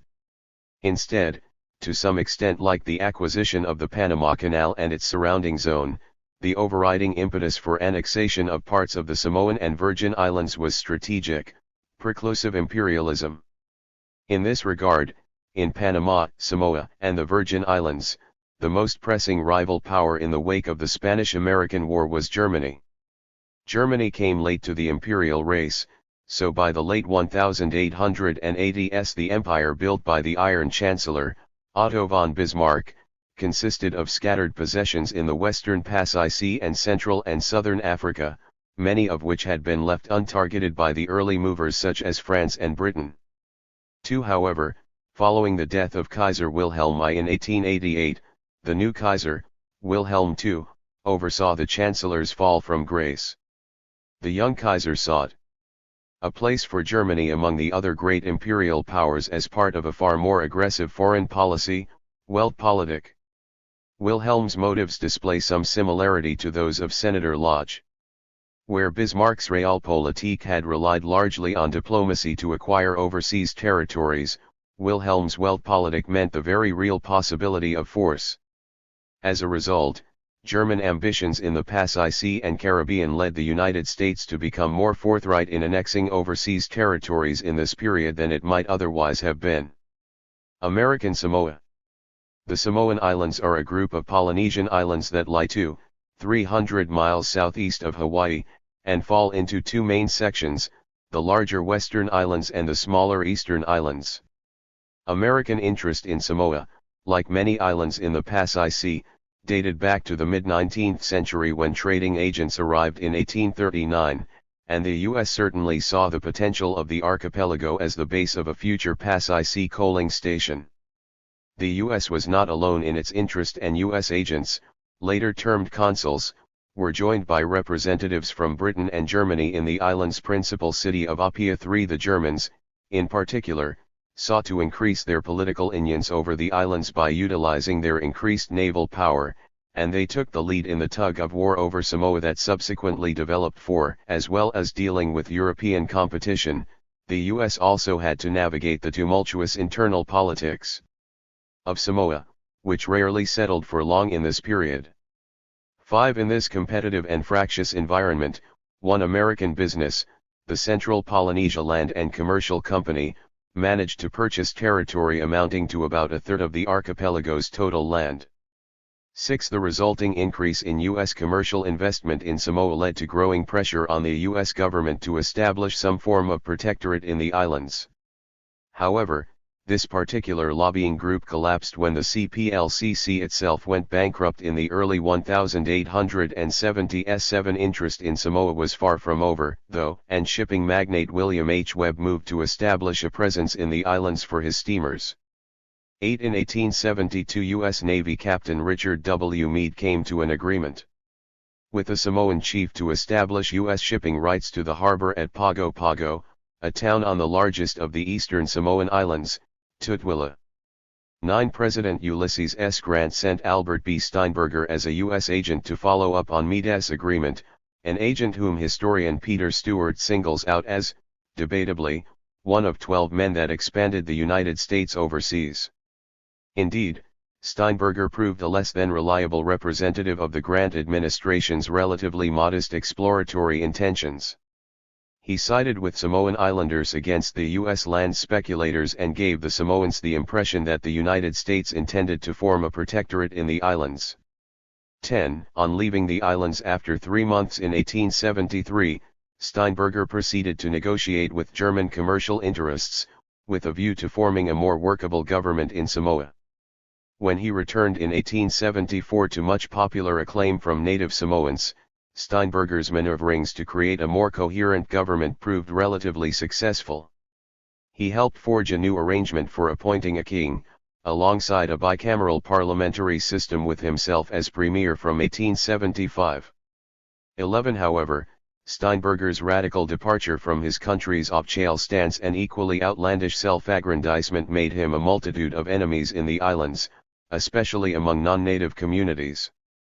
These enemies, primarily US and British business interests, conspired to bring Steinberger down by denouncing him as a charlatan interested in enriching himself, and they badgered the Samoan king into agreeing to his speedy deportation. 12. Ultimately, both Steinberger's actions and the king's reaction furthered divisions between Samoan factions and stoked up anxieties between the US and its European rivals in the region. Tensions between the three powers seeking control of the islands escalated further after the time of Steinberger. From 1884 onwards, Bismarck embarked on a period of imperial activism that promoted the idea of a protectorate over Samoa, leading to an attempted coup against King Malietoa Lapepa. The United States' position was consistent. It did not seek a U.S. protectorate over the islands, but also felt that no other nation should establish one. In 1886 another U.S. representative, Consul Berthold Greenebaum, overstepped his remit, provocatively hoisting the Stars and Stripes in response to the positioning of a German man of war in Apia's harbor, though his actions were swiftly undone when word arrived from Washington. Finally, in the summer of 1887, the U.S. convened a conference in Washington to settle the Samoan question, proposing a tripartite protectorate and the return of Malietoa Lapepa. However, the British and German delegations rejected this proposal, resulting in a thoroughly inconclusive end to proceedings. 13. By 1889, rivalry between the powers had increased to such an extent that the United States sent the USS Trenton to Apia. Britain and Germany responded in kind. These maneuvers heightened the tensions in the archipelago without any real desire for war, creating a very tense stalemate. 14. As it turned out, the weather intervened to play a critical role in the Samoan standoff, with the typhoon sinking or grounding the powers' ships. With the pacifying intervention of strong winds, a second international conference on the Samoan situation was organized between the powers. When taking into account the presence of rivals in the archipelago, particularly the strong German position in Western Samoa, the United States chose to focus attention on its existing interests at the deep water Bay of Pago Pago. In subsequent negotiations, the division between existing spheres of influence proved decisive. The eastern Samoan islands would be the focus of U.S. claims while the Germans pressed theirs in the larger western islands. 15. The British role in the Samoan negotiations by now existed simply to provide leverage for annexations elsewhere in the Pasai Sea. Despite the strong U.S. position in eastern Samoa, on February 20, 1889 the New York Times reproduced a State Department publication outlining the United States' lack of interest in forming a protectorate there. The interest lately manifested in the Samoan Islands renders pertinent a reference to several incidents which disclose the position heretofore maintained by the United States concerning that group. The advocates of the assumption of a virtual protectorate over those islands by the United States appear to have lost sight of the fact that this government, in pursuance of its traditional and established policy regarding remote foreign possessions, has at least times refused to assume such a relation. 16. 116. An empire among equals. 117. Clearly, the Cleveland administration desired a treaty that would maintain Samoan independence.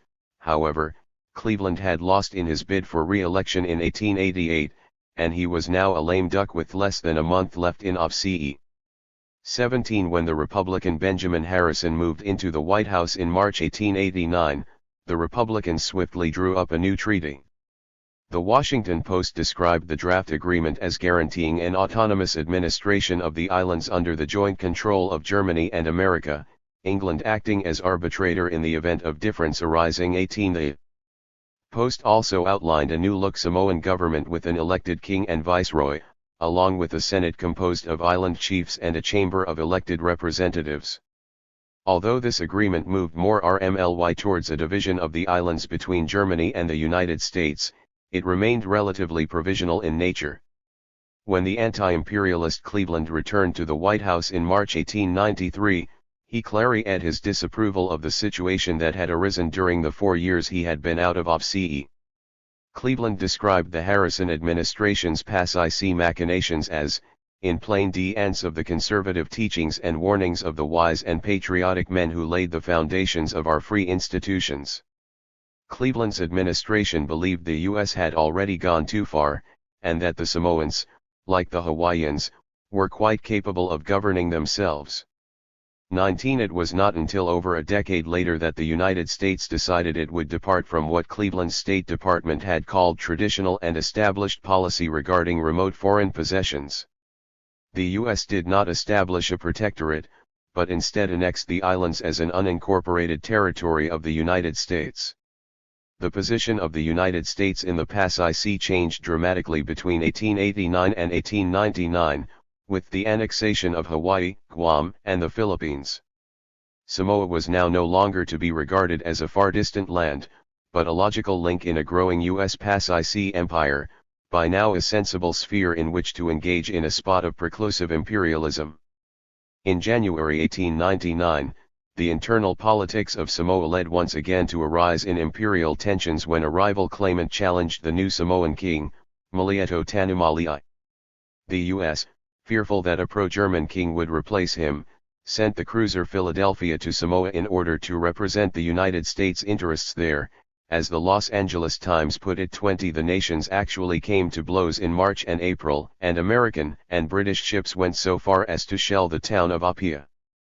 Although GDing ended in May, it was clear that the relatively malleable 1889 agreement between the United States, Germany, and Great Britain produced a situation that satisfied no one in the long term. In December 1899 the three imperial powers in Samoa Nally drew up a new agreement, this time with more lasting results, at least for the islands left under U.S. jurisdiction. The main islands of Western Samoa were ceded to the German Empire, along with the principal town of Apia.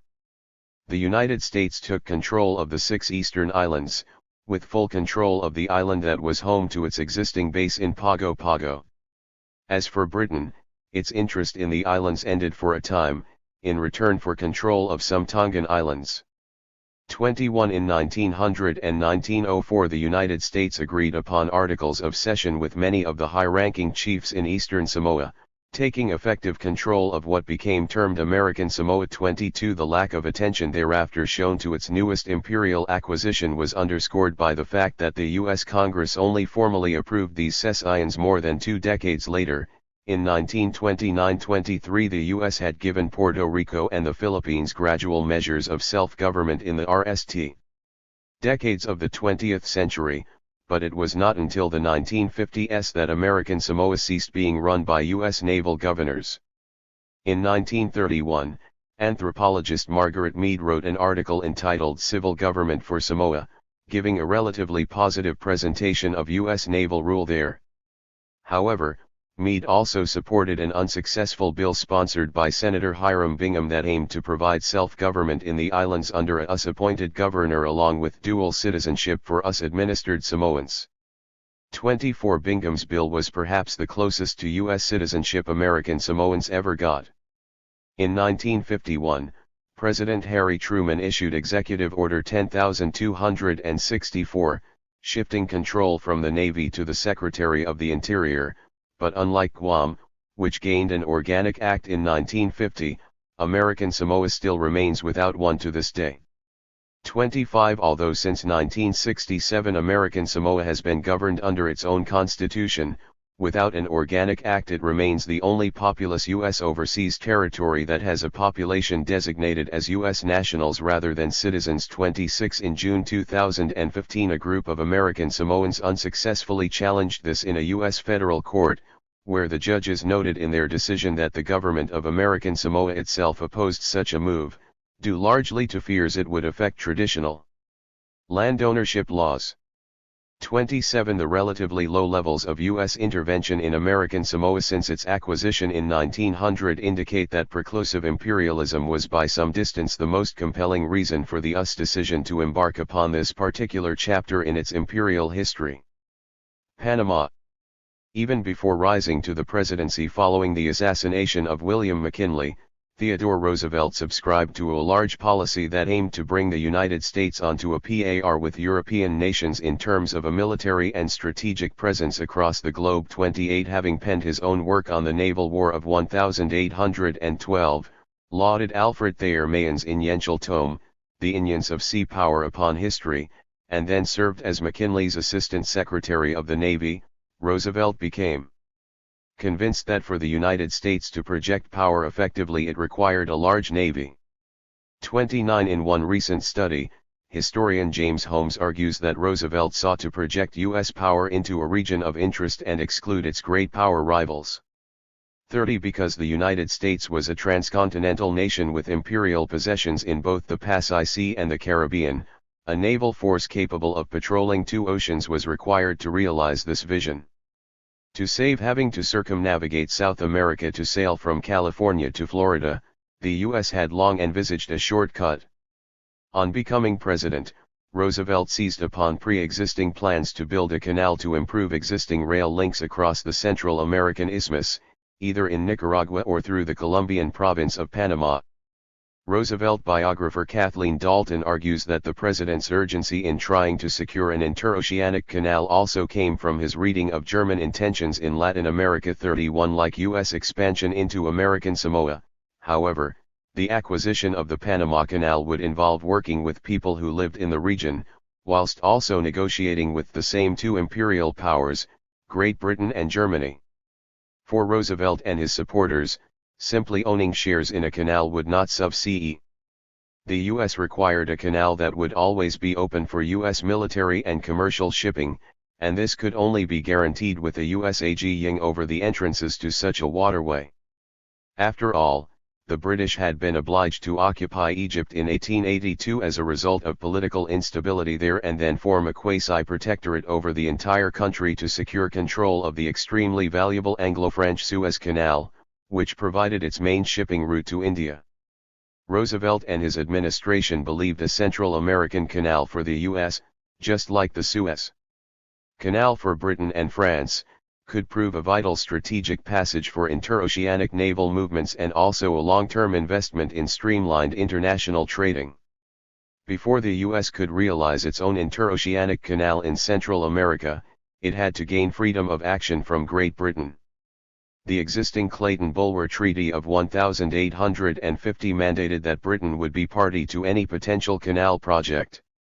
In the years following this treaty, U.S. interest in the region continued to grow and it began to feel the existing arrangement needed renegotiation. U.S. investors built a railroad across Panama and, by 1880, President Rutherford B. Hayes stated that it was U.S. policy to obtain a canal under American control for commercial reasons. 32. By the time of McKinley's presidency, Anglo-British relations had advanced substantially and, just as the British had stayed rather quiet over the Spanish-American War, the American government reciprocated by staying out of Britain's torrid conflict in South Africa with the Boer republics.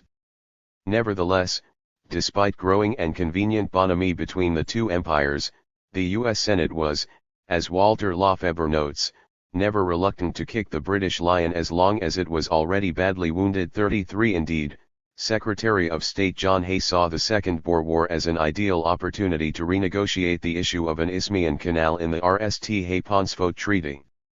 This was superseded, after further Senate grumbling about the issue of 40 cation of said canal, by the November 1901 treaty of the same name. With this second treaty the United States became free to build its own canal, subject to securing an appropriate site. Though Panama was an obvious location for an interoceanic canal, the Republic of Nicaragua also garnered a great deal of attention as an alternative location. However, the mastermind behind the Panama Canal scheme, French businessman Philippe Bonavarilla, utilized all of his lobbying skills to help convince a skeptical U.S. Congress that the volcanic state of Nicaragua was less attractive than Panama. Buenavarilla even sent a message to the U.S. senators debating the issue with a Nicaraguan stamp of XED. This stamp pictured an active volcano, leading some to infer that a Nicaraguan canal might be subject to volcanic disruption. Buenavarilla's concerns about Nicaragua were, however, largely prompted by his position as a stockholder in the French company that owned the rights to build a canal in Panama. As a result of his efforts, Buenavarilla 122 managed to convince the U.S. Congress to opt for the Panamanian route at a price of $40 million, compared to the more than $100 million that had been the asking price of the company's previous owners. The issue of permission from Colombia, on whose territory the canal was to be constructed, proved to be the NAL hurdle to overcome before Roosevelt's great work could commence. In early 1903 this looked to be all but secure with the signing of the Hay-Herran Treaty, agreeing to a 6-mile-wide zone for the price of $10 million and an annual sum of $250,000. 34 However, the Colombian Senate was not as convinced as its U.S. counterpart and rejected the treaty allegedly because its members were unimpressed with the amount offered. Historian Frederick Marx notes that some suspected Colombia rejected the treaty because of Germany's increased influence over Colombia, as its chief creditor, and this helped to increase Roosevelt's concerns over German designs on the region. 35 With the rejection of the treaty, Roosevelt and Hay were forced to rethink their strategy, and the ultimate solution was that if Colombia refused to acquiesce, then maybe an independent Panama would. On November 2, 1903 a Panamanian revolution occurred, vitally aided by the United States, which blocked sea access to the Colombian reinforcements. On November 7, Roosevelt took the remarkably rapid step of recognizing the new republic, making clear to many that the revolution took place in full expectation, or foreknowledge, of such U.S. reactions. Moreover, President Roosevelt spent a good deal of his annual message to Congress that December explaining his support for a Panamanian revolution. Roosevelt harked back to a treaty signed in 1846 with New Granada, the precursor state to Colombia, which he felt gave the U.S. a substantial property right carved out of the rights of sovereignty and property which New Granada then had. 36 The treaty's main purpose, he noted, was to confirm neutrality in the Panamanian Isthmus for the purposes of transit. Roosevelt then listed a seemingly unending number of riots and rebellions, many of which led to U.S. incursions into the area between 1850 and 1902 to support the Colombian government. However, when the Colombian government failed to ratify a treaty giving the United States permission to take a strip of their country and build a canal across it, Roosevelt's government deemed the time ripe to change the approach of the previous half-century and support the long-repressed Panamanians. Even when trying to justify his approach, Roosevelt made it hard for neutral outsiders to see his support for the Panamanian Revolution of 1903 as anything more than cynical and self-serving. Given the United States' unequivocal support for the Panamanian Revolution in 1903, it is unsurprising that the new Panamanian ambassador to the United States happened to be Felipe Buenavarilla, mentioned previously as an employee of the company that owned the rights to the canal in Panama. The Hay-Buenavarilla Treaty that followed saw the newly independent Panama give the United States exactly what the Colombian Senate had refused. For the price of $10 million and $250,000 per annum, the United States purchased a 10-mile-wide zone in which to build a canal, along with, crucially, what the Los Angeles Times referred to as abundant sovereignty over the canal strip. Within this zone the power of the United States is absolute, as if the zone were part and parcel of this country. 37 The U.S. had nearly achieved its best-case scenario, control over a US-owned canal zone that would allow them to protect and possibly build upon their empire from a position of strength. Reaction to both the purchase of the Panama Canal Zone and the methods by which it was obtained caused mixed reactions in the United States. For a minority, the canal purchase represented a nefarious, a quite unexampled instance of foul play in American politics. 38 For most, like Roosevelt himself, the ends justified the means, and there were few challenges to the patriotic, Rooseveltian story of the Panama Canal. Few Americans paid much attention to Panamanian claims that America had stolen the canal in 1903 or had infringed upon Panama's sovereignty over its national territory. For many years the United States continued to control the site of its great national triumph, and to exercise its self-appointed role as policeman of the West. 39 Robert A. Friedlander notes that many early 20th century historians accused Roosevelt of some of the most perfidious conduct known to international law and individual morality. 40 He suggests, however, that Roosevelt was not so duplicitous and cunning as some implied, but was rather clear in his approach to the matter. Throughout, and this evaluation is supported by the speedy recognition of an independent Panama by a number of other states. Similarly, historian Serge Ricard notes that Roosevelt would always claim, not altogether unconvincingly, that given the Panamanians' unanimity in favor of the canal and the generosity of the American offer, the Colombian government, far from being despoiled, had only its mendacity, greed, and stupidity to blame for American intervention on behalf of Panama's independence from Colombia. 41 Roosevelt might have been clear about what he wanted, but any claims of altruism should not be accepted. Even if his actions aided Panamanian independence, this was simply a byproduct of his desire to build a canal, rather than the result of any genuine selflessness. The U.S. had certainly acted in an underhand manner to get what it wanted, and Panama's resentment regarding U.S. control of their territory in the decades that followed amply demonstrates this. The Habuna-Varilla Treaty came into effect on February 26, 1904. A few days later President Roosevelt appointed the RST Isthmian Canal Commission under the supervision of the Secretary of War, and appointed the zone's RST governor, George W. Davis. The canal itself was not officially opened until a decade later, when the Republican government that had overseen its acquisition had been removed from office.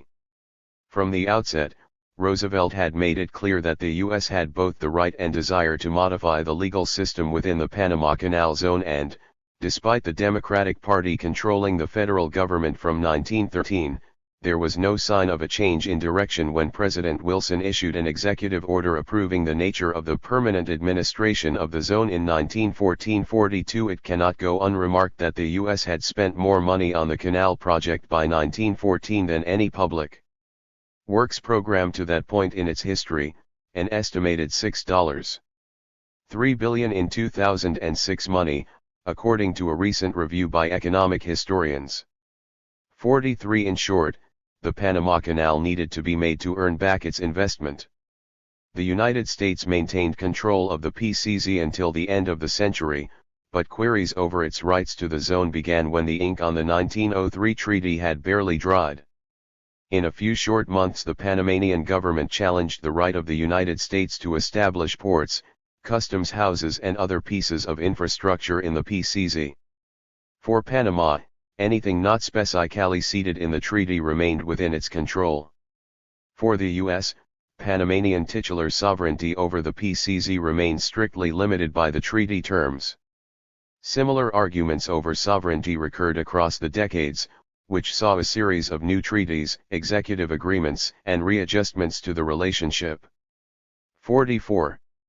After the Second World War the situation began to change in relation to the canal, which became increasingly difficult to justify in the face of increasing Panamanian nationalism and global anti-colonial sentiment, as well as in regard to a simultaneous decrease in the canal's military strategic significance. As Robert Strong explains, after World War II, transferring military ships across the isthmus became increasingly unnecessary as the U.S. maintained substantial forces in both the Atlantic and Pacific. 45 In 1964, nationalist riots broke out in the PCZ over the razing of the U.S. and Panamanian AGS in Balboa High School, an educational facility for U.S. students in the PCZ. This led to 4 days of gutting, which saw 4 U.S. and 21 Panamanian soldiers killed along with numerous civilians, as well as substantial damage to property. Following this unrest, Lyndon Johnson became the RST U.S. president to pledge that the United States would not hold onto the PCZ in perpetuity, a substantial shift in the official position maintained since 1903.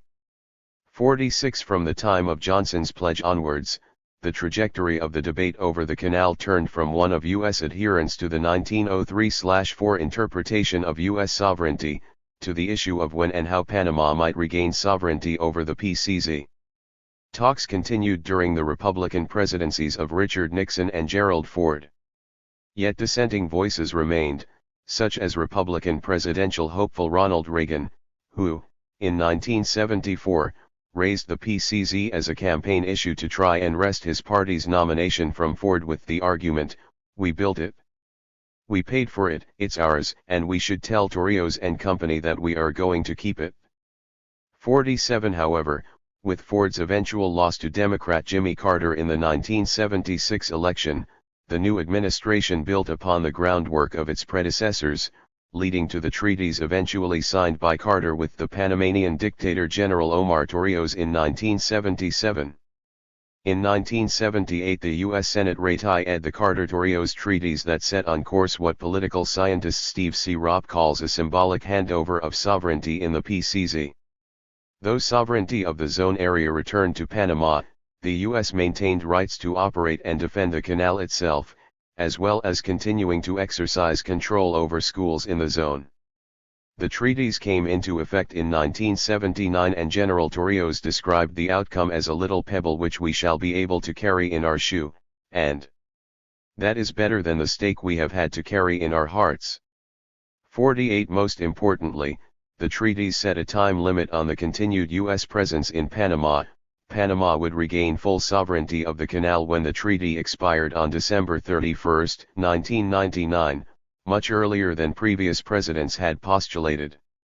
49 Thus, at the very end of the 20th century, one of the United States' most significant and controversial territorial possessions nearly reverted to the control of the nation that the United States had been instrumental in establishing back in 1903. The U.S. Virgin Islands. President Woodrow Wilson, who approved the continuation of U.S. sovereignty over the Panama Canal Zone in 1914, came to be known in later years as a champion of self-determination, a concept understood by many to signify his general opposition to imperialism. However, as historian Erez Mainla illustrates, Wilson's rhetoric of self-determination after the Great War disappointed many of those living in European imperial possessions that had initially been so hopeful of widespread decolonization. 50 Wilson's actions were inconsistent when it came to European empires. He called for self-determination for the colonies of U.S. enemies, but not for those of its allies. A similar inconsistency could be found in Wilson's handling of U.S. colonies. The U.S. promised the Philippines their future independence in 1916, but the following year, the United States annexed a new overseas possession. Following ratification of a treaty with Denmark in January of 1917, the United States agreed, as stated in Article 5 of the Convention, to pay the sum of $20 million of gold coin of the United States for the Danish West Indies. 51 With this treaty, the supposed champion of self-determination had completed the RST fully diplomatic purchase of new U.S. territory since Seward bought Alaska back in 1867. Today the three larger islands of St. Croix, St. John, and St. Thomas, along with various smaller islands, together comprise the 133 square miles of the U.S. Virgin Islands. Originally named the Virgin Islands by Christopher Columbus, they had been settled and resettled by various European colonial powers since their discovery in 1493. Denmark ultimately took control of the archipelago, and ruled the islands for the best part of 200 years. Like many other islands in the Caribbean, the Danish West Indies imported African slaves to work on sugar plantations, and it was only when the price of sugar began to fall and unrest grew, that the Danes abolished slavery there in 1848. Over the following decades, the islands generally ceased to be of real economic benefit to Denmark, and the country raised the issue of their sale on numerous occasions. Between 1848 and 1917 there were several occasions on which it looked as though the United States would be the buyer. However, it was the last of these occasions that saw perhaps the most unlikely imperialist, Woodrow Wilson, nearly seal the deal. 52. The history of U.S. attempts to acquire the small archipelago in the Caribbean dates back as far as the Lincoln administration. Secretary of State William Seward, the mastermind behind the Alaska Purchase of 1867, suggested the idea at a dinner party in early 1865. However, the disruption caused by the assassination of the president, and the near assassination of Seward himself by former Confederate soldier Lewis Powell, caused the plan to be sidetracked for several months. 53 Although the Danish government was not particularly interested in letting go of its imperial possessions at the time, it offered the U.S. a deal in 1867 whereby the U.S. could have two of the islands, St. John and St. Thomas, for $7,500,000. In 1867 King Christian IX of Denmark proclaimed to the citizens of St. John and St. Thomas Denmark's resolution to cede our islands to the United States of America, but with the crucial caveat that he would seek the agreement of the people there. 54 Despite Seward's reservations, the votes went ahead on the two islands in early 1868, and the inhabitants of both voted overwhelmingly in favor of cession. The 1867 treaty, unlike later treaties considered in 1902 and 1917, would have given the Virgin Islanders the chance to become citizens of the United States, something that was edited in future treaties to become more vague. 55 Following the plebiscites in St. John and St. Thomas, the treaty was submitted to the Danish Riksdag and U.S. Senate for ratification. The former ratified, but the Senate Foreign Relations Committee, under the stewardship of Senator Charles Sumner, reported back on the treaty adversely and the Senate subsequently refused its ratification. 56 This early effort to acquire these territories showed the islands had something to offer that appealed to the United States. In this early period the islands' harbors appeared to be the basis of U.S. interest, and as the century reached its close the strategic importance of Caribbean ports appeared to be ever more central to the concerns of the U.S. government. In March 1898, the same committee that had condemned the 1867 treaty to frustration 30 years before revived the dormant proposals for acquisition of the strategic Caribbean outposts. With the committee now under the command of Theodore Roosevelt's close friend Senator Henry Cabot Lodge, the islands were now heralded as a valuable strategic possession for use as a naval and coaling station. In 1900, in a letter to the New York Times, one Francis Wayland Glenn discussed the rumors that Denmark was willing to part with its possessions for $3,000,000. Glenn suggested that the purchase would be another step in the direction of complete emancipation of this hemisphere. He then went on to conclude that, with positive potential for trade, such a purchase would be a wise and beneficent investment. 57 By January 1902 a new convention had been agreed with Denmark, this time ceding all three islands to the United States for the comparatively cheap price of $5,000,000. On this second occasion the U.S. Senate promptly ratified the new treaty, leading the Washington Post to laud what appeared to be the U.S. acquisition of one of the most important naval strategic points in the Western Hemisphere. 58 However, once again the legislative process struck down the deal, this time on the other side of the Atlantic in the Danish Landsting, where the vote was tied at 32-32. A combination of factors led to this, including memories of 1867, the king's personal reluctance to sell and the lobbying of various business interests. 59 With this disappointing result, ratification of the island's purchase was once again defeated and the issue was placed on the back burner for another decade. The near miss of the 1902 purchase led to some debate within the United States as to why exactly it might want this tiny archipelago. Peter J. Nevins wrote to the New York Times to inquire as to the point of obtaining the Danish islands when the country had only recently acquired a better possession in the form of nearby Puerto Rico. Nevins felt acquiring a population of very ignorant Negroes who, according to merchants from Britain and Germany, were truculent and undesirable people would be a burden that was unlikely to be offset by the boon of one good harbor on the island of St. Thomas. Nevins also raised the issue of suspected U.S. designs upon Haiti and its barbaric horde of inhabitants, concluding that it was better to leave the Danish islands and Haiti to work out their own salvation. There is such a thing as knowing when we have enough. 60 similar objections to the supposedly inferior populations of new possessions had also been raised regularly in debates about Philippine annexation, debates that in 1902 were still very fresh in American minds. When the Virgin Islands debate resurfaced in the news during 1916, following the reopening of negotiations with Denmark the previous year, newspapers reported that the disposition of the Wilson administration toward the question of acquiring never has been disclosed.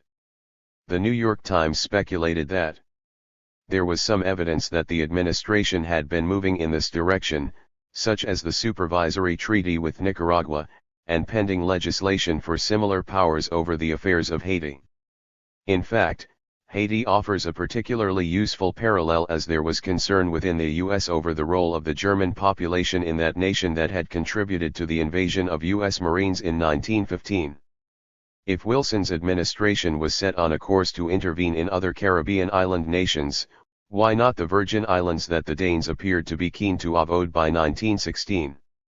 In the eyes of many Americans, intrigue from the direction of Germany to purchase the islands would be tantamount to conquest, and therefore a violation of the Monroe Doctrine. 61 Edgar Robinson and Victor West, writing in 1917, suggested that neither the Monroe Doctrine nor existing trade interests compelled the U.S. to purchase the islands.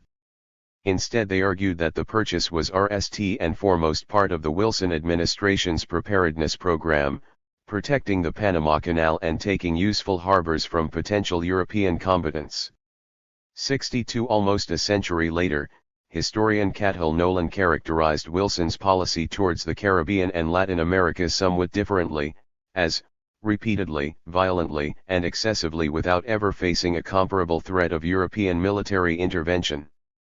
Nolan even suggests that such actions took place in spite of the fact that the Virgin Islands were a relatively minor backwater where no major power other than the United States saw its vital interests at stake or was any longer prepared to use force. 63 In reality, neither interpretation is wholly satisfactory in explaining the acquisition of the U.S. Virgin Islands.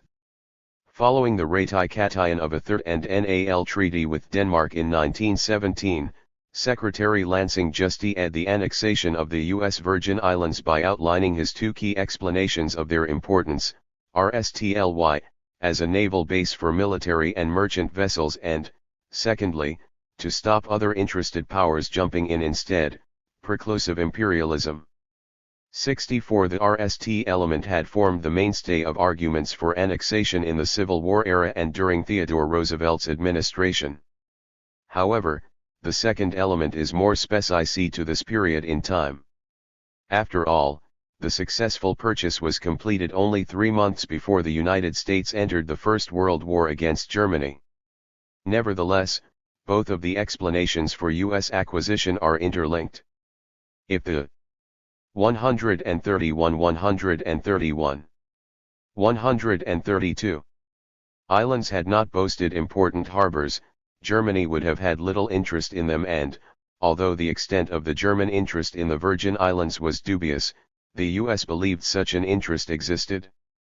Thus, the annexation was a result of a mistaken, yet genuine, fear of German ambitions in the Caribbean.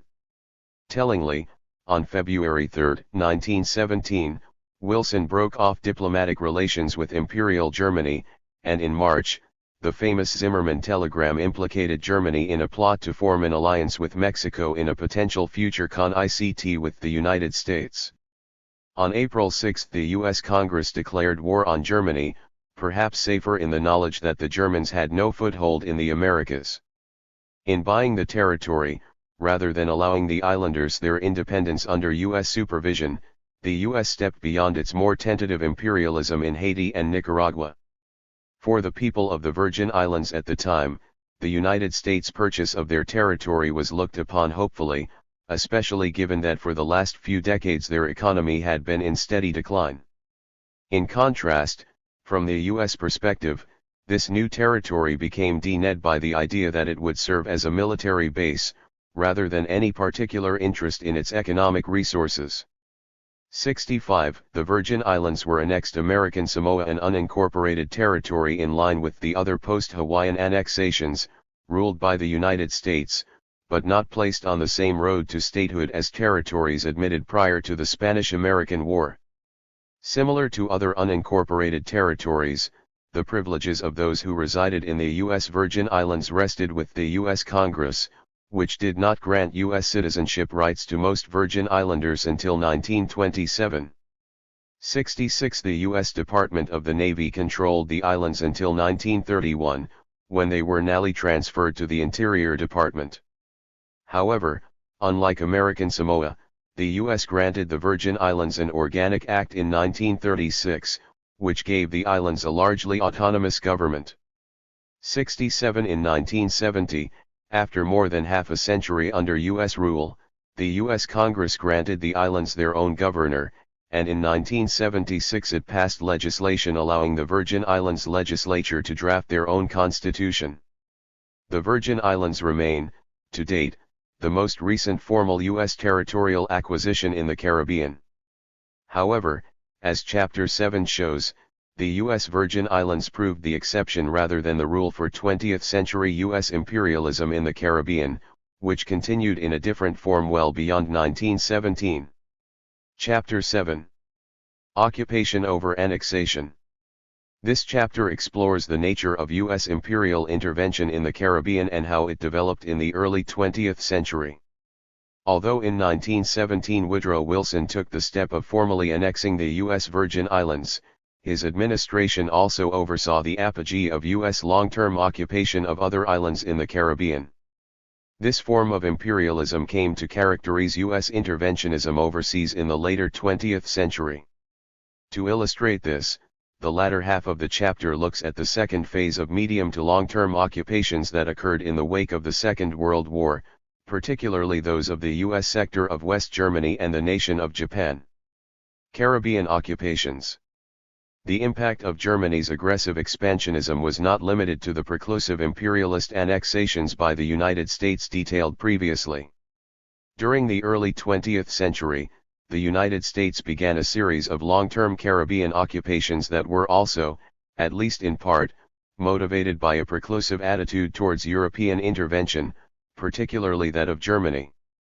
However, such occupations were easier to justify than annexations, due largely to the Roosevelt corollary to the Monroe Doctrine. The corollary added an underlying threat of armed intervention to the traditional idea that the U.S. had the right and duty to safeguard the independence of the Central and Southern American republics from European intervention. It also clearly expanded the remit of the U.S. to maintaining the stability of these smaller nations. As Theodore Roosevelt put it to Congress in 1904, chronic wrongdoing, or an impotence which results in a general loosening of the ties of civilized society, may in America, as elsewhere, ultimately require intervention by some civilized nation, and in the Western Hemisphere the adherence of the United States to the Monroe Doctrine may force the United States, however reluctantly, in immigrant cases of such wrongdoing or impotence, to the exercise of an international police power. 1. Roosevelt's words stirred up suspicion in Central America, with some seeing his corollary as a blanket permit for U.S. intervention. Indeed, so unsettling was Roosevelt's proclamation that he eventually played down the police power role outlined in his speech during his second term as president. However, despite Roosevelt's rhetorical backtracking, the period after his speech saw his eponymous corollary put into effect on numerous occasions. 2. The U.S. often referred pejoratively to the small Central American and Caribbean states where they intervened as banana republics, due to the huge sway over their affairs held by colossal U.S. businesses such as the United Fruit Company.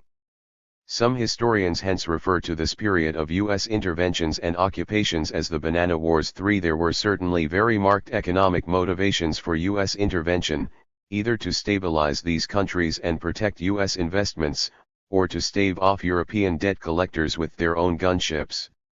Moreover, the increased level of competition between Mexico and the United States in the region at this time increased fears during the First World War that the Mexicans might reach some form of agreement with the Germans. Although the U.S. often cited moral and humanitarian concerns as a factor in the interventions, Both economic and strategic interests stood at the forefront when it came to sending U.S. troops in to occupy and prop up puppet dictators in the region. Only after the First World War, in the 1920s, was there a general move within the U.S. government to reduce the level of U.S. interference in the Caribbean, and this can be attributed to the high levels of internal criticism within the United States as well as frustration from many Latin American nations. For nevertheless, the U.S. was not willing to leave a country until a regime was in place that would provide the stability and amenability the U.S. desired, and in many cases the road to withdrawal was anything but smooth. Cuba had been granted a conditional form of independence in 1902 with the Platt Amendment, the terms of which were incorporated into a 1903 treaty between the two nations. The Platt Amendment effectively granted the United States the right to intervene in Cuban affairs when it sought to, providing a more legally binding justification than the Roosevelt corollary to the Monroe Doctrine, and the amendment proved to be a clause that the United States was more than willing to put into effect. The RST incursion came in 1906 while Theodore Roosevelt was still in the White House.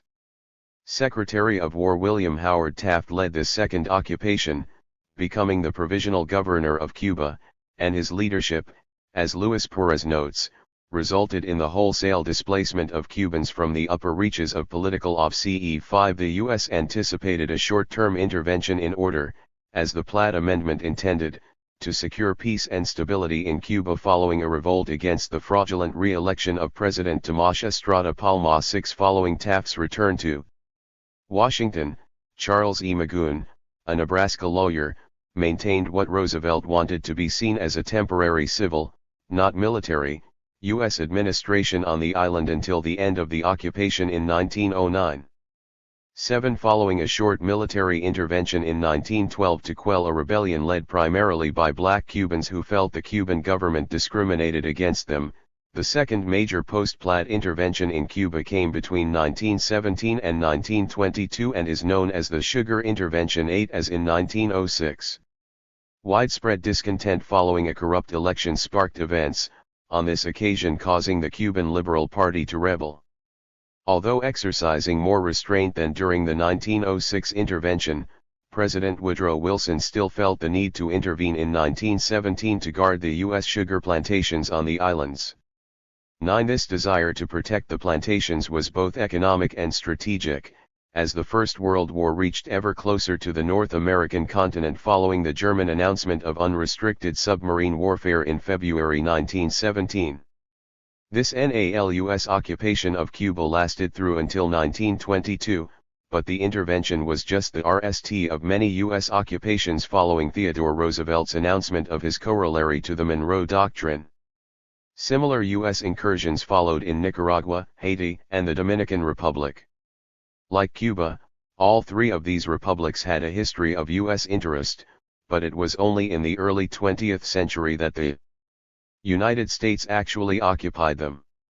10. These lengthy occupations augured a new form of U.S. imperialism that came to dominate the 20th century and beyond.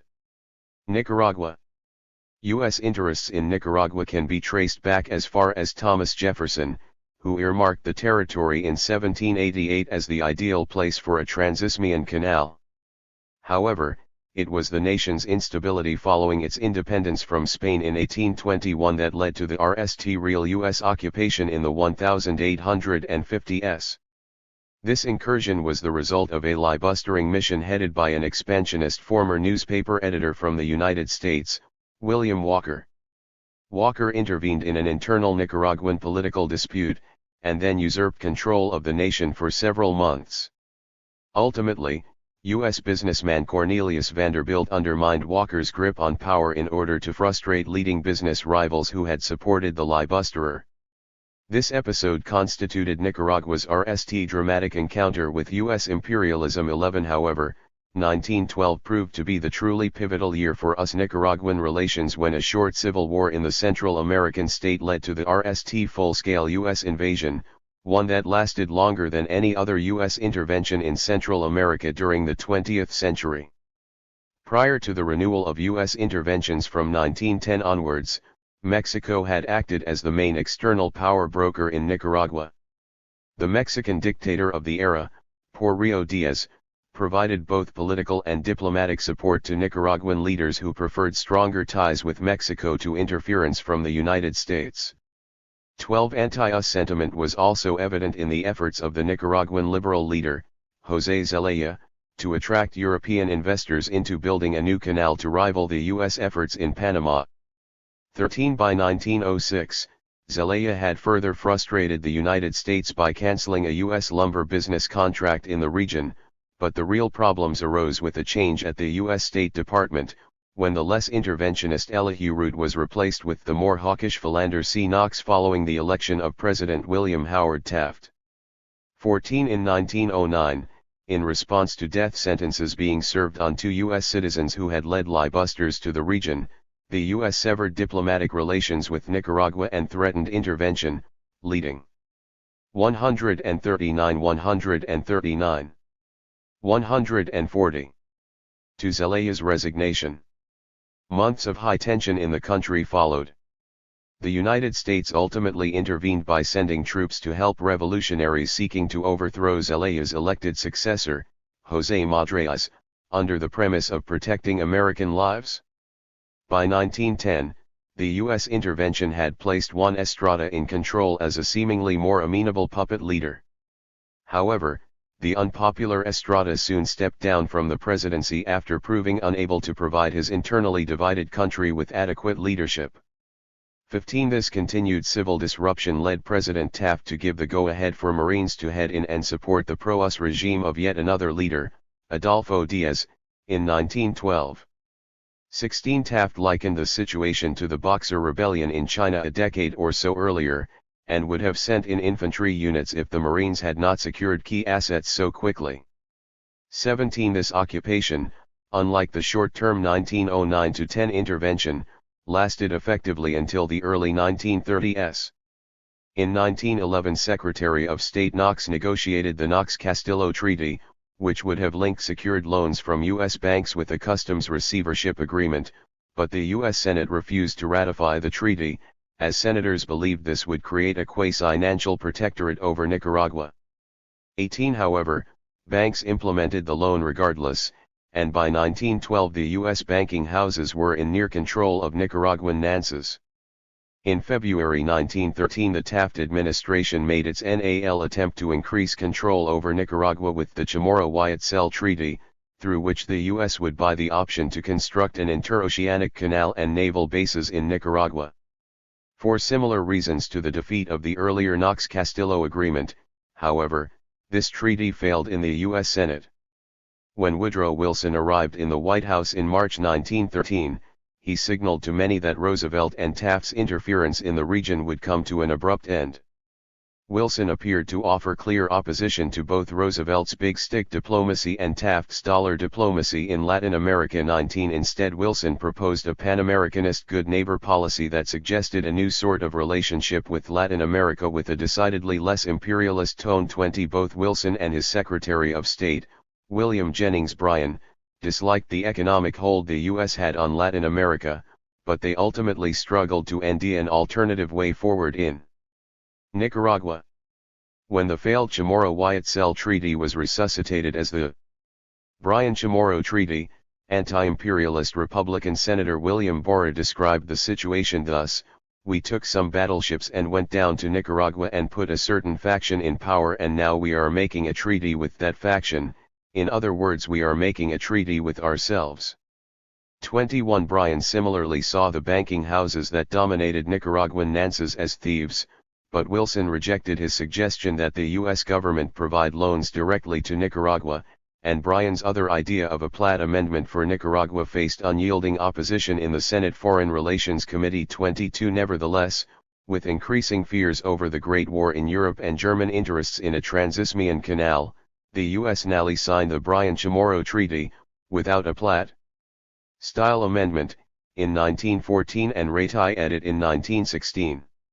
23. The NAL version of the treaty set out the right of the U.S. to build a canal, to construct a naval base on the Gulf of Fonseca, and to take out a long-term lease over the Nicaraguan Corn Islands.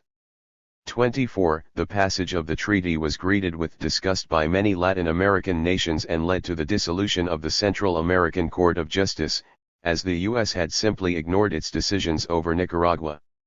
The ratification of Bryan's treaty cemented U.S. control over Nicaragua, and Wilson's policy, far from renouncing that of Roosevelt and Taft, actually entrenched it, with U.S. Marines remaining in Nicaragua throughout the 1920s. 25. In 1927, President Calvin Coolidge, under attack from members of his own party in the U.S. Senate, sent former Secretary of War Henry Stimson to Nicaragua to seek an agreeable withdrawal strategy. However, one de Satty's ed military lieutenant, Augusto Sandino, would not compromise with U.S. demands to retain President Diaz, and his attack on remaining U.S. Marines undid Stimson's good work. 26. Over half a decade later, a new Stimson-designed policy did eventually lead to the NAL removal of the Marines in 1933, under the presidency of Franklin Roosevelt. Indeed, such moves in the 1930s characterized Franklin Roosevelt's actions in aid of a good neighbor policy, echoing that which Wilson had failed to follow 2 decades before. However, despite relatively fair elections that brought a Democratic leader, Juan Sacasa, to the presidency following the removal of the U.S. Marines, real power actually lay with the head of the Guardia Nacional, Anastasio Somoza. By 1937 Somoza had seized dictatorial power for himself, and his dynasty would dominate Nicaraguan politics until the Sandinistas toppled it in 1979. The history of US-Haitian relations has been troubled since the earliest days of both nation-states. Following the successful revolt of enslaved people that led to independence from French rule in 1804, the influential slave owners of the southern United States found it difficult to deal with a free black-run nation on its doorstep, and the U.S. ended up enforcing a 65-year embargo on Haiti in 1806. 28. Not until 1862 were diplomatic relations established between the U.S. and Haiti by President Abraham Lincoln, during the U.S. Civil War. 29. Shortly after the war, Haiti offered up the enticing naval base of Mole St. Nicholas in return for an effective protectorate. The usually expansionist Secretary of State, William Seward, unusually turned down this proposal in 1868 on the grounds that it would prove unconstitutional. 30. Later that year, President Andrew Johnson suggested in his annual message to Congress that the U.S. might annex both Haiti and its neighbor the Dominican Republic. However, for the rest of the 19th century, talk of annexation never went much further than the naval base at Mole, with Secretary of State James Blaine scheming unsuccessfully for a lease of the base between 1889 and 1891. For most in the U.S., annexation of the Republic of Haiti appeared to be more trouble than it was worth, due largely to the island nation's chaotic internal politics. 31. After more than a dozen naval visits to protect American lives and property in the years after the Civil War, in July 1915 the United States sent Marines to the Republic, just as it had with Nicaragua a few years earlier. 32. Woodrow Wilson, the supposed champion of self-determination, initiated this particular intervention rather than the more likely candidates of Theodore Roosevelt or the father of dollar diplomacy, William H. Taft. Historian Brenda Gale Plummer convincingly traces the Wilson administration's road to invasion back to 1913, when Secretary of State Bryan replaced the long-term black U.S. representative in Haiti with a white man until affairs there could be straightened out. 33. The U.S. cited similar reasons for intervening in Haiti as it had in Nicaragua: widespread violence, and the consequent danger to U.S. residents and business interests in the country. 34. However, U.S. fears of Haiti falling into enemy hands were also sine qua non, and preclusive imperialism provided part of the rationale for every Central American intervention. Following the Roosevelt corollary to the Monroe Doctrine. From the start, Haitian nationalists remained hostile to the U.S. takeover, and intermittent guerrilla warfare punctuated the early occupation, leading to the raising of settlements and shooting of rebels. 35. Between 1915 and 1916, the U.S. formulated a Haitian treaty that effectively committed them, morally and legally, to continued military occupation of the island until 1936.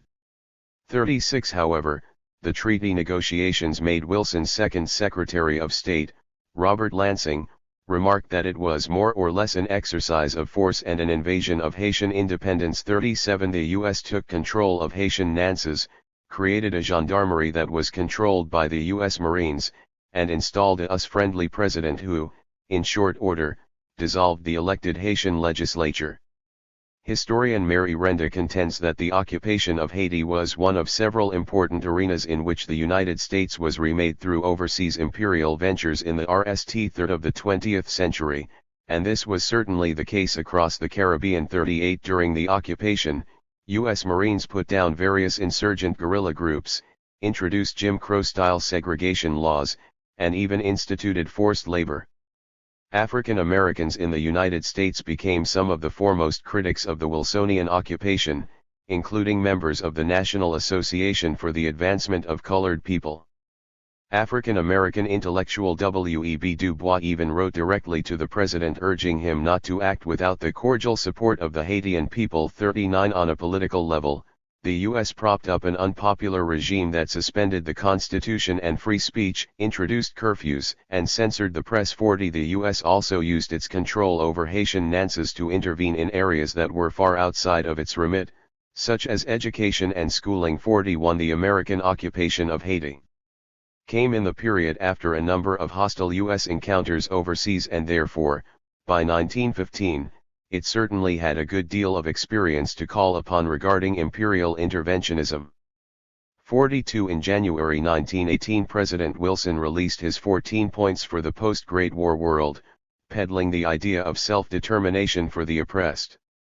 In the same year, the United States also oversaw the enforcement of a new Haitian constitution, which bore little resemblance to Wilson's more enlightened proclamations in January.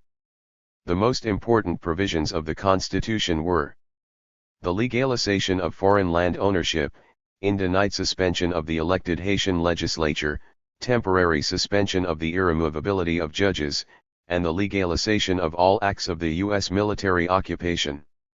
43 The success of this regime was largely because of the efficacy of the US-led Haitian gendarmerie, which was more effective than its counterparts in Nicaragua and the Dominican Republic in consolidating power and crushing rebels. Ultimately, the U.S. attempted to Haitianize the gendarmerie in the occupied nation in order to facilitate a more rapid handover of military power and to expedite the removal of the U.S. Marines. 44 In 1930 President Hoover sent a commission to ascertain when best to withdraw from Haiti, and by 1931 the two states were able to agree to a fairly rapid Haitianization of the nation that saw the U.S. officially withdraw the Marines in 1934, whilst retaining strong economic ties and unions over Haiti for years to come. 45. The Dominican Republic. The NAL major occupation of this period was that of Haiti's island neighbor, the Dominican Republic. 46 Unlike the long occupation of Haiti, U.S. Marines occupied the Dominican Republic for a relatively short period, and they exited in the 1920s prior to the initiation of Franklin Roosevelt's version of a good neighbor policy towards Latin America. Unlike the United States' fractious history with Haiti following their slave-led revolution, the Dominican Republic had often been the object of U.S. desire rather than disdain.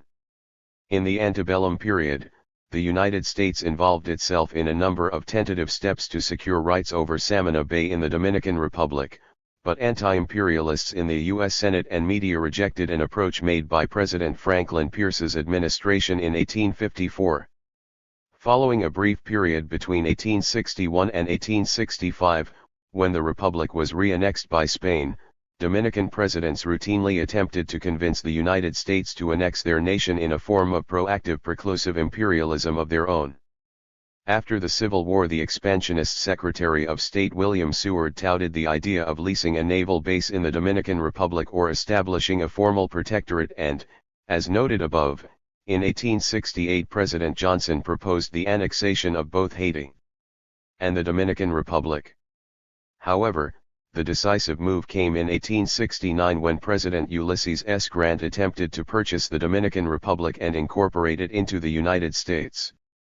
On this occasion the U.S. Senate rejected Grant's plan, with opposition to it being led by Senate Foreign Relations Committee Chair Charles Sumner, who believed that annexation would lead to a domino effect in the Caribbean and future entanglements with European powers. 47 Despite the setback, Grant supported the efforts of the Samana Bay Company to establish a harbor in the Republic in order to bolster the case for annexation under the pro-US regime of President Buenaventura Baez, although these efforts also came to naught when Baez was overthrown in 1874. 48 The decision to dispatch U.S. Marines to effect political stability in the Dominican Republic arose in much the same way as in Cuba, Nicaragua, and Haiti. Both Taft and Wilson had sent commissions to the Republic to bring about political change and establish national supervision, but ultimately the U.S. intervened with a Marine-led occupation in 1916 when General Desiderio Arias threatened to topple the US-backed President Juan Jiménez. When the Dominican leadership would not accept Wilson's assumption of control over key government functions, the U.S. formed a military government under Captain Harry Knapp, who proceeded to suspend democratic institutions and free speech. 49 But once in control, the United States lacked clear goals. 50 For the couple of years following the initial intervention, the Marines' counterinsurgency operations mirrored those in Haiti with the idea that eventually a US-trained gendarmerie would take their place, but the Dominican rebels continued to occupy the Marines well into the 1920s. 51 By the end of World War I the fear of Europeans interfering in the Caribbean had all but evaporated, and the strategic benefits of the occupation had disappeared. Additionally, the political mood in the United States moved against Wilson's Democrats. In the 1920 election campaign, following a speech in which Democratic vice presidential candidate Franklin Roosevelt seemed to suggest the U.S. could control the votes of 12 Latin American nations in the proposed League of Nations, the Republican presidential nominee Warren G. Harding vowed to end the mistreatment of the Latin American republics. 52 By the time Harding took office, public opinion had also turned decisively against the occupation following. 145 145 146 Press reports of U.S. atrocities and the launch of a Senate investigation into conditions on the island. Harding hereafter grew committed to improving relations in the region and negotiated the U.S. exit from the Dominican Republic with the support of Sumner Welles, who successfully oversaw the eventual transition to self-government by 1924. 53 These cases of Caribbean intervention offer the most telling examples of a new strain of U.S. imperialism that arose in the early decades of the 20th century, medium to long-term military occupation and temporary U.S. governance, with the ultimate goal of independence under a pro-US government. In Haiti, though, the military government stage was foregone to move straight to a puppet dictatorship propped up by a U.S. Marine-led constabulary force. The end of the Second World War, and the bipolar world order that followed, saw the U.S. take the precedence of this non-annexationist military government policy to far larger and more remote nations than the banana republics where it had begun such experimentations. Germany. Like the Banana Republic occupations, the post-World War II occupations were both preclusive and self-serving. As the Cold War began, the United States increasingly sought the containment of communism and granted support for pro-US regimes around the globe. The U.S. occupations of the post-war era were initiated with a clear sense that if the Americans did not intervene, the Soviets would almost certainly do so instead. With the defeat of the Axis powers in 1945, the United States undertook occupations of key Axis territories, including parts of Germany and the whole of Japan. Moreover, the Allies also occupied parts of the former German, Japanese and Italian empires, Austria, Korea, Taiwan, and the city-state of Trieste. The focus here is on Germany and Japan, as they amounted to the longest and most high-pro-LE occupations of the period. The United States had already had a little practice in occupying Germany in the aftermath of the First World War, when U.S. soldiers formed part of the Joint Occupation Force in the Rhineland, with a special American zone around the city of Koblenz. 54 However, plans for the post-World War II era were envisaged on a far larger scale. In October 1943, at a meeting of Allied foreign ministers in Moscow, the British, Americans and Soviets agreed to the principle of a joint occupation of the whole of Germany, an idea that made steady progress at the Tehran conference some weeks later. 55 Following Tehran, the European Advisory Committee met in London, where U.S. Ambassador John G. Winant and others considered how joint occupation would actually work. Roosevelt showed a preference for occupying the northwestern region of Germany, but eventually the U.S. conceded the sector to the British. The United States provisionally took control of the Southwest and the USSR the East. During these meetings, Roosevelt and Churchill also mooted other ideas, including the formal division of Germany into two, or as many as different states. 56 However, the most radical and punitive alternative vision for post-war Germany came from U.S. Treasury Secretary Henry Morgenthau. Introduced at the Second Quebec Conference in September 1944 without the Soviets present, the Morgenthau Plan called for the partitioning of Germany into two states, the cession of core industrial areas to bordering nations, the internationalization of the Ruhr, and the complete deindustrialization of the nation. 57 This plan would certainly stop Germany rising to dominate and devastate Europe for a third time in the 20th century, but destroying German industry so comprehensively also raised the specter of a prolonged Europe-wide economic crisis. The US and Britain feared this might, in turn, ignite the aim of communism in Western Europe. The eventual plan for Germany that was unveiled by the Allies at the Yalta Conference in February 1945 was quite different from Morgenthau's, and was instead more reminiscent of the ideas set out at Moscow in 1943. The new aspects of the Yalta Agreement saw a French zone added to the western part of Germany, leaving the Soviet zone largely intact, and an understanding that all four powers would form an Allied Control Council to coordinate Allied policy in Germany. Berlin, the German capital, was also to be divided between the four powers, though geographically the city lay entirely within the Eastern Soviet zone of Germany.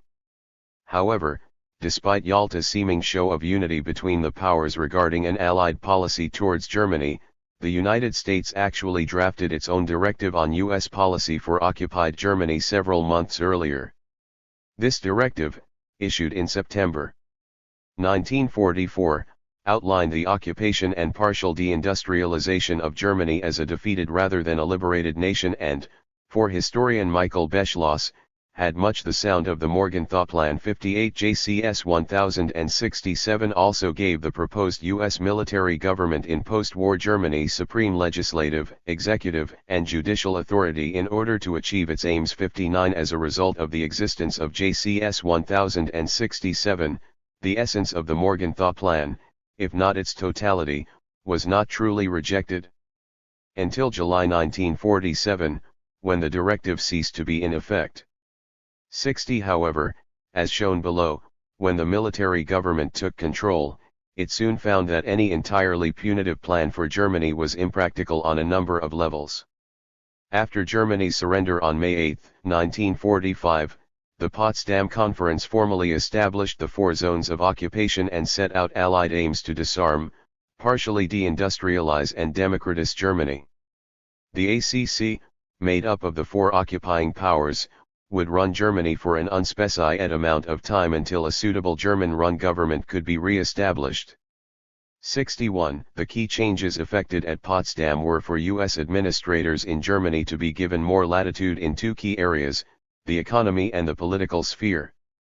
Where JCS 1067, like the Morgenthau Plan, largely proscribed German economic recovery and political organization, the Potsdam Agreement seemed to offer more room for gradual revival in these controversial areas.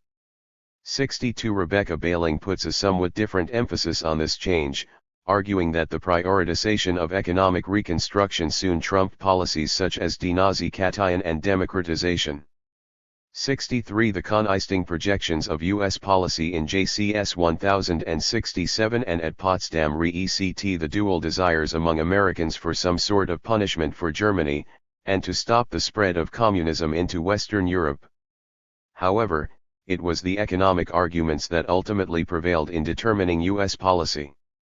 The U.S. zone of occupation in Germany consisted of the neighboring regions of Bavaria, Württemberg-Baden, and Hesse, with an effective zone capital in Frankfurt am Main. The US also controlled the non-contiguous ports of Bremen and Bremerhaven, which were otherwise surrounded by the British zone, as well as a sector in western Berlin, which sat within the Soviet zone. 64 General Lucius D. Clay became the RST military governor of the US zone and its US government. Clay could not rule like a despot, in part because of US public pressure but also because Germany was in such financial difficulties that it would hardly survive a truly punitive regime. The US public called for three key restrictions that would affect Clay: demobilization of troops, pressure to uphold a moral code, and the need to consider the long-term economic commitment the US was willing to make to the occupation. 65 Clay was also eager, from the outset, to loosen the restrictive shackles of JCS 1067 as he, like a number of others on the ground in Germany, believed that German industry had to be allowed to recover to a reasonable extent, if only to prevent the starvation of the German people.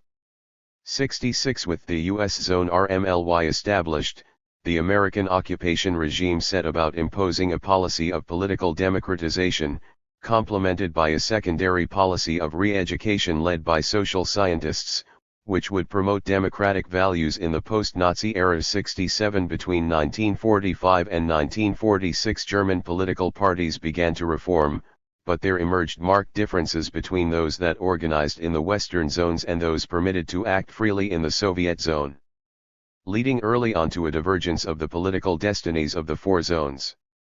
68 The United States moved faster than other allies to set out a speedy transferal of political power to the Germans.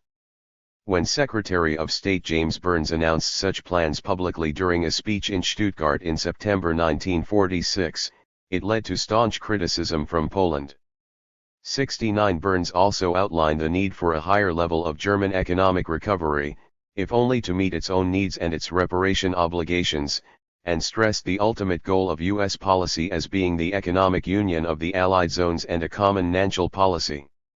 70 Burns' speech essentially loosened the shackles of JCS 1067 even further and set the U.S. on course for the complete rejection of a policy of revenge. Following Burns' speech, the United States stepped up both the economic and political rebuilding of Western Germany. In January 1947 the United States and Britain united their zones economically, creating an economic bizone, a move that effectively created a shadow state by 1948-71. Indeed, from mid-1947 onwards the US zone became increasingly integrated with the British, and later, the French zones. The United States had by this point adopted a clear strategy towards the whole of Western Europe, including Western Germany, in the form of the Truman Doctrine and the Marshall Plan. The former set out U.S. intentions to support any democratic nation under duress, while the latter offered a substantial aid package to expedite economic recovery, both measures designed to stymie the spread of communism. For the Soviets, both of these broader policies were imperialist in design, and when it came to Germany, the USSR saw what it considered even more compelling evidence of creeping U.S. imperial ambition in the years that followed. In 1948 the French joined Bizonia, creating Trizonia, and the U.S. extended Marshall aid to the Western zones, while the Soviets refused to accept invitations either to unite or receive aid from the U.S. In June 1948 the United States, Britain, and France announced a reformed single currency for Trizonia, a step that prompted the Soviets to cut off the Western-controlled zones of Berlin entirely bounded by the Soviet zone. However, after around a year of the Soviets' Berlin blockade, in the summer of 1949 Stalin called off the exercise, and by September 1949 Trizonia became the Federal Republic of Germany with its capital not in divided Berlin but in the more reserved enclave of Bonn. Formal U.S. military occupation of the FRG ended in 1952, but it was only on May 5, 1955 that the U.S. and other Western powers recognized German sovereignty, almost a decade after the initial occupation had begun. 72 The United States had undertaken the imperialistic occupation of West Germany RST and foremost to preclude the Soviet Union, and the Soviets had done likewise in the East. Indeed, Both the US and USSR successfully created long-lasting spheres of influence once their preferred systems were RMLY in place, and both maintained a substantial military presence for decades to come. Japan. Although Allied planning for a post-war Japan dated back to at least May 1943, the main focus of the Allies, at least initially, had been on Germany and Europe. 73 Therefore, by the end of the war, many questions remained unanswered, particularly when it came to the foreign relations of post-war Japan and the role of the Japanese emperor. 74 Following Japan's unconditional surrender after the U.S. bombing of Nagasaki, General Douglas MacArthur, leader of the victorious Allied forces, to the defeated nation on August 15 to organize the demilitarization and occupation of the Empire of the Rising Sun. Far from threatening a punitive regime in Japan, like Morgenthau's plan for Germany outlined above, MacArthur hoped to bring U.S. democratic ideals and civilizing zeal to what he saw as a racially inferior nation, in much the same way Americans had suggested for the Philippines in the wake of the Spanish-American War. 75 MacArthur also remained open to working with the Japanese Emperor, Hirohito, and establishing a form of indirect rule through the Emperor and the Japanese government. 76 In common with U.S. policy in Germany, democratization supposedly meant tasking the U.S. military government to purge all vestiges of the previous authoritarian regime. Unlike in Germany, however, the U.S. was both more able and more determined to act unilaterally in Japan. There were no four Allied control zones. 77 Nevertheless, even working alone, the U.S. was unable to come to a fully uni-ed approach to a post-war Japanese policy. MacArthur's desire to work with Hirohito and maintain the emperor system clashed with the U.S. government's public aims to democratize Japan as quickly as possible. Eventually MacArthur triumphed, and the Japanese Constitution of 1946 enshrined MacArthur's three primary goals: continuation of the emperor as head of state, optional renunciation of aggressive wars, and the abolition of the Japanese feudal system. 78 MacArthur then followed up this constitution with a determined effort to emphasize his transition from warrior to peacemaker, presenting a determined effort to eliminate militarists and ultranationalists during the occupation era. 79 As historian Justin Williams notes, the traditional view of MacArthur's constitution focused on its creation of the Diet, or Parliament, as the chief organ of state power as well as its guarantee of civil rights. However, as Williams goes on to argue, many revisionist historians have, in his view unfairly, been reluctant to accept such a positive interpretation of U.S. reforms and focused instead upon the limitations and contradictions of the U.S. democratization process. 80 Despite such criticisms, the Japan that emerged from this period of U.S. imperial rule was far more democratic than the one the U.S. had entered in 1945. Regardless of MacArthur's supposedly benevolent intentions, this era constituted the first time Japan's national sovereignty had ever been compromised, and its people were still subjected to humiliation under the military government of a foreign power. The U.S. occupation of Japan was felt in a whole range of areas. 151 151 152. Especially in the early years. For example, the United States controlled Japanese foreign policy and the movement of its people as well as monitoring and censoring their communications. 81 It might have appeared a benevolent, even light touch, occupation to the world, but to many in Japan the occupation felt far more heavy-handed. In parallel with the experience of the U.S. occupation in Germany, economic affairs became an unwanted but essential diversion from the headline democratization project.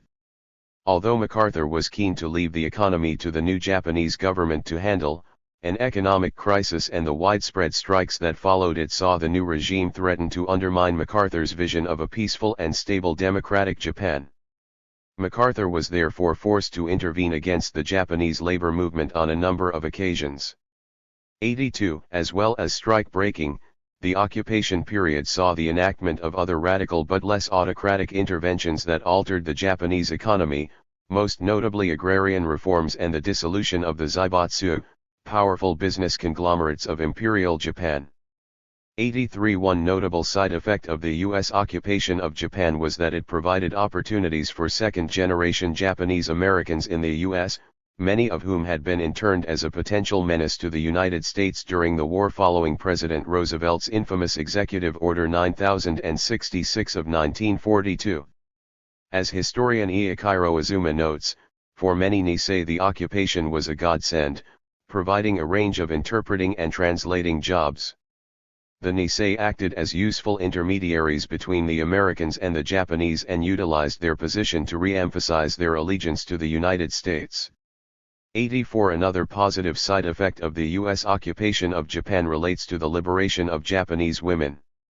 The inclusion of the Equal Rights Amendment in the new Japanese Constitution is one example of this, a measure that went beyond what the U.S. was ultimately willing to accept for its own citizens. 85. The occupation of Japan lasted until 1952 and wrought a massive transformation of the political nation from what had existed prior to the Second World War. As historian John Dower notes, the remarkable success of this transformation cannot solely be ascribed to the Japanese familiarity with top-down revolution dating back to 1868, but must also be attributed to the all-encompassing reforms, not just legally and institutionally, but to the education system, everyday culture, and the very Japanese way of thinking. Nevertheless, Dower also remarks upon the glaring contradiction of an overarching scheme of democratization being imposed autocratically by an all-powerful regime led by an almost absolute ruler, or viceroy, in the guise of MacArthur 86 in the context of the Cold War. This instance of U.S. imperial occupation, like that in West Germany, accomplished its aims of securing an anti-communist ally. However, the ongoing presence of U.S. troops long after the end of formal occupation also echoed the situation in Germany, and continues to cause tension to the present. The Bonin and Ryukyu Islands. Although the U.S. occupation of the major Japanese islands ended in 1952, it continued to occupy the Bonin and Ryukyu Islands into the 1960s and 1970s. The Bonin Islands, home to the highly symbolic Iwo Jima, which featured in the famous photograph of troops raising the Stars and Stripes during World War II, are a group of tiny dispersed Pasai Sea islands which the U.S. occupied until 1968. As the Vietnam War intensified, the Japanese pushed President Lyndon Johnson for the return of these less strategically important islands as a precursor to the later return of the Ryukyu Islands. Johnson's advisors suggested that the president should heed these calls, but in return demand greater Japanese trade with the U.S. and ask that the Japanese increase their defense spending. 87. In June of 1968 the U.S. returned the Bonin Islands to Japan by executive order and turned its attention to the more valuable Ryukyu Islands. The Ryukyu Islands, which stretch from southern Japan to Taiwan, were central to the very earliest relations between the U.S. and Japan. When U.S. Commodore Matthew C. Perry opened Japan to U.S. trade in the 1850s, he also, in a lesser-noted episode, advocated the occupation of the Ryukyu Islands. The status of the islands remained vague following Allied declarations after the wartime conferences of Cairo, Yalta, and Potsdam, and even after the Treaty of San Francisco in 1951, which outlined the fate of most of Japan's remaining imperial possessions. The San Francisco Treaty suggested that making the Ryukyu Islands a UN trust territory under U.S. control was a possibility, just as many other Pasai Sea islands had been since 1947, but the U.S. showed no interest in pursuing this route, and Secretary of State John Foster Dulles instead stressed the temporary nature of the continued occupation. 88. Far more so than the Bonin Islands, the Ryukyu Islands constituted an incredibly useful strategic base for the United States in the post-war era. In order to check Soviet designs in the Pasai Sea, monitor Chinese tensions with Taiwan, and engage fully in the Korean and Vietnam Wars, the United States set great store by its control of the gem of the Ryukyu Islands, Okinawa. Even after relenting to Japanese demands for the island's return in 1972, the United States continued to maintain a vast military presence on the island of Okinawa in the form of over 30 bases and around 28,000 military personnel.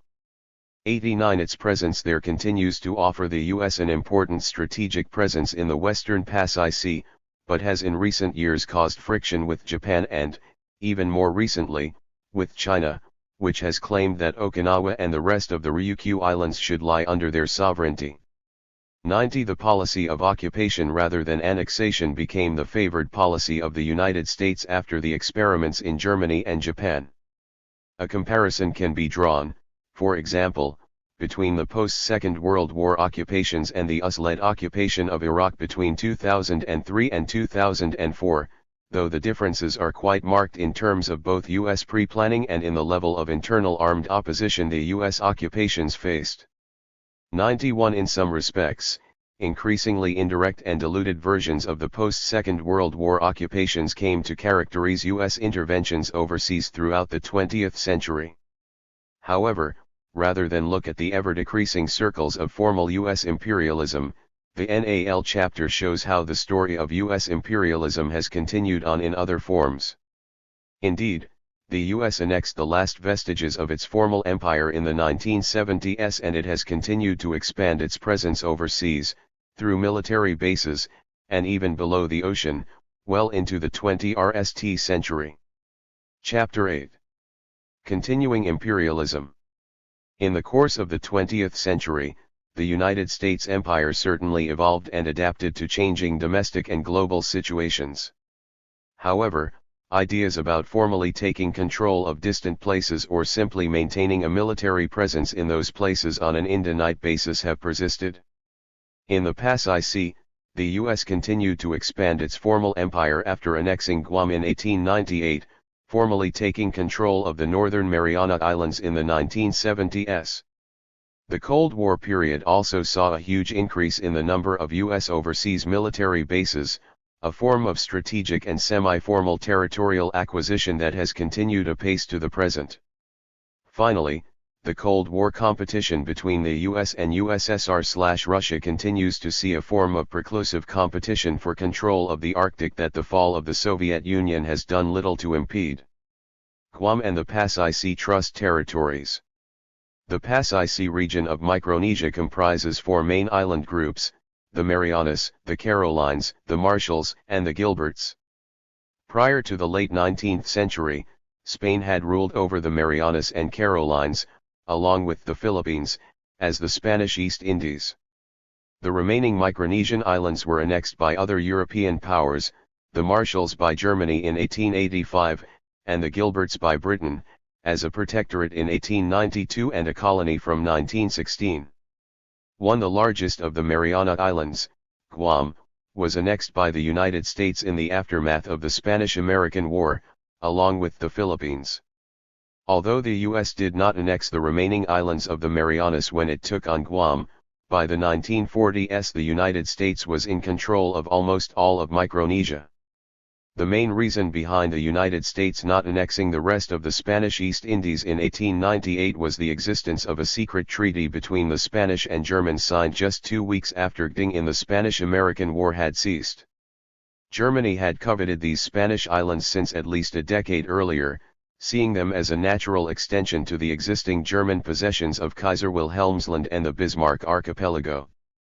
This treaty allowed for Germany to purchase several of the Caroline Islands, and soon afterwards the German government proceeded to buy the remaining Carolines and Marianas, eradicating the Spanish presence in the region. The U.S., though skeptical about the Spanish sale of the islands to Germany for an estimated $4.2 million, did not object, despite some in the Navy Department suggesting that the islands would provide support for a future naval base in Guam. Thus, between 1898 and 1914, these Micronesian islands formed part of the German Empire that surrounded the U.S. possession of Guam until the outbreak of the First World War. In 1898 Guam, the largest of the Mariana Islands, was a Spanish colony that was home to a majority Chamorro Micronesian population. The U.S. had a tentative history of interest in Guam dating back to the 1840s and 1850s, when whaling ships used the islands as a stopover point. However, the Spanish-American War brought Guam's potential as a military and strategic asset to the fore, particularly because of its geographical location between the more significant U.S. possessions of the Philippines and Hawaii. On June 21, 1898, the USAG was raised on Guam above the captured Fort Santa Cruz, and the Star-Spangled Banner played before a 21-gun salute aboard the USS Charleston. By the end of the year, with the U.S. Navy Department recommending the establishment of a naval station on the island, President William McKinley formally placed the island under control of that department with a remit to establish authority and a government there. The RST Naval Governor of Guam, Captain R.P. Leary, arrived on the island on August 7, 1899, and from that time until 1950, the island remained under the control of the U.S. Navy. In the following years the island gained a Navy yard, a Marine barracks, a coaling station and gun emplacements. As the United States had remained neutral at the outbreak of World War I, the chance to capitalize on any German imperial losses in the Pacific remained small, especially given President Wilson's well-sounding anti-imperialist rhetoric. Rather than the U.S., Japan took control of German Micronesia with a pace that, according to historian Robert Rogers, alarmed both the Americans and the British, and left the northern Pacific divided precariously between the US and Japan. Guam itself played only a marginal role in the CONICT. US naval strategists believed that roughly 500 Marines would be required to defend it if the situation eventually arose. The US Congress was not willing to countenance any such force, agreeing in 1914 to boost numbers to only 200. After the U.S. joined the CONICT in 1917, the most significant action was the German scuttling of their ship Cormoran in Guam's Opera Harbor shortly after the declaration of war. With the end of the First World War, the victorious powers passed the former German Micronesian islands formally to Japan, to govern as a mandate of the League of Nations, just as the British took control of German Samoa. The Japanese possessions in the Pacific formed a Class C mandate. This category of mandates was seen, in contrast to Class A mandates like Iraq at this time, as the least prepared for self-government and independence, and were usually ruled as parts of the respective mandatory powers' existing imperial territory. For example, German Southwest Africa became a mandate of neighboring South Africa. However, Japan proved a most unwelcome neighbor for Guam, and the U.S. grew suspicious that the Japanese Empire was seeking to fortify its mandates in breach of League protocol. The Japanese mandate was not simply near U.S. possessions, it divided sea communications between Guam and Hawaii and, as such, posed a real threat to the security of both. In 1933, Japan left the League of Nations and continued to fortify its Pacific possessions as it geared up for imperial expansion in Asia. In contrast, Guam was relatively poorly defended, and in 1938 the U.S. Congress decided that further militarization of the island would simply provoke the Japanese. Instead, the U.S. placed Guam in Naval Defense Category F, effectively indefensible. On December 7, 1941 the Japanese attacked Pearl Harbor in Hawaii. On December 8 the U.S. declared war on the Empire of Japan, and on the morning of December 10, 1941, Guam's military governor surrendered to the Japanese. Following their occupation of the British Gilbert and Ellice Islands in 1942, the Japanese controlled all of Micronesia, a situation that would last until nearly the end of the war. It was the only period in history during which one ruler united the entire island group. 9. Guam and other islands of Micronesia were destined thereafter to play an important role in the Pacific theater of the war, leading some Americans to call for their annexation in the aftermath of U.S. victory. In 1945, the newly formed United Nations set up a system similar to the League of Nations mandate system before it. Established under Chapter 12 of the UN Charter, the international trusteeship system placed a variety of former mandates and detached enemy territories under the supervision of victorious nations, with the general understanding that this status was a form of protectorate on the road to future self-government. 11. The United States now undertook an expanded protectorate in the region that it had missed out on in 1898. As well as regaining control of Guam as an unincorporated territory, like Puerto Rico, the US now took control of the bulk of Micronesia. This excluded the Gilbert and Ellice Islands, which reverted to British control as before the war. 12. The U.S. decision to agree to the trusteeship was motivated directly by military security, rather than economic or humanitarian concerns, and this was made evident by the fact it was the only trust territory specifically designated by the UN as strategic and allowed to be used for military purposes. 13. The U.S. administered the new territory as the trust territory of the Pacific Islands from 1947 onwards, though the diverse parts of the scattered island group were to take a number of different routes towards self-government. At the same time, the United States was able to increase its military strategic presence in the region and afford favorable trade deals for U.S. Rooms 14. Having officially taken on the new trust territories in 1947, the United States turned its attention once again to its otherwise neglected possession of Guam. In 1949, President Harry Truman issued Executive Order 10,077, which transferred Guam to the Department of the Interior, effective the following summer. The island now ceased being an overtly military possession of the United States, and the following year the U.S. provided Guam with its own organic act, just as it had for Puerto Rico and the Philippines 4 decades earlier. 15. The residents of Guam became U.S. citizens for the RST time, albeit still of an unincorporated territory, and their civil rights were set out in a Bill of Rights presented in the Act. In addition to this, the 1950 Act set out a new governmental system for the island, with an executive headed by a governor who was appointed by the U.S. President, a popularly elected unicameral legislature and a district court. This political relationship between the United States and Guam has remained largely unchanged ever since. As for the TTPI, throughout the 1950s South the islands remained largely undeveloped and there is little evidence that the U.S. pursued any policy there at all. 16. The one exception to this neglect was the attention of the U.S. military, which utilized Bikini Atoll in the Marshall Islands to test their hydrogen bomb in 1954. 17. The U.S. gradually removed the islands from naval control to that of the Department of the Interior after 1951. A project completed in 1962 by President John F. Kennedy. During the 1960s, when European colonial powers were granting independence to most other UN trust territories, pressure grew on the United States to make some progress in moving the TTPI towards self-government and independence. Kennedy kick-started development in the islands as a result of a critical UN report into the state to the trust territories, and in 1964 a legislative body for the TTPI was created, the Congress of Micronesia.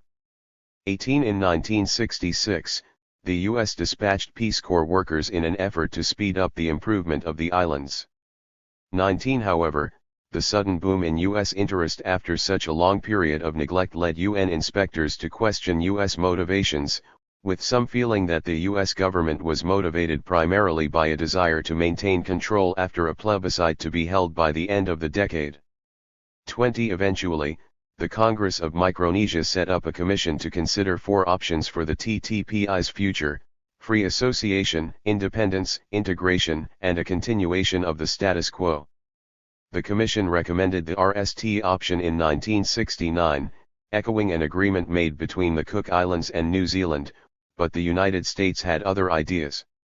21. In 1970, the United States offered Commonwealth status to the TTPI rather than free association, to put the trust territory on the same footing as Puerto Rico. 22. This was the RST time that a UN trustee power had officially moved to annex part of its trust territory, and the offer divided the Micronesian islanders. 23. The U.S. subdivided the TTPI into 6 districts: Marianas, Marshalls, Palau, Yap, Truk, and Ponape, the latter 3 of which later formed the Federated States of Micronesia. After the Micronesians' rejection of Commonwealth status as a collective, the U.S. renegotiated with the 6, then 4, separate districts. The Northern Mariana Islands, the geographical group to which Guam belongs, agreed to form a Commonwealth of the United States through a covenant between the 2 parties, formed in 1975 and approved by the U.S. Congress the following year. This came after proposals to adjoin the Marianas to either Guam or Hawaii failed, and in spite of resistance from Caroline minorities in the islands to the territorial split in the RST place. 24 Guy Dempsey, a legal commentator writing in 1976, described the outcome as in the primary interests of all concerned, allowing separate status for the people of the Northern Marianas Islands and allowing the U.S. to construct military bases in the islands on fully sovereign territory. With the signing of the covenant, the U.S. took formal control of the Northern Mariana Islands and added the NALPs to its Pas-ici Empire. Following the secession of the Northern Marianas from the TTPI, the remaining three groups took paths towards independence, forming the sovereign states of the Marshall Islands, the Federated States of Micronesia and Palau. However, all three states also opted to negotiate a free association agreement with the U.S. that would maintain some level of imperial bond after their independence. The FAs are a form of pseudo-protectorate, according to which the United States offers economic support to the three states in return for the ability to intervene in their foreign and military affairs. Indeed, this is the sort of agreement that many of the UK dominions had with Britain prior to the 1931 Statute of Westminster, when Canada, Australia, and the other dominions nally gained sovereignty over their foreign affairs, having already gained almost complete domestic autonomy. Thus, today the U.S. maintains two unincorporated territories in Micronesia and has three FAs with sovereign states. This is substantially more than the U.S. had before the First World War, meaning that the Spanish-American War was certainly not the NAL word in Pas-ici imperial expansion. Guantanamo Bay and overseas bases. Guantanamo Bay looms large in the present-day anti-imperialist lexicon, a lasting sign of U.S. imperialism in Latin America that has risen to international notoriety following the events of September 11, 2001. Although now primarily known worldwide as a holding camp for suspected terrorists, the naval base itself is over a century old. Indeed, the value of the base was not only clear to the Spanish, who ruled over Cuba for many centuries, but to the British and the early United States as well. The British in the mid-18th century were only too aware that the nation that held Cuba would command the trade and traffic not only of the Atlantic seaboard and North American continent, but of the Western Hemisphere itself. 25 British naval officer Edward Vernon saw Guantanamo Bay in the 1740s as exceptional not only from a military standpoint, with access to Santiago and an enormous natural harbor better sheltered from storms than others, but also for its navigable rivers, fertile plains and rolling hills. Vernon lent his name to the home of George Washington, whose half-brother served under Vernon during the War of Jenkins' Ear in the 1740s, a connection that reveals how Guantanamo truly was part of U.S. history from its beginning. 26 Aside from early interests in Cuba in general, as explored in Chapter 3, the successful claim to Cuba, and with it Guantanamo Bay, came in 1898. The war was certainly not all about the bay itself, but even then there were those who recognized it as the potential prize of the war for Cuban liberation. At the end of May 1898, U.S. Captain Charles Sigsbee, formerly of the ill-fated Maine, urged the U.S. to seize and occupy the bay because the land thereabouts is much lower than elsewhere, and therefore does not offer the usual facilities of the region for a plunging on vessels and troops from surrounding hills. By the end of June the U.S. had secured the bay, which served as a valuable anchorage for the remainder of the war. 27 However, after the war, when Cuba was temporarily ruled over by the United States, the fate of Guantanamo Bay began to separate from the rest of the island. By the early 1900s there was a new empire group, headed by gers such as Theodore Roosevelt and Alfred Thayer Mahan, which advocated a strong U.S. naval presence in the world but without the cumbersome annexation of distant lands, such as those maintained by the British. 28 Such gers were adamantly opposed to giving up a prized possession such as Guantanamo Bay, especially following the assassination of William McKinley in 1901, which sped Theodore Roosevelt, a champion of U.S. naval power, to the White House. For the embryonic Cuban government negotiating with the United States, it was nigh on impossible to deny the United States some form of permanent naval base on the island. Indeed, it seems likely that the Cuban government sacrificed Guantanamo Bay to save Havana, so that at least this U.S. base would not be at the heart of the Cuban capital. 29. The Platt Amendment provided the key piece of legislation in regard to the formation of the Guantanamo Bay U.S. Naval Base. 30. Article 7 of the Platt Amendment reads, that to enable the United States to maintain the independence of Cuba, and to protect the people thereof, as well as for its own defense, the government of Cuba will sell or lease to the United States lands necessary for coaling or naval stations at certain specified points to be agreed upon with the President of the United States. The Platt Amendment did not expressly name Guantanamo Bay, but the area had been touted as a highly desirable location for a coaling base and strategic U.S. asset for some time. Discussions within the U.S. regarding the building of a Trans-Isthmian Canal lent even greater weight to the argument that a substantial Caribbean base such as GTMO was necessary. The curious wording of the Platt Amendment suggests that such a base should be established, at least partially, to maintain the independence of Cuba. However, for Cuba to become independent in the RST place, it had to accept the cessation of territory to U.S. control. In 1903 the U.S. and Cuba signed a treaty giving some more ambiguous details of the lease on GTMO and the western base of Bahia Honda. The latter base, however, was never really developed, and in 1912 it was returned to Cuba in exchange for an expansion of GTMO.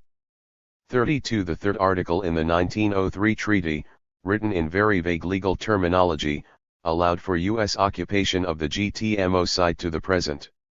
While on the one hand the United States recognizes the continuance of the ultimate sovereignty of the Republic of Cuba over the above described areas of land and water, on the other hand the Republic of Cuba consents that during the period of the occupation by the United States, the United States shall exercise complete jurisdiction and control over and within said areas. In return for this exceptionally valuable base the United States paid Cuba $2,000 per year in gold. 33. The key question remaining related to how Cuba could hold ultimate sovereignty over the base yet cede complete jurisdiction and control over the site to the United States. In 1933 a new government in Cuba repealed the Platt Amendment and the question of the precise nature of U.S. control of GTMO came into sharp relief. Although the Guantanamo Naval Base now houses a military detention site, throughout the 20th century it was far more of a military base than a holding pen. Indeed, GTMO provided the launch pad for U.S. interventions in the Caribbean, such as those discussed in Chapter 7, throughout the early 20th century. 34. Yet between 1933 and 1934 the NAL major change to the relationship between the U.S. and GTMO arose, with a change in the Cuban political situation forcing the reassertion of U.S. rights over the base. Following the Fulgencio Batista-led Sergeants' Revolt of 1933, the new civilian leader, Ramon Grau San Martin, unilaterally abrogated the Platt Amendment, which had remained the basis of U.S. claims on GTMO for the previous 30 years. 35. Though the U.S. conceded the end of the hated Enmienda Platt, in 1934 President Franklin D. Roosevelt signed a second treaty regarding GTMO with the Cubans.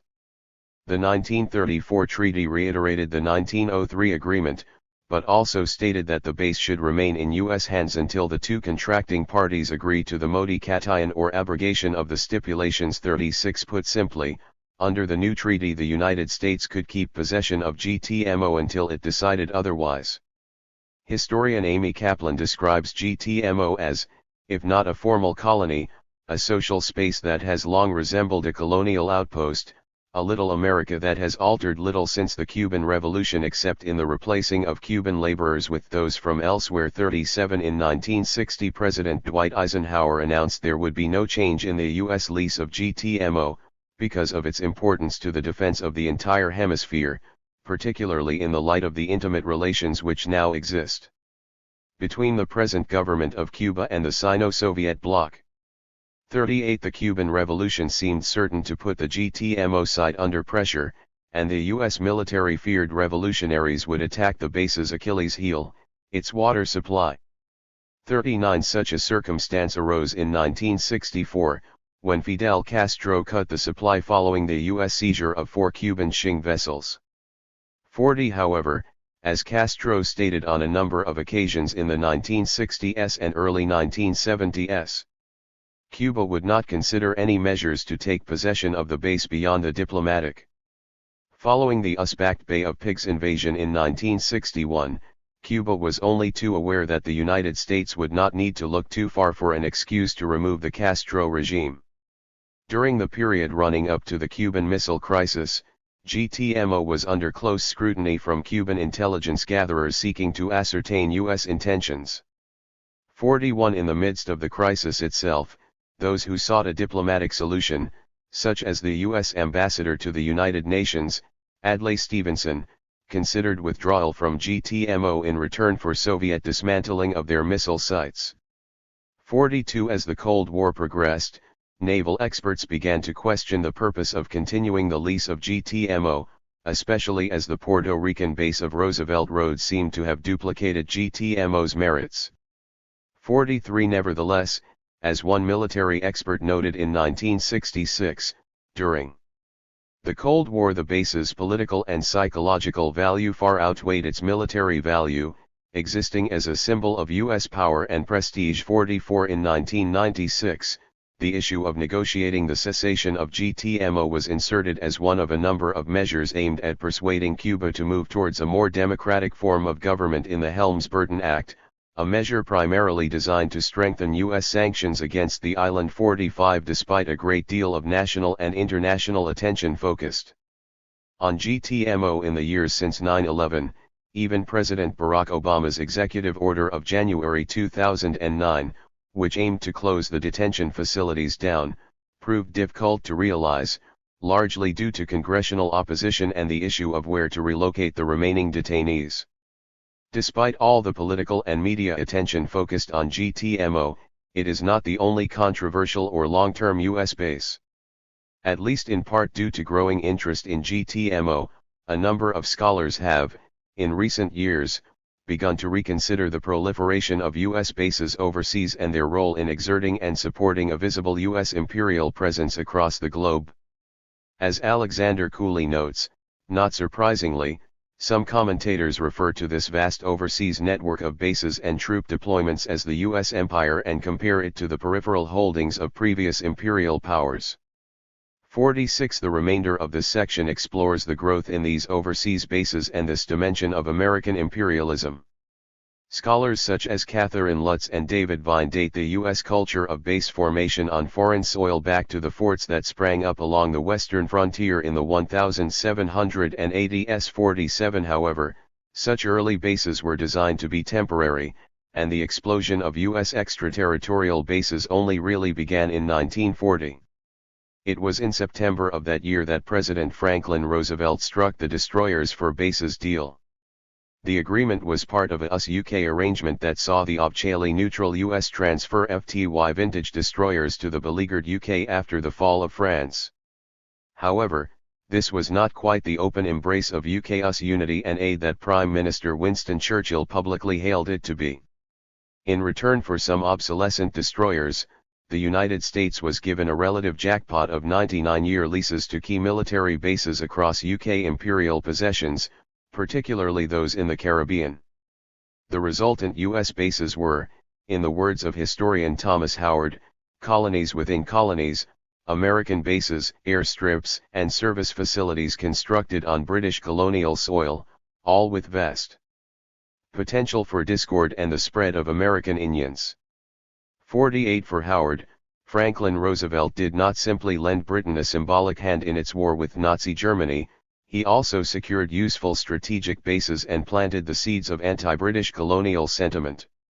Roosevelt himself described the deal as the most important action in the reinforcement of our national defense that has been taken since the Louisiana Purchase. 49 For historian Stephen High, Roosevelt's most pressing concern was this defensive asset, which, he notes, U.S. public opinion supported. With Nazi Germany seemingly unstoppable in Europe, a Gallup poll in June 1940 showed that 81% of respondents favored not only overseas bases, but also annexations. 50 Anthropologist David Vine argues that most U.S. citizens rarely consider these overseas military bases and that, With the exception of intermittent anti-base protests, they are largely accepted as being for the general good of the United States. 51 However, the growth of U.S. military bases overseas has been a one-sided affair, with no freestanding foreign bases on U.S. soil, in comparison with around 800 U.S. bases on foreign soil. Despite the end of formal U.S. occupation of the defeated Axis nations, in 2015 the U.S. still maintained 174 base sites in Germany and 113 in Japan. 52 Some 190,000 troops and 115,000 civilian employees inhabit these current overseas bases, generally governed by status of forces agreements to specify what the military could do in particular regions. 53 Moreover, unlike bases prior to 1940, these later bases have lasted far longer, and some, such as the Ramstein Air Base in Germany, have become city-sized little Americas with schools, hospitals, and power plants, while others are lily pads that house drones or weapons. 54 In one particular instance, the construction of the U.S. base of Diego Garcia in British Indian Ocean Territory led to the expulsion of the island's existing population, a controversial forced relocation that the former inhabitants still challenge today. 55 Far from retreating from this policy after World War II, or even the Cold War, the post-9/11 War on Terror has led to even further expansion of U.S. bases overseas. 56 Clearly this is at least one area where the expansion of U.S. territorial control overseas has yet to hit a clear peak and is a form of U.S. imperialism that is more evident across the world today than any other. The polar frontier. This NAL example of American imperialism in a modern context involves the northern polar frontier. The Arctic is a vast frozen region at the top of our planet that drops down into several nations' territories and was initially deemed a distant irrelevance to the United States. 57 However, since the annexation of Alaska in the 19th century, the United States has possessed an Arctic frontier to its north. Over the course of the 20th and early 20th centuries, the Arctic beyond the Alaskan border has become an area over which several nations have increasingly sought to assert territorial rights for numerous reasons, and the United States has certainly made its voice heard among them. In the 19th century, the most valuable Arctic resources included whales, furs and the ivory tusks of narwhals and walruses, and increasingly coal, iron, lead, zinc, oil, gas, diamonds and other minerals over the course of the 20th century and beyond. As global temperatures have risen, the fabled Northwest Passage has started to become a reality and, in conjunction with the Northern Sea Route, offers the United States and Canada certain strategic and commercial benefits from a transcontinental transport route. 58 Most recently, two pressing issues led the United States to assert its rights: defense, and Alaska's mineral wealth. The latter is strongly linked to the former in terms of the potential for the energy independence, or self-sufficiency, that Arctic resources could potentially offer. The Real U.S. claims to the Northern Arctic came after they became an Arctic power following the Alaska Purchase of 1867. In the late 19th century a series of international Arctic explorations began, though Canada, rather than the United States, showed the greatest interest in the frozen north. 59 There were, nevertheless, some expressions of U.S. interest in the Arctic at the turn of the century, in the DeLong and Peary Arctic expeditions. In 1879 the American Arctic Expedition, under the command of Lieutenant George DeLong of the U.S. Navy, set out aboard the Jeannette to explore the northern extent of United States territory. The expedition ran into trouble after passing through the Bering Strait and discovering some previously uncharted islands off the coast of northern Russia. A number of the party died, including DeLong himself, but eventually a few managed to return to the United States after ending salvation in native settlements in northern Siberia. 60 Following this disappointing start, Robert Peary's expedition of 1909 claimed to turn these fortunes around, to achieve what, in Peary's words, was the last of the great Earth stories, the story the world has been waiting to hear for 300 years, the story of the discovery of the North Pole. 61 But the achievement, even at the time, was cast into doubt as Peary's claim competed with that of another American, Frederick Cook, who claimed to have reached the pole in 1908. 62 In the same year an American citizen claimed to have planted the country's AG at the pole. Canada began planting the British AG in its furthest northern territories, and pressing claims that its territory ran from the U.S. border all the way to the North Pole. 63 Despite these early AG planting escapades, it was not really until the outbreak of World War II that the U.S. began to rethink the strategic importance of the Arctic in a new world order. From the Second World War onwards, the Arctic moved from being an afterthought for the United States to being one of its foremost strategic concerns by 1940, when Denmark fell to the Nazis. After this, the United States began to move into the region, establishing military bases in Greenland and essentially taking control of the island in the name of the Danish government in exile. 64 Thereafter the Cold War really increased the strategic value of the Arctic. In 1947 Secretary of State George C. Marshall pressed to maintain U.S. control of its bases in Greenland for legitimate hemispheric defense purposes. The Washington Post noted wryly that there was not the remotest chance that the U.S. might send Amerikanis Danes to seize the reins of the Danish government or provoke a revolt in Greenland to ensure that the deal was done. 65 Another news article of the period noted that ever since World War I the U.S. had touted the idea that Greenland lay within the aegis of the Monroe Doctrine and speculated that the United States might buy Greenland from Denmark in a reprise of its 1917 Virgin Islands purchase. 66 Although such speculation came to nothing, the island remained the most important strategic part of the Arctic for the United States as the shortest straight-line route between the industrial centers of the USA and USSR. 67 Following the 1951 Defense of Greenland Agreement, the U.S. rapidly expanded its military presence at its Thule Air Base in Greenland as part of a wider military colonization of the island. 68 The Arctic proved a fitting venue for the Cold War in more than name alone. Greenland was not the only focal point of U.S. military expansion in the Arctic, the polar seas were equally under consideration. Both the U.S. and the Soviets maintained an underwater presence in the Arctic during the Cold War, dating back to the successful voyage of the USS Nautilus to the North Pole in 1958. 69 Between 1960 and the end of the Cold War, U.S. submarines routinely traversed Canadian waters, an issue that did pose diplomatic questions but not, as a recent study by Adam Lajoines notes, truly in terms of defense. Lajoines successfully challenges traditional views that Canadian sovereignty was tested by U.S. submarine activity and instead asserts that it was a fully cooperative venture, a fact that was glossed over by the bluster and nationalist rhetoric of Canadian politicians. 70 However, as Carolyn James and Patrick James note, the 1985 voyage of the U.S. Polar Sea icebreaker from Greenland to Alaska, through Canadian waters, nevertheless tested the position of the broadly pro-American Prime Minister Brian Mulroney. James and James illustrate well the difficulty Canadian Prime Ministers had, and still have, balancing Canadian public opinion and the undeniable power asymmetry between themselves and the United States. 71 Present-day claims to the Arctic come from 8 net Arctic nations which, with the Ottawa Declaration of 1996, agreed to form the Arctic Council. This body came into being in 1998, comprising Canada, Denmark, Finland, Iceland, Norway, Russia, Sweden and the United States. The two stated aims of the Council are to protect the environment in the region, and to explore sustainable development there.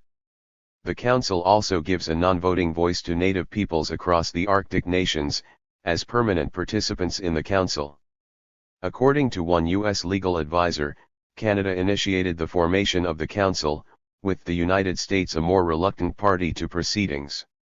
As a result of U.S. concerns, the Council was formed not as a legally dened international organization, but rather as an informal cooperative structure. 72 Even following the formation of the Arctic Council, the region has remained in relative UX and many of the nations involved have felt pressure to assert their sovereignty there.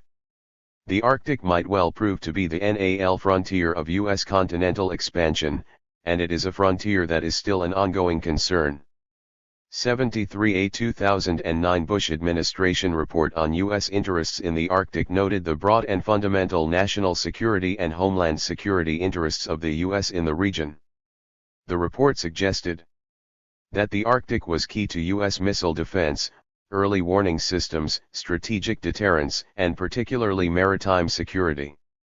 It also noted how recent increases in human activity meant the United States needed to assert a more active and influential national presence in line with its sovereign claims within the region, the sea, and to the continental shelf. 74. In 2013, the Obama administration issued a statement outlining a similar set of interests in the Arctic, citing defense as the top priority and, within the wider remit of defense, protecting energy security. 75. Indeed, though much U.S. interest in the Arctic in the mid-20th century was military in perspective, by the mid-1960s the focus was beginning to encompass the potential of the Arctic as an area that would help provide security through energy independence.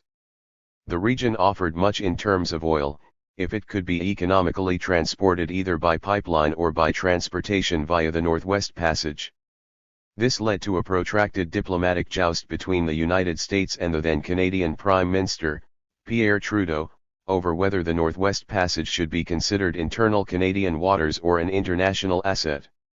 Consequently, Canada pursued an arguably superficial environmental stewardship strategy to impose a unilaterally declared 12-mile extent to its territorial waters.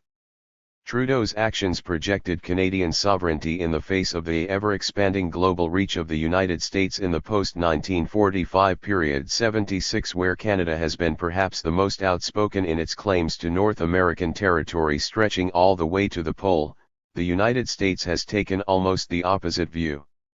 From the U.S. standpoint, the idea of claiming the Arctic Ocean and seabed initially seemed somewhat outlandish. This view was evident in the U.S. reaction to the 2007 Russian claim to the Arctic, symbolized by the planting of a Russian AG on the seabed at the North Pole. 77. Yet not long afterwards, the 2009 U.S. report on the Arctic urged the Senate to accede to the UN Convention on the Law of the Sea not only to aid military defense of the area, but also to advance claims over marine areas in the Arctic and the valuable natural resources they claim. 78. The report also focused on the issue of denying U.S. claims to the Arctic seabed and subsoil in which it may exercise its sovereign rights over natural resources such as oil, natural gas, methane hydrates, minerals, and living marine species is critical to our national interests in energy security, resource management, and environmental protection. 79. A 2013 report built upon these foundations, highlighting changing climate conditions which were making the Arctic increasingly open to mineral exploitation. Scientists see estimates of technically recoverable conventional oil and gas resources north of the Arctic Circle total approximately 13% of the world's undiscovered oil and 30% of the world's undiscovered gas deposits, as well as vast quantities of mineral resources, including rare earth elements, iron ore, and nickel. These estimates have inspired fresh ideas for commercial initiatives and infrastructure development in the region. As portions of the Arctic Ocean become more navigable, there is increasing interest in the viability of the Northern Sea Route and other potential routes, including the Northwest Passage, as well as in development of Arctic resources. 80. Whatever the future holds for U.S. claims to the Arctic, it is hard to dismiss the region, even if it primarily lies beneath water and ice, as a potential NAL frontier for United States imperialism in North America. Perhaps those who mock Seward for his purchase of Alaska in 1867 were more mistaken in their estimation of the Great Frozen North's value than even our present generation has yet fully realized. Conclusion. American imperialism remains a contested term and, though the weight of evidence presented here suggests that it is a viable one, even the relatively narrow usage within this book is bound to vex some. The American empire has certainly evolved since its beginnings in the wake of the American Revolution, from continental to overseas and thence into a variety of different, and sometimes more abstruse, forms. From examining the subjugation of Native Americans and contrasting this to a not dissimilar picture in the Philippines, or considering the development of military occupations from the early 20th century Caribbean to post-World War II Germany and Japan, this book helps to encourage readers to appreciate important, if contestable, parallels in American imperial history. Indeed, by looking at the subject in the round, it is easier to see continuities as well as examples of where the experience of imperialism has been built upon and adapted in later manifestations. Just as the nature of imperialist policy has altered, so have the debates over U.S. imperialism in a multiplicity of geopolitical contexts. Judgments on whether, or how, to impose U.S. sovereignty beyond its extant borders, permanently or temporarily, have punctuated U.S. history from the beginning and are, almost always, accompanied by an element of hand-wringing over whether such extensions were in keeping with the ideals of the nation. Decisions over whether or not the U.S. should be an empire resulted from large-scale contests, such as the Mexican-American and Spanish-American Wars. On other occasions such debates led to far less bloody resolutions, such as in Alaska, the U.S. Virgin Islands or the Mariana Islands. This book offers an accessible introduction to the subject of American imperialism, narrowly defined as territorial but broadly exempli ed. 1. In addition, this volume provides an added level of context to its examination of American imperialism by exploring examples that never quite came to be, such as in Canada or Liberia. Some readers might question certain inclusions, while others will probe what is missing, yet what is included provides the necessary coverage for students and enthusiasts of American history to form the starting point for their own investigations and research. The contested nature of the topics explored in this volume are certainly of continued significance, and while there is still a genuine debate about American imperialism in the world today, there remains a need for the sort of discussion and analysis provided here. This book strongly concurs with Niall Ferguson's contention that the United States has always been an empire. 2. By exploring the great variety of U.S. imperial endeavors over the course of more than 2 centuries, the idea of the United States as anything other than an empire seems somewhat nonsensical. Indeed, from the very birth of the United States, founding father Thomas Jefferson envisaged the new nation as an empire of liberty, one which would need to acquire land to progress and prosper. The course of U.S. history has certainly lived up to Jefferson's vision. There is scarcely a decade in which the discussion or realization of imperial expansion has not taken place. Just as Jefferson's vision of an empire of liberty was fraught with paradoxes, such as his 1820s advocacy of the diffusion of slavery throughout the Louisiana Purchase territories, so the United States has grappled throughout its history to come to terms with being a nation born of a rejection of empire, yet being one itself. 3. American imperialism is not simply a catchphrase for those who seek to critique or demonize the United States, it is a phrase with deep roots and, though undoubtedly complex, it is a valid description of U.S. expansionism throughout its history.